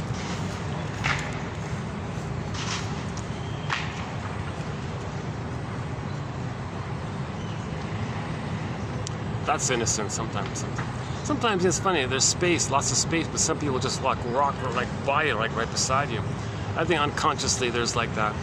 I want to be important. I want you to see me, notice me. I want to connect or something. Or please like me or something. Sometimes just innocent like that. No, they were a family of 3. So.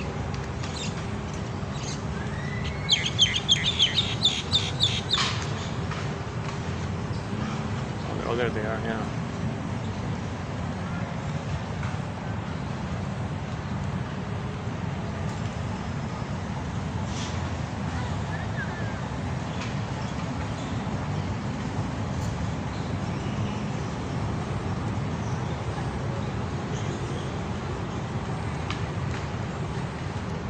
Yeah, that fellow, he's head over heels in love with this girl. He's in his own little bubble. He doesn't notice the family standing just kind of near them, and I'm kind of behind them. Well, I'm far enough away. He doesn't see anything around. He doesn't see anything around. He only sees her in this little oozy bubble with her.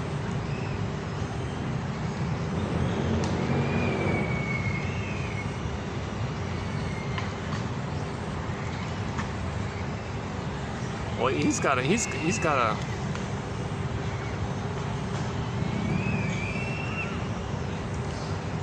I don't know. It can go one or two ways, right?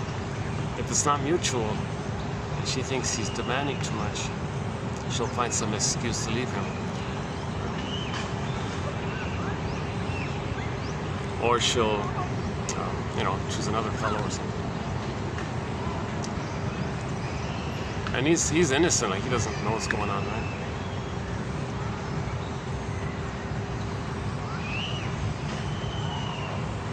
Wait a second.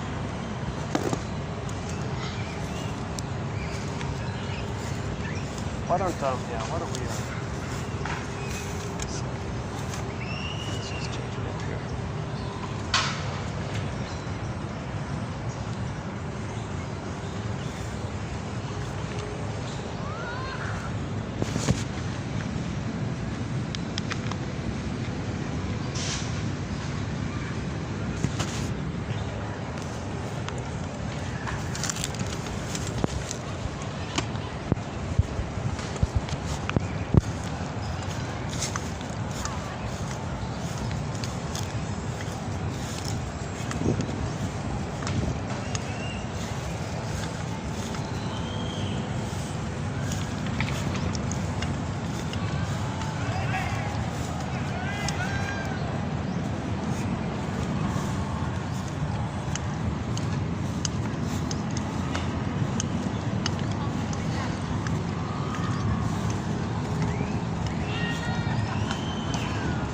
I can't see.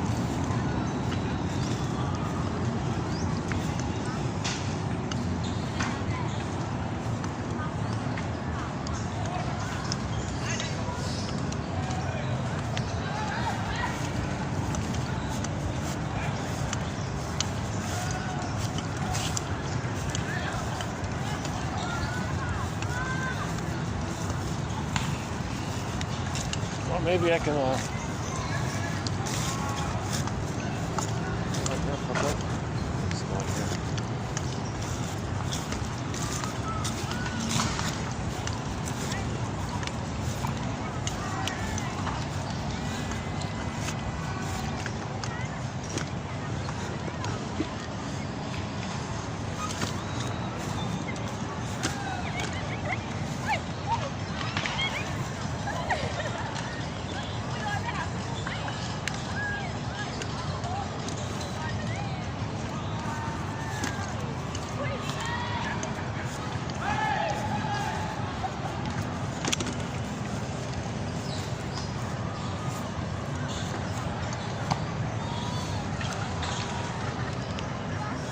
Right here. Is that gonna work?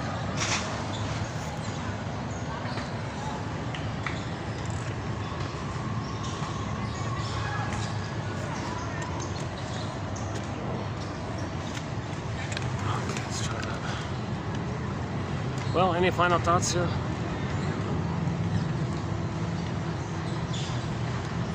Any final thoughts here? So your mission, should you choose to accept it, is to pick one of the quotes below and make a note of it, free associate from it.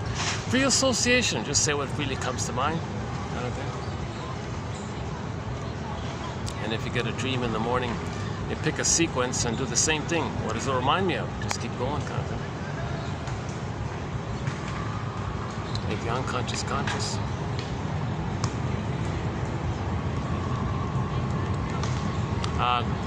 If you can find the comic, yes, get the comic.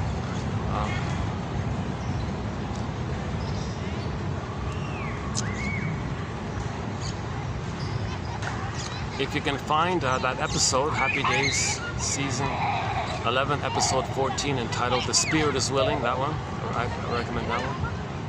But in terms of what we're doing here, the link is below if you want the complete encyclopedia in one file, kind of thing. Or you can just click, per each video, kind of thing. We got 1,000 videos here, on average 10 quotes per video, so the 10,000 are here on this channel, actually. That's one way of doing it. But you have to be online, right, for that, right? Yeah. If the connection's slow, it might slow down. Or for convenience, just get these, you can read it offline when you download it as a file. I think it's 4 gigabytes or something. It's a good sized file. It's an encyclopedia, right?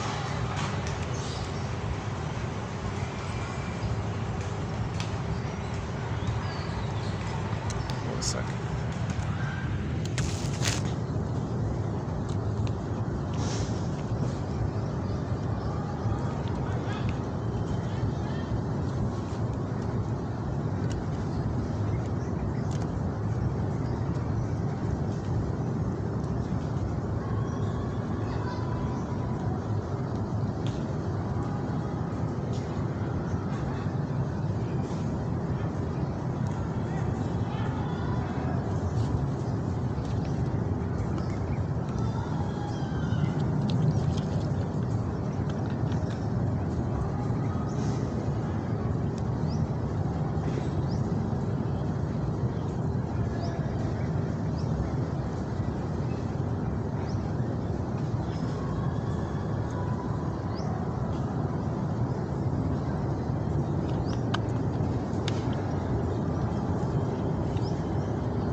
Nostalgia. Return home, painful longing. Bittersweet, the pain of no return.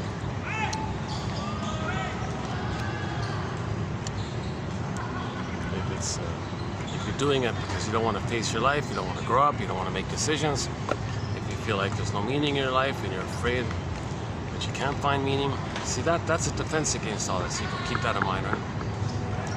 Now, sometimes nostalgia is healthy in that it's reflective, like she said, it's reflective. And it can lead to mourning.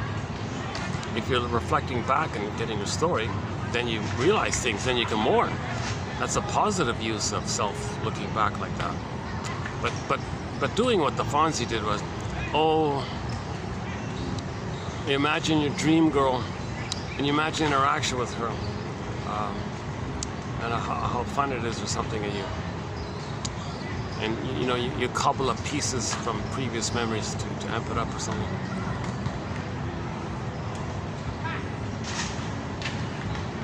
That was clever at the ending there, because she wanted, with the train scene, she wanted to be released, right? So she created the train thing. But for him, I think I still have that theory. That he's trapped in the canal. Like, what's a nightmare about? like some of those claustrophobic. So he was in a claustrophobic situation, right? She trapped her in the car, kind of thing. Locked the doors, and he couldn't open the doors. He couldn't break the window. Not enough time. The train's barreling down, stuck on the tracks. So that's claustrophobia. He's trying to get out. He's trying to escape. That's in the canal. The baby's moving around. He's stuck in the canal. Yeah, mother's in pain. Mother didn't do the position correctly. Maybe the tailbone is in there. He's stuck like that. Mother's supposed to not. One theory is mothers are meant to like tilt the tailbone a little bit to allow the space. I'm not a doctor, but I saw that on YouTube. A physiotherapist, by a physiotherapist who specializes in pregnancy issues.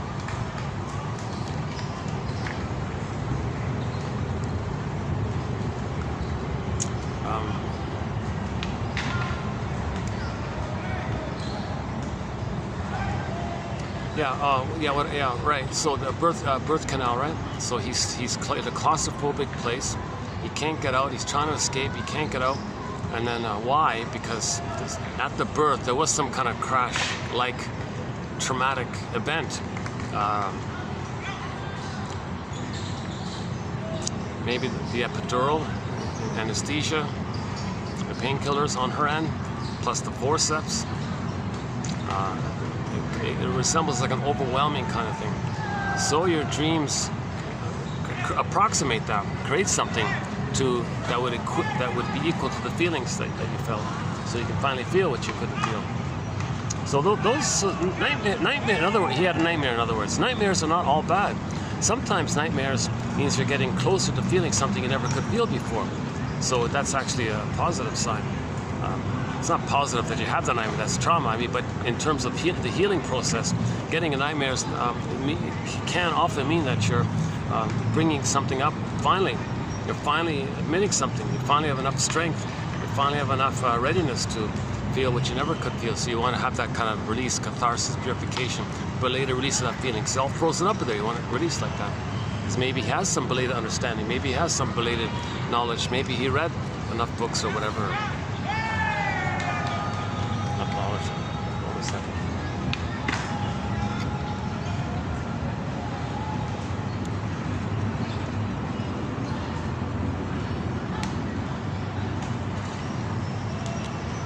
Oh, she's right in front of me. Another teenage lovebird scene right in front of me. I just left one and I got another one.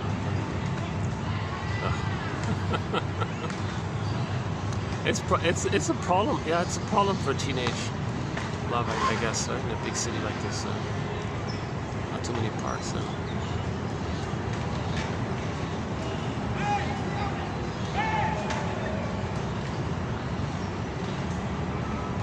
Oh yeah, in the 50s they have the car. They have the big car.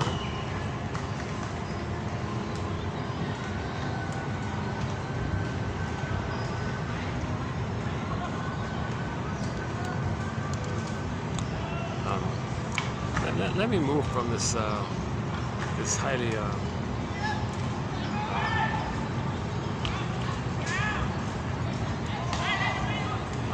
this is they're not too frisky. They're getting a little frisky in front of me here. Jeepers, I just left the exact same thing. Another one just popped up in front of me right beside me. Well, let me just angle the chair differently. Hold on, let me just turn the chair. Hold on a second.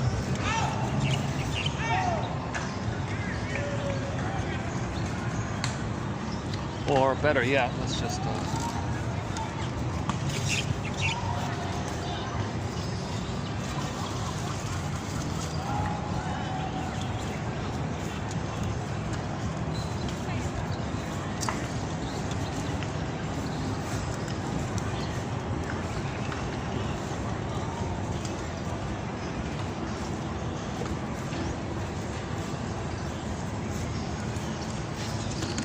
this way.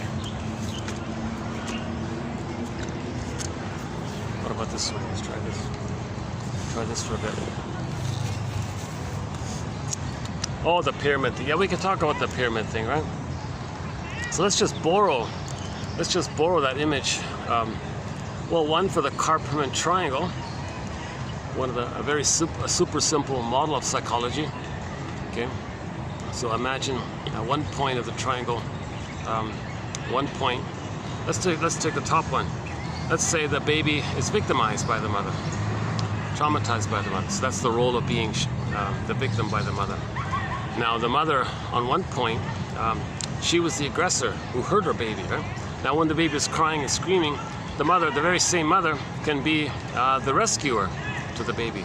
So now in the child's brain, he's got these kind of memories of the victim, the mother's the aggressor, and mother sometimes rescues.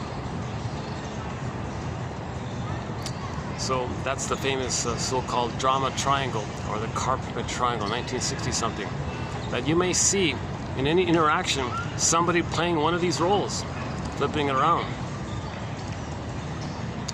Now there's no adult in this model. There's no adult, right? There's the victim by the abuser, who's also an infant, and the rescuer is the infant brainwashing the kid. So that's one way of doing it.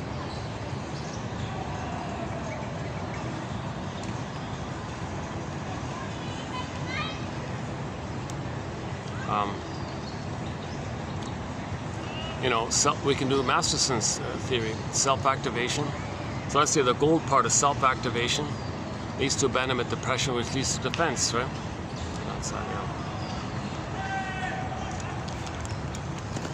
So when you try to do something good for yourself, that's the goal, that's the self-activation. You're doing something real for yourself, something authentic for yourself. You're trying to activate the real self. Remember, it was frozen, but maybe later on you want to kind of come from there. You want to, well, that's going to bring up the old feelings with the mother, the terrorizing feelings with the mother. Now, when you get those terrorizing feelings brought up, anytime there is a lot of feelings you can't deal with, then you get the defense. Then the third one's defense. So you get the three like that. Self-activation triggers abandonment depression, which leads to defense.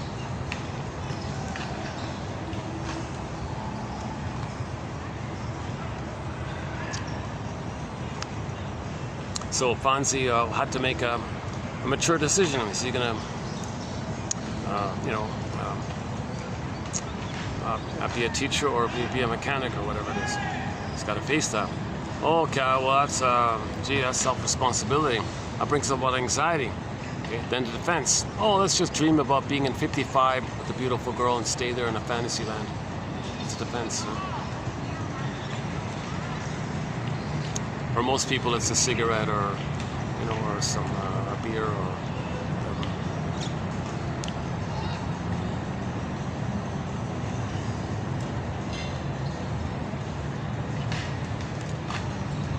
For me, it's sweating.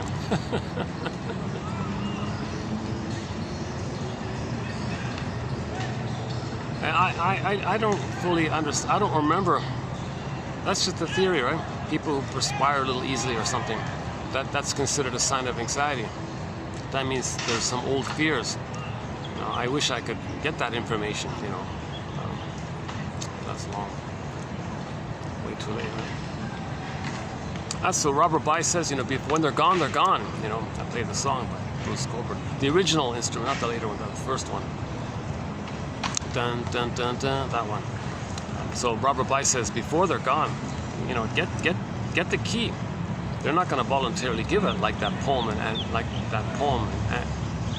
like as described in that poem by Anne Sexton, 1960.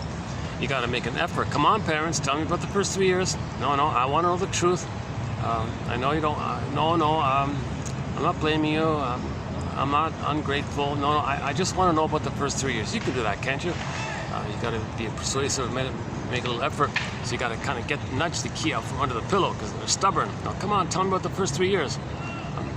What was your attitude? Did you parentify me and you thought I was supposed to save you? Did you have me around as a scapegoat to discharge your tension on? Did you use me to keep you two together? Was that my job to keep you two together? Like what? Give me the old cunning tale. Give me the key. So Robert By says before they pass away, you got to make that kind of effort.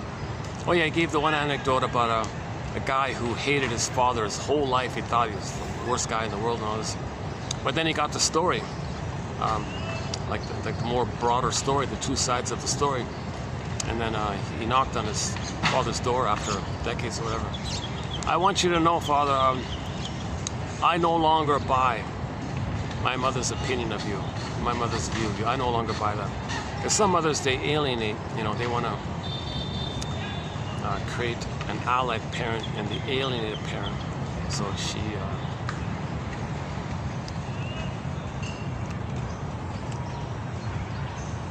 is getting support from the kid, and then that's splitting. So she gets love from the mother, from the kid, and discharges her anger at her mother on the husband. Some others do that. Oh, cunning tale. A great hope fell. You heard no noise. The wreckage was within. Oh, cunning tale. Let no witness in. That's the scarecrow. Without a brain, no witness can't know it. Unthought known. These quotes are, you know, trying to give the scarecrow a brain. They're giving us night vision. See what's unconscious, unknown. Psychoanalysis looks for an egg in a basket that's missing. So first weave this basket. These quotes are like weaving a basket. And then maybe the rest is nature does the rest kind of thing. You'll get the healing when the healing comes. You can't control that. Just do your part. Learn, question, be curious. What's going on? Ask questions. You know, reassociate. Ask questions. That doesn't feel right. Change the question. Try it again. Let it maybe one idea can incubate. Can put it a while for now. Look for patterns. What are you repeating?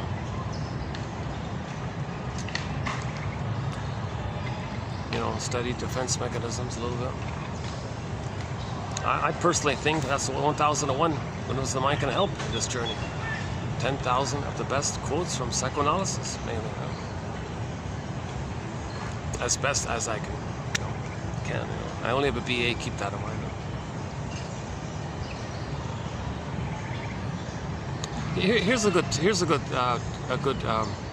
teaser, I think, or a good introduction. Check out the Janov quotes, 2745 to 70, and then read those 300 plus quotes and see what you think. Because that's the helpfulness of the whole project. The whole project is helpful like that in each of the topics. So whenever we come up with a topic, it's trying to be as helpful as can.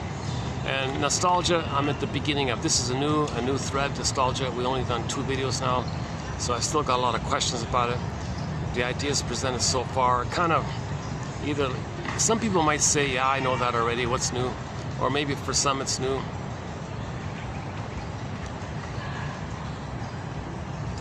Well, my impression is it's just kind of like, you're just like restoring something. Like it's the restorative thing, like she says. Like when you dream at night, you get wish fulfillment. Like fantasy, you in your fantasies, you fulfill your wishes kind of thing. Well, in nostalgia, you're just doing like a conscious daytime dreaming of what you do at night, maybe a little bit like that. But the form of it is different because you can dedicate your life on it. Maybe.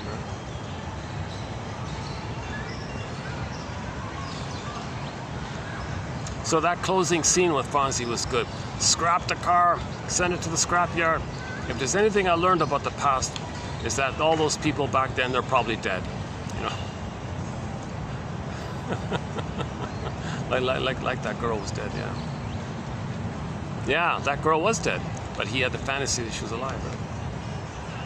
He made it up. Right? But that fits in with the theory that she's betwixt and between, and she was symbiotic with the car, and he was symbiotic with the car. So because the two are symbiotic like that, they can move around. So she entered his psyche. And people say that in science fiction. Science fiction often shows this, that someone's consciousness can go to some kind of computer or something.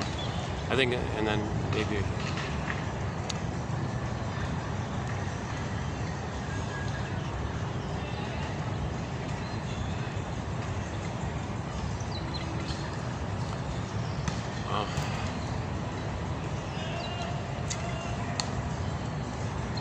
Can't see, even if the consciousness is there, you can only feel if you have a body. You can't feel without a body. Even if there is some kind of consciousness, it's disembodied, right? It's not going to feel. If the consciousness goes to someone else's body, she's not feeling. Yeah, that's a good point. She took his body, she went into his body, but she didn't take over his body, right? So she couldn't feel anything she couldn't use his feelings as her feelings, because she still just wanted to continue to be released, because she passed away, and just betwixt like that. She wanted to continue it. She didn't want to come back to Earth. But normally, if she had access to feelings, she would want to, right? She would want to. If she's living in 55 in a nice home and had everything, it's unlikely that she. But why was she? Yeah, we don't know. You know, one shortcoming about, one missed opportunity about that episode was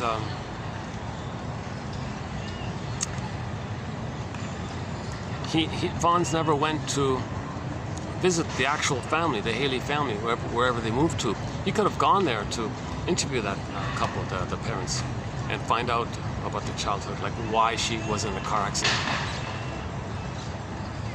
Like, was she drunk or something? Or what, was it an accident, or did she, or was she trying to escape or something? Oh yeah, and in the end she was trying to escape. So maybe she had a miserable childhood. Maybe she was trying to escape. No, I don't think so. I don't buy that. No, I don't think so. But maybe her unconscious did something. Maybe consciously she did it, but maybe unconsciously. So that would have been a good. Sequence. They should have made that a double episode. They should do a part 2 where he travels to visit the Haley family. I want to know. Oh, there's the bird. I want to know everything about your daughter. Tell me the whole story, and get to know those parents. You know. That'd be interesting for us, the viewer, you know. The script writers had an opportunity there.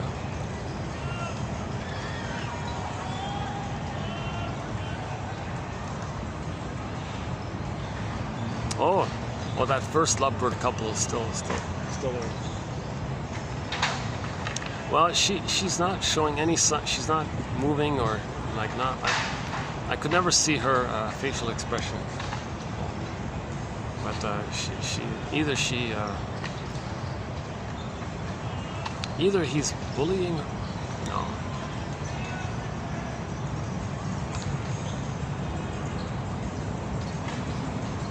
She reminds me of a cat. She reminds me of like she's like a stubborn cat. Like she won't really return his little overtures and all this. She's just kind of stubborn like a cat, and a little bit pulls away a little bit, but doesn't want to leave. Like some cats. You know, don't get too close. I just want to be here. You know, so it does have a bit of a. I don't know.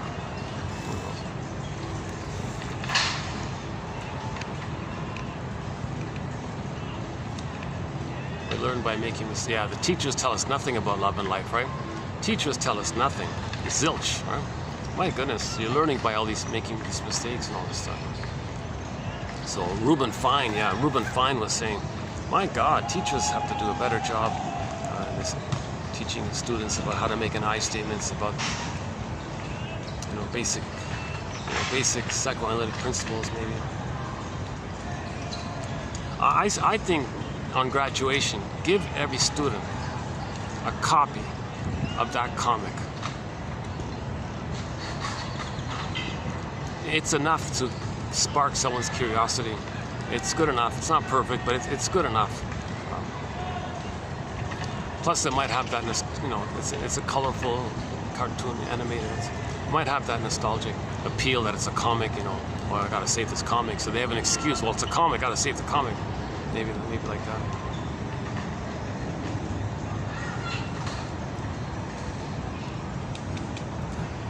Well, here I am sitting, sweating, and there's a little team of dancers doing a beep boppity boop bop type of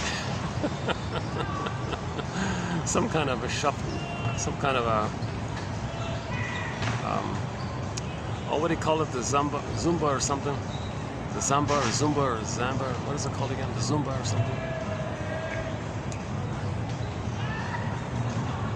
Well, it's a high energy. It's a highly energetic. They're constantly like hopping, like they're constantly bopping up and down, while they're making turns and twists and making all sorts of elbow movements and knee movements, and while they're always bopping and hopping. So it's not like it's not Tai Chi,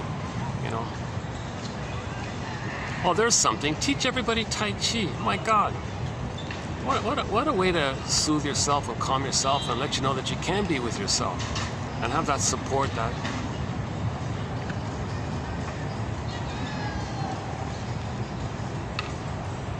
or slow yoga, like the so-called yin yoga, yin yoga, like the feminine, the feeling yoga, like your movements come from inside out. Some yoga is just like, I don't feel, just do the movement. No, you got to come from your feelings, you know? But this fast stuff, people are not feeling, they're just manically trying to make the gestures. They might hurt themselves. No, but if you come from your feelings, you're connected, you won't hurt yourself, because your feelings will tell you if you're doing something wrong. So that's called the yin. I think they call it the yin yoga. I've never done it, but it makes sense. The expression makes sense. So Tai Chi is also considered to be a yin movement. So your movements are in flow while you're feeling, you're moving while you're feeling, inside out, together. Tai Chi, yin and yang, yeah.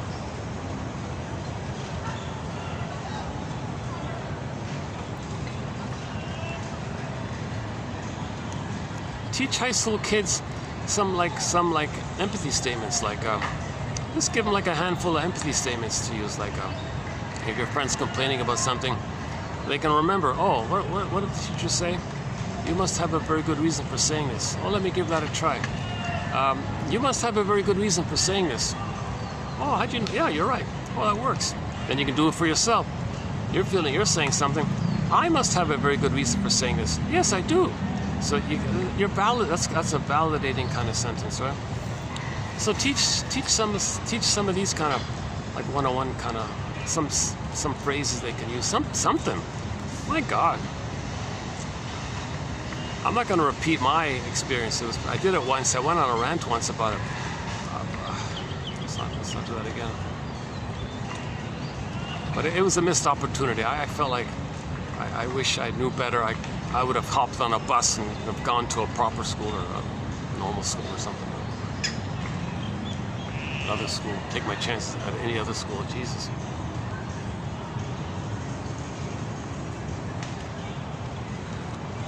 I would have traded my 19 years of schooling for 1 month with a tutor.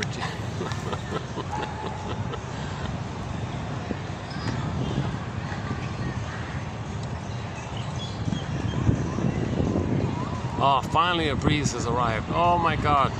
After how long has it been? 4.5 hours? I finally feel the breeze, yeah. That's great. I'm finally slowly cooling off.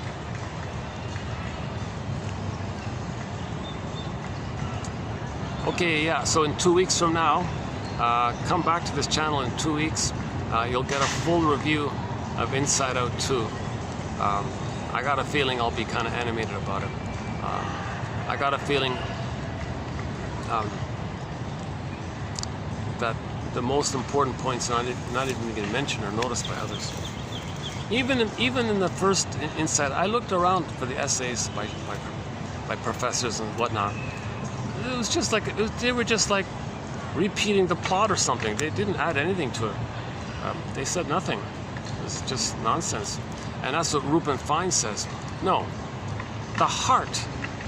Ruben Fine recently said it. The heart of psychology is psychoanalysis. All these professors of psychology, it's trivial, it's trite, it's vague, it's meaningless, irrelevant, it's frivolous, whatever. It's just poof, it's nothing. The heart of psychology is psychoanalysis. So that kind of explained why I was so disappointed at all these essays on Inside Out. I'm sure Pete Docter must have been shaking his head. Jesus, I made it as clear as it can be, and you still don't get it? Oh my God. Then he gave up, right? He gave it to his colleague.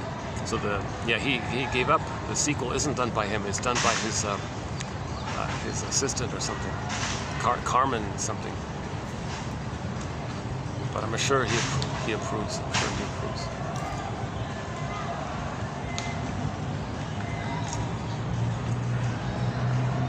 Oh, hold on a second. That's some guy coming. Okay, no, making a turn. All right.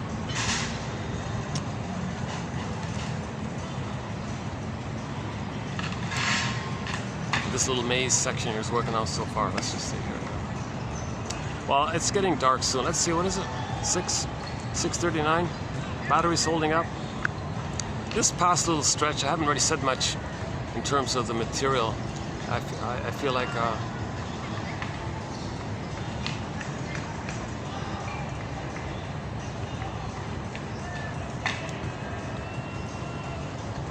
is that the sun?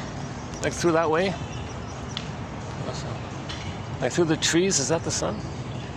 Where are we here? North? South? That's east, right? Well, the sun should be over there somewhere. Why do I see? Oh, that's a lamp. Maybe that's a lamp. Oh, hang on. No, the sun should be over there.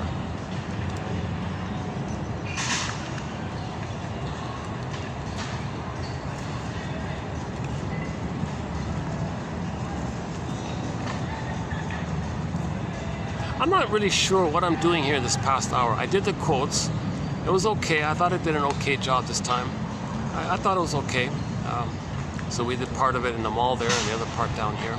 But then when I finished this past almost an hour thing, I've just been waffling a little bit. Not really saying too much.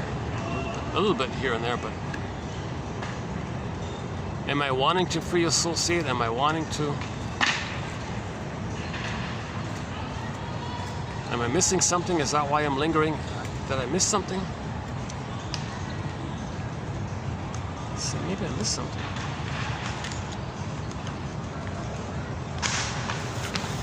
Let's see if this can jog my memory here.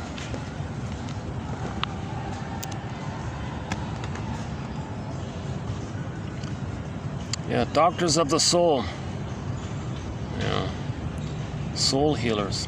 So before we said psychiatrist, we said doctors of the soul. Oh yeah, and this idea of talking cure has been around a while. The therapy of the word, or word therapy. This has been around a while. This 2831 by Jackson on transference. This is a good one, yeah. And a follow-up is the one by Streen. Although transference reactions are always traceable to childhood, there isn't always a simple one-to-one correspondence between the past and the present.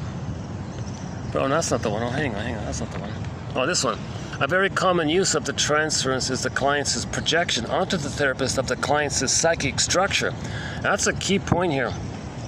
Underappreciated point.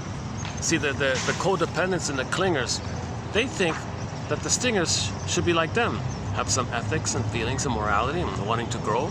They assume that because they project their healthier psychic structure onto those of the more the other psychic structure.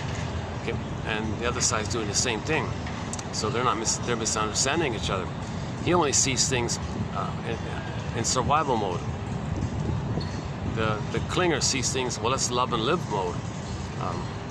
So the clinger sees that on him, and the survival guy thinks the other one should be thinking in terms of survival. So that's why they're fighting with each other.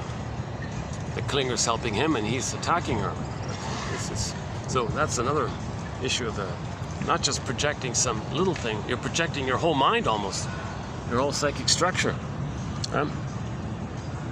As therapist and client accept transference as a fact of therapeutic life and consistently examine the client's transference responses, they gain an appreciation of the nature of the client's conflicts and those aspects of the client's history that are contributing to their dysfunctional behavior.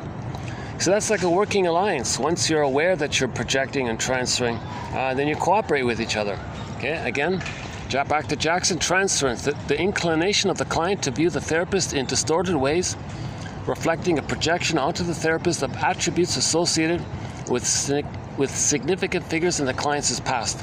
The client is not only inclined to misperceive the shrink in such ways, but is also inclined unconsciously to influence the therapist toward fitting the misperception, or subtly to persuade him or her to change in the direction of making the perception an accurate one. Such persuasion has led many to transference, counter-transference dilemma. Now getting to the folie douce here.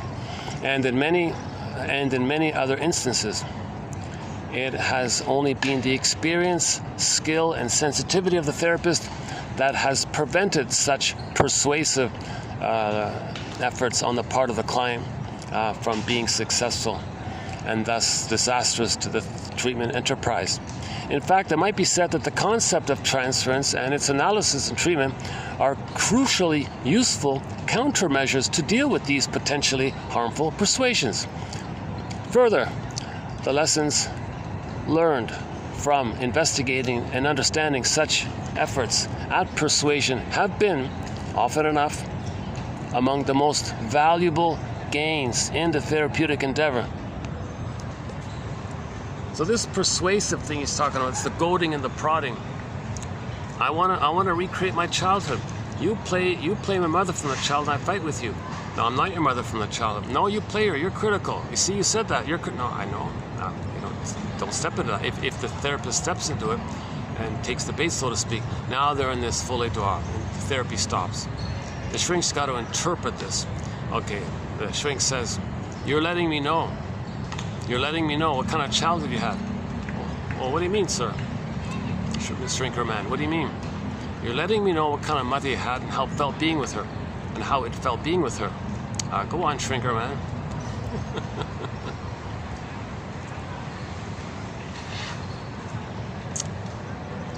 Well, you're placing me in the role of your mother, and I feel a kind of a pull or a pressure or a tug by you to maybe behave in the way she behaved. Oh my God. Oh, another version is, go on, the flipped one. You're placing me in the role of you, and you're acting like her, and I feel a pressure or a pull or a tug or a persuasion to maybe feel what you felt with her. Oh my God. There's your like little emotional knowing. Then you stop repeating. Once you know, you stop repeating. You don't know, you keep repeating. You keep repeating to find your story. Once you find your story, you stop repeating. That's the basic therapeutic enterprise, right? To find your story for the love of narrative medicine. For the love of narrative medicine. For the love of narrative medicine. Thanks very much. I'll see you in part 3 of either 3 of 3 or 3 of 4 or 3. I'm not sure yet.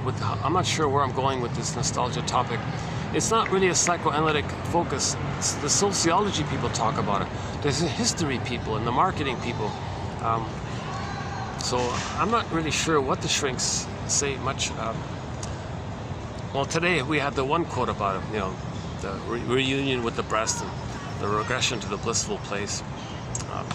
But is there anything else they said? So I'm not really sure how far we're going to go with this nostalgia topic. But anyways, definitely we'll do another video. So I'll see you in that video. I'll see you in part 3.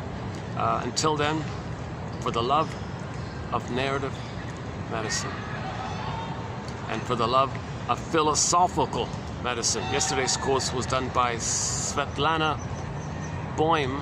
I'm not sure how you pronounce her name. It's B-O-Y, like boy, B-O-Y and then M. So it's either Boym or Boym or Boym. I'm not sure how you pronounce it. If it's pronounced using with one syllable or is it a bisyllabic word or a monosyllabic word? I'm not really sure how you pronounce it. B-O-Y-M. She's not a shrink. She's just a regular philosopher. She was a respected, top-notch philosophy professor from a top school in Boston somewhere. Boston, more than a feeling, nostalgia. Oh, the Cars is from there. The Cars are from there. Right? You're Just What I Needed, that one. Drive is in there.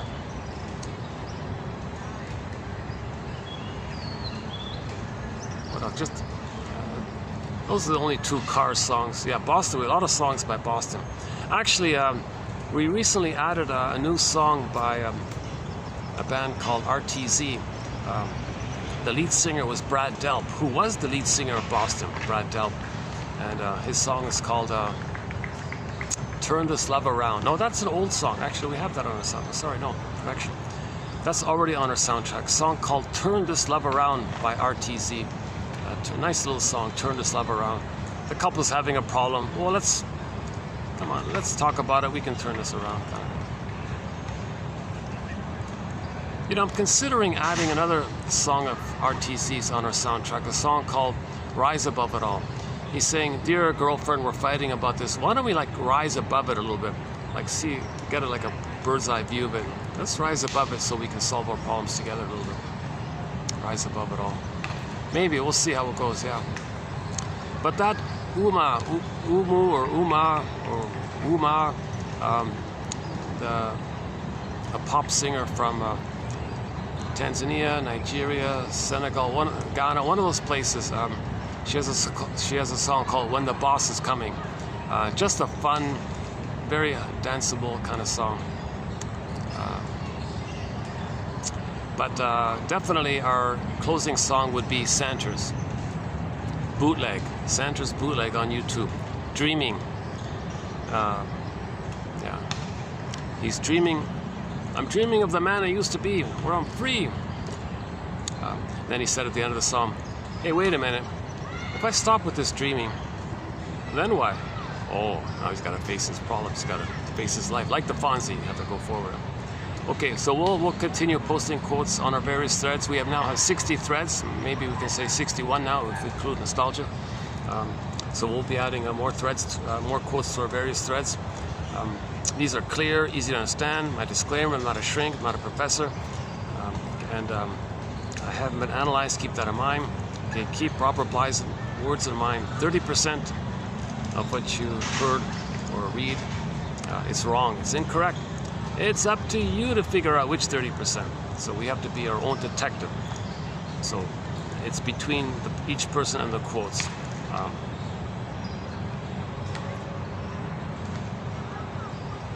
I wish I were a fully healed, embodied representation of this material.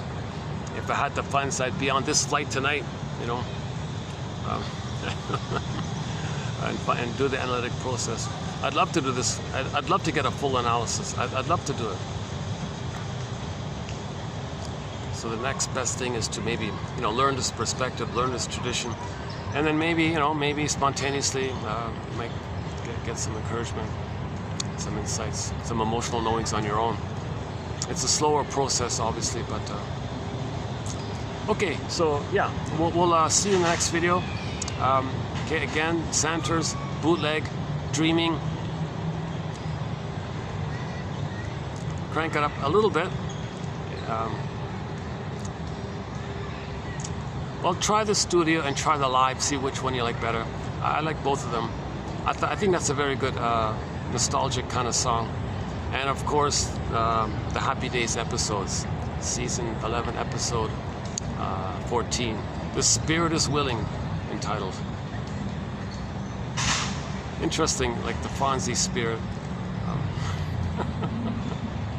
and her spirit. They're willing. What a strange title. A little bit of a strange title for that episode. Anyways, I'll see you in the next video. I'll see you in part 3, where we will continue on this topic of the pain of no return. Okay, see you next time.